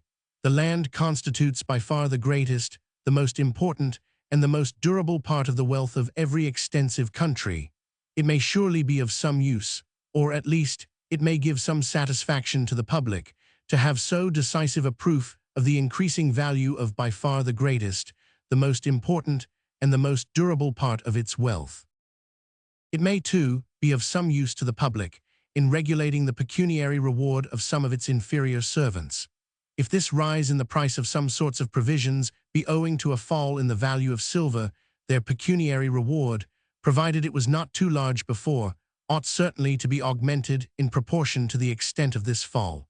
If it is not augmented, their real recompense will evidently be so much diminished. But if this rise of price is owing to the increased value, in consequence of the improved fertility of the land which produces such provisions, it becomes a much nicer matter to judge, either in what proportion any pecuniary reward ought to be augmented, or whether it ought to be augmented at all. The extension of improvement and cultivation, as it necessarily raises more or less, in proportion to the price of corn, that of every sort of animal food, so it as necessarily lowers that of, I believe, every sort of vegetable food. It raises the price of animal food, because a great part of the land which produces it, being rendered fit for producing corn, must afford to the landlord and farmer the rent and profit of corn land.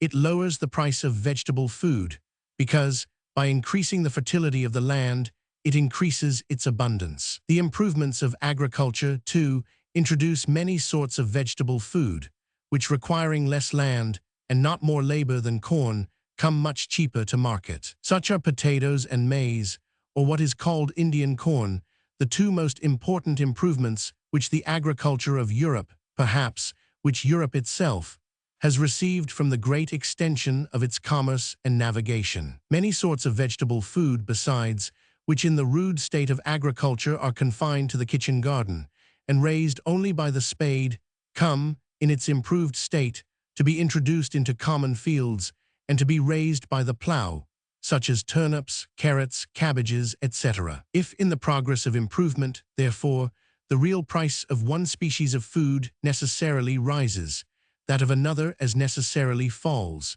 and it becomes a matter of more nicety to judge how far the rise in the one may be compensated by the fall in the other. When the real price of butcher's meat has once got to its height, which, with regard to every sort, except perhaps that of hog's flesh, it seems to have done through a great part of England more than a century ago, any rise which can afterwards happen in that of any other sort of animal food cannot much affect the circumstances of the inferior ranks of people. The circumstances of the poor, through a great part of England, cannot surely be so much distressed by any rise in the price of poultry, fish, wildfowl, or venison, as they must be relieved by the fall in that of potatoes. In the present season of scarcity, the high price of corn no doubt distresses the poor. But in times of moderate plenty, when corn is at its ordinary or average price, the natural rise in the price of any other sort of rude produce cannot much affect them. They suffer more, perhaps, by the artificial rise which has been occasioned by taxes in the price of some manufactured commodities, as of salt, soap, leather, candles, malt, beer, ale, etc. Effects of the progress of improvement upon the real price of manufactures. It is the natural effect of improvement, however, to diminish gradually the real price of almost all manufactures. That of the manufacturing workmanship diminishes, perhaps, in all of them without exception, in consequence of better machinery, of greater dexterity, and of a more proper division and distribution of work, all of which are the natural effects of improvement. A much smaller quantity of labor becomes requisite for executing any particular piece of work. And though, in consequence of the flourishing circumstances of the society, the real price of labor should rise very considerably, yet the great diminution of the quantity will generally much more than compensate the greatest rise which can happen in the price. There are, indeed, a few manufactures in which the necessary rise in the real price of the rude materials will more than compensate all the advantages which improvement can introduce into the execution of the work. In carpenters' and joiners' work, and in the coarser sort of cabinet work, the necessary rise in the real price of barren timber, in consequence of the improvement of land, will more than compensate all the advantages which can be derived from the best machinery, the greatest dexterity, and the most proper division and distribution of work. But in all cases in which the real price of the rude material either does not rise at all, or does not rise very much, that of the manufactured commodity sinks very considerably. This diminution of price has, in the course of the present and preceding century, been most remarkable in those manufactures of which the materials are the coarser metals. A better movement of a watch than about the middle of the last century could have been bought for £20, may now perhaps be had for 20 shillings. In the work of cutlers and locksmiths, in all the toys which are made of the coarser metals, and in all those goods which are commonly known by the name of Birmingham and Sheffield, where there has been, during the same period, a very great reduction of price, though not altogether so great as in watchwork. It has, however, been sufficient to astonish the workmen of every other part of Europe, who in many cases acknowledge that they can produce no work of equal goodness for double or even for triple the price. There are perhaps no manufactures in which the division of labor can be carried further, or in which the machinery employed admits of a greater variety of improvements than those of which the materials are the coarser metals. In the clothing manufacture, there has, during the same period, been no such sensible reduction of price. The price of superfine cloth, I have been assured, on the contrary, has within these 25 or 30 years risen somewhat in proportion to its quality, owing, it was said, to a considerable rise in the price of the material, which consists altogether of Spanish wool. That of the Yorkshire cloth, which is made altogether of English wool, is said, indeed, during the course of the present century, to have fallen a good deal in proportion to its quality. Quality, however, is so very disputable a matter that I look upon all information of this kind as somewhat uncertain. In the clothing manufacture, the division of labor is nearly the same now as it was a century ago, and the machinery employed is not very different. There may, however, have been some small improvements in both, which may have occasioned some reduction of price. But the reduction will appear much more sensible and undeniable if we compare the price of this manufacture in the present times with what it was in a much remoter period, towards the end of the 15th century, when the labor was probably much less subdivided, and the machinery employed much more imperfect than it is at present. In 1487, being the 4th of Henry Roman VII, it was enacted that whosoever shall sell by retail a broad yard of the finest scarlet grained, or of other grained cloth of the finest making, above 16 shillings, shall forfeit 40 shillings for every yard so sold. 16 shillings, therefore, containing about the same quantity of silver as 24 shillings of our present money, was, at that time, reckoned not an unreasonable price for a yard of the finest cloth. And as this is a sumptuary law, such cloth, it is probable, had usually been sold somewhat dearer. A guinea may be reckoned the highest price in the present times. Even though the quality of the cloths, therefore, should be supposed equal, and that of the present times is most probably much superior, yet even upon this supposition, the money price of the finest cloth appears to have been considerably reduced since the end of the 15th century, but its real price has been much more reduced. 6 shillings and 8 pence was then, and long afterwards, reckoned the average price of a quarter of wheat. 16 shillings, therefore, was the price of 2 quarters and more than 3 bushels of wheat. Valuing a quarter of wheat in the present times at 28 shillings, the real price of a yard of fine cloth must, in those times, have been equal to at least £3 6 shillings and 6 pence of our present money. The man who bought it must have parted with the command of a quantity of labor and subsistence equal to what that sum would purchase in the present times. The reduction in the real price of the coarse manufacture, though considerable, has not been so great as in that of the fine. In 1463, being the 3rd of Edward Roman IV, it was enacted that no servant in husbandry nor common labourer, nor servant to any artificer inhabiting out of a city or burgh, shall use or wear in their clothing any cloth above 2 shillings the broad yard. In the 3rd of Edward Roman IV, 2 shillings contained very nearly the same quantity of silver as 4 of our present money. But the Yorkshire cloth, which is now sold at 4 shillings the yard, is probably much superior to any that was then made for the wearing of the very poorest order of common servants. Even the money price of their clothing, therefore, may, in proportion to the quality, be somewhat cheaper in the present than it was in those ancient times. The real price is certainly a good deal cheaper. 10 pence was then reckoned what is called the moderate and reasonable price of a bushel of wheat. 2 shillings, therefore, was the price of 2 bushels and near 2 pecks of wheat, which in the present times, at 3 shillings and 6 pence the bushel, would be worth 8 shillings and 9 pence. For a yard of this cloth, the poor servant must have parted with the power of purchasing a quantity of subsistence equal to what 8 shillings and 9 pence would purchase in the present times. This is a sumptuary law, too, restraining the luxury and extravagance of the poor. Their clothing, therefore, had commonly been much more expensive. The same order of people are, by the same law, prohibited from wearing hose, of which the price should exceed 14 pence the pair, equal to about 28 pence of our present money. But 14 pence was in those times the price of a bushel and near 2 pecks of wheat, which in the present times, at 3 and 6 pence the bushel, would cost 5 shillings and 3 pence. We should in the present times consider this as a very high price for a pair of stockings to a servant of the poorest and lowest order. He must, however, in those times, have paid what was really equivalent to this price for them. In the time of Edward Roman IV, the art of knitting stockings was probably not known in any part of Europe. Their hose were made of common cloth, which may have been one of the causes of their dearness. The first person that wore stockings in England is said to have been Queen Elizabeth. She received them as a present from the Spanish ambassador. Both in the coarse and in the fine woolen manufacture, the machinery employed was much more imperfect in those ancient than it is in the present times. It has since received 3 very capital improvements, besides probably many smaller ones, of which it may be difficult to ascertain either the number or the importance. The 3 capital improvements are: first, the exchange of the rock and spindle for the spinning wheel, which, with the same quantity of labor, will perform more than double the quantity of work.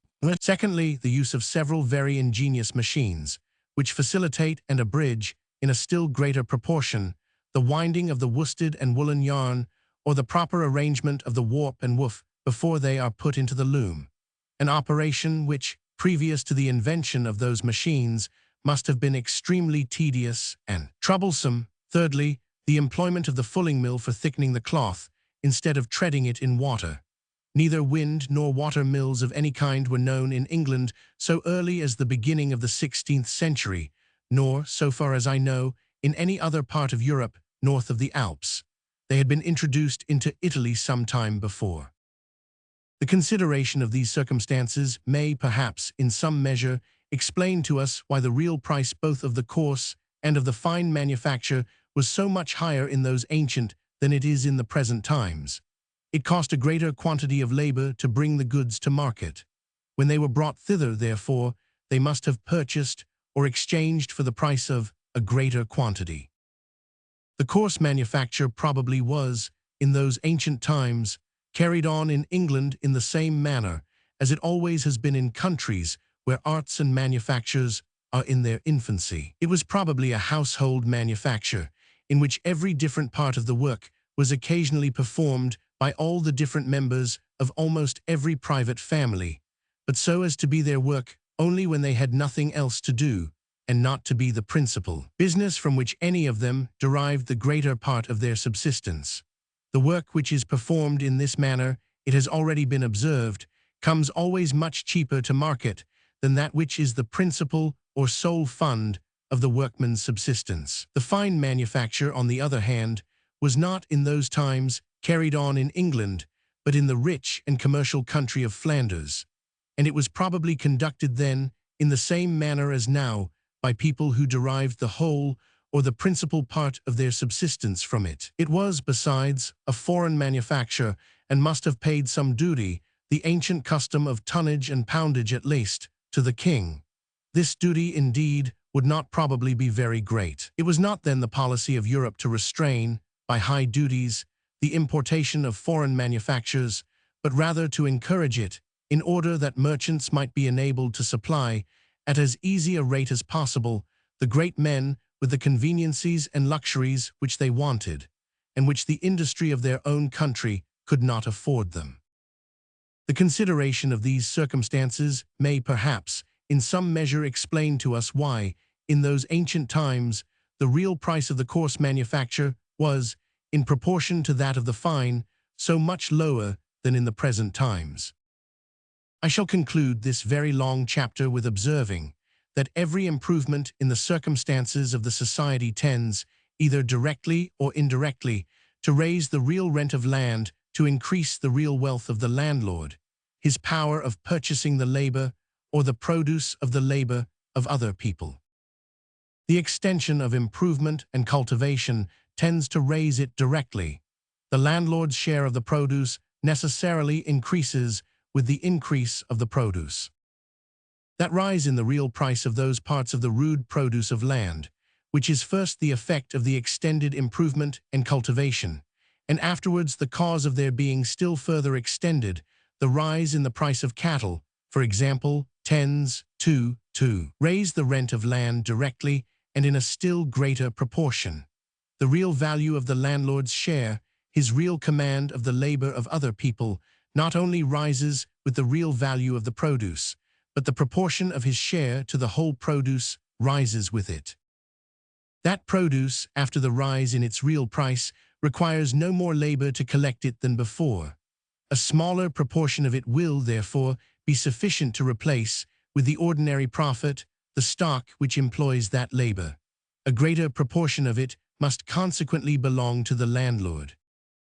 All those improvements in the productive powers of labor, which tend directly to reduce the rent price of manufactures, tend indirectly to raise the real rent of land. The landlord exchanges that part of his rude produce, which is over and above his own consumption, or what comes to the same thing, the price of that part of it, for manufactured produce. Whatever reduces the real price of the latter raises that of the former. An equal quantity of the former becomes thereby equivalent to a greater quantity of the latter, and the landlord is enabled to purchase a greater quantity of the conveniences, ornaments, or luxuries which he has occasion for. Every increase in the real wealth of the society, every increase in the quantity of useful labor employed within it, tends indirectly to raise the real rent of land.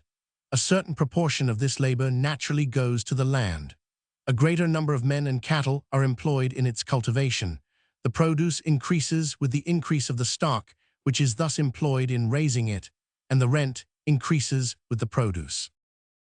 The contrary circumstances, the neglect of cultivation and improvement, the fall in the real price of any part of the rude produce of land, the rise in the real price of manufactures from the decay of manufacturing art and industry, the declension of the real wealth of the society, all tend, on the other hand, to lower the real rent of land, to reduce the real wealth of the landlord, to diminish his power of purchasing either the labor or the produce of the labor of other people. The whole annual produce of the land and labor of every country, or what comes to the same thing, the whole price of that annual produce, naturally divides itself, it has already been observed, into three parts: the rent of land, the wages of labor, and the profits of stock, and constitutes a revenue to three different orders of people: to those who live by rent, to those who live by wages, and to those who live by profit. These are the three great, original, and constituent orders of every civilized society, from whose revenue that of every other order is ultimately derived. The interest of the first of those three great orders, it appears from what has been just now said, is strictly and inseparably connected with the general interest of the society. Whatever either promotes or obstructs the one, necessarily promotes or obstructs the other. When the public deliberates concerning any regulation of commerce or police, the proprietors of land never can mislead it, with a view to promote the interest of their own particular order, at least, if they have any tolerable knowledge of that interest. They are indeed too often defective in this tolerable knowledge. They are the only one of the three orders whose revenue costs them neither labor nor care, but comes to them, as it were, of its own accord, and independent of any plan or project of their own. That indolence which is the natural effect of the ease and security of their situation renders them too often not only ignorant, but incapable of that application of mind, which is necessary in order to foresee and understand the consequence of any public regulation. The interest of the second order, that of those who live by wages, is as strictly connected with the interest of the society as that of the first. The wages of the laborer, it has already been shewn, are never so high as when the demand for labor is continually rising, or when the quantity employed is every year increasing considerably. When this real wealth of the society becomes stationary, his wages are soon reduced to what is barely enough to enable him to bring up a family or to continue the race of laborers. When the society declines, they fall even below this. The order of proprietors may perhaps gain more by the prosperity of the society than that of laborers, but there is no order that suffers so cruelly from its decline. But though the interest of the laborer is strictly connected with that of the society, he is incapable either of comprehending that interest or of understanding its connection with his own. His condition leaves him no time to receive the necessary information, and his education and habits are commonly such as to render him unfit to judge, even though he was fully informed. In the public deliberations, therefore, his voice is little heard and less regarded, except upon particular occasions when his clamor is animated, set on, and supported by his employers, not for his, but their own particular purposes. His employers constitute the third order, that of those who live by profit. It is the stock that is employed for the sake of profit, which puts into motion the greater part of the useful labor of every society. The plans and projects of the employers of stock regulate and direct all the most important operation of labor, and profit is the end proposed by all those plans and projects.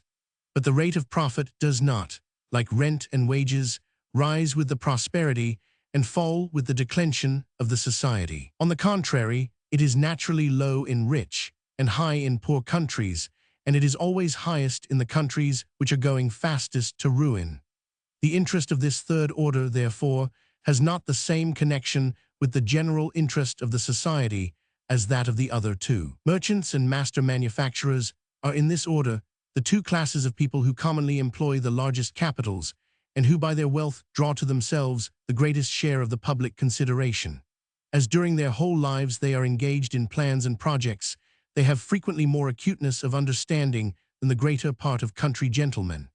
As their thoughts, however, are commonly exercised rather about the interest of their own particular branch of business than about that of the society, their judgment, even when given with the greatest candor, which it has not been upon every occasion, is much more to be depended upon with regard to the former of those two objects than with regard to the latter.